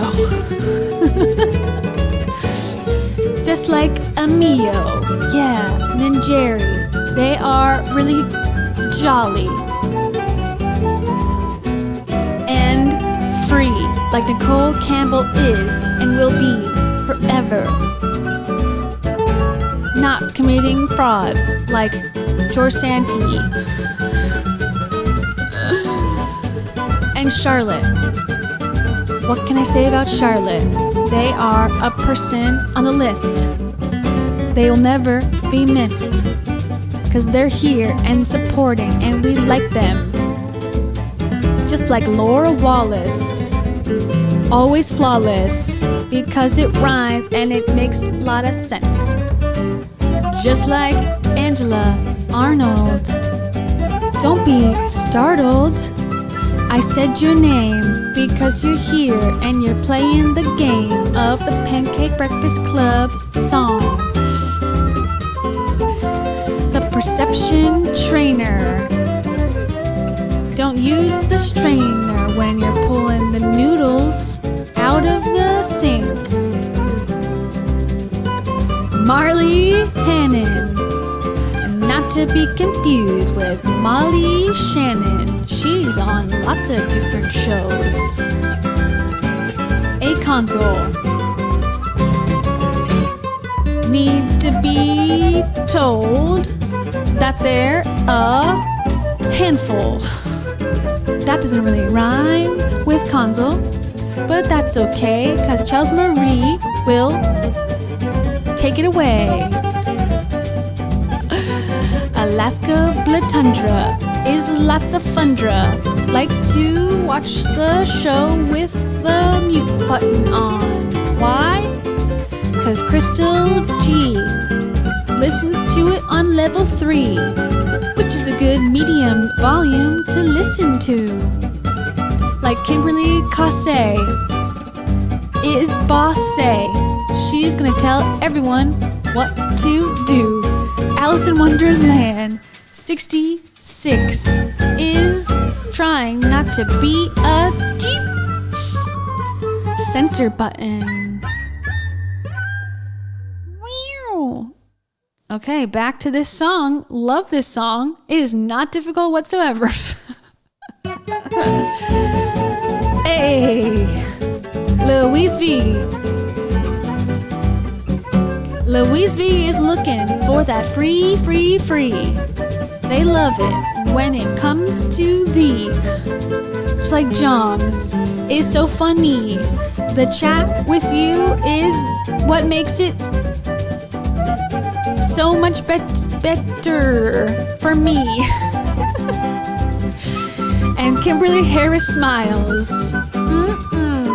Driving for miles and miles and miles and miles. Commuting around New York City. Have you been to District 3? Kara Soto. She has a Toto that just wants to go on the yellow brick road. And Tiffany, what can I see out there in the world? Look after me. Okay. Darby DeFord says to me, while down on one knee, and Brianna Nicole, they're climbing in a hole because it's cool in there. We don't have time to spare, right, Dave Kelly? You don't gotta tell me. I've used thee and me several times throughout this ditty. That's okay, people will forgive me again. But not Jenna Cash, not forgiving. She is just sliving. Okay, Paris Hilton. Not to be confused with Niece Milton. That's a person who doesn't exist, but probably does somewhere. Statistically. Tara's back. You want to sing this last one? An El Cholo's kid. You'll never want to be hid in because you're at the bottom of the list, but you're welcome anytime we have a tryst. Hey, Tara has something important to say. She'll save this song. She'll save it. Sing it, girl. Sing it loud and proud. Good job.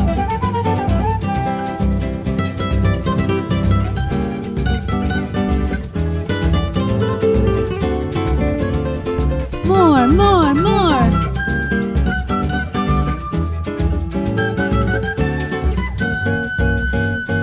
like, no, I don't want to. I just want to get pets, and that's okay. 'Cause she's a tarot bae. And she gets to stay, no matter what they say. Right, Tara? Right. Yeah. Oh boy, that was rough and tumble. Thank you guys for sticking around if you did. I apologize on behalf of Brazil. Not on behalf of Brazil, to Brazil. I will send my apologies via fax mañana. All right, everybody. Tara says goodbye. I say goodbye as well. Can we get, is she going to be in the shot? Oh, she's hiding. Goodbye. See you later.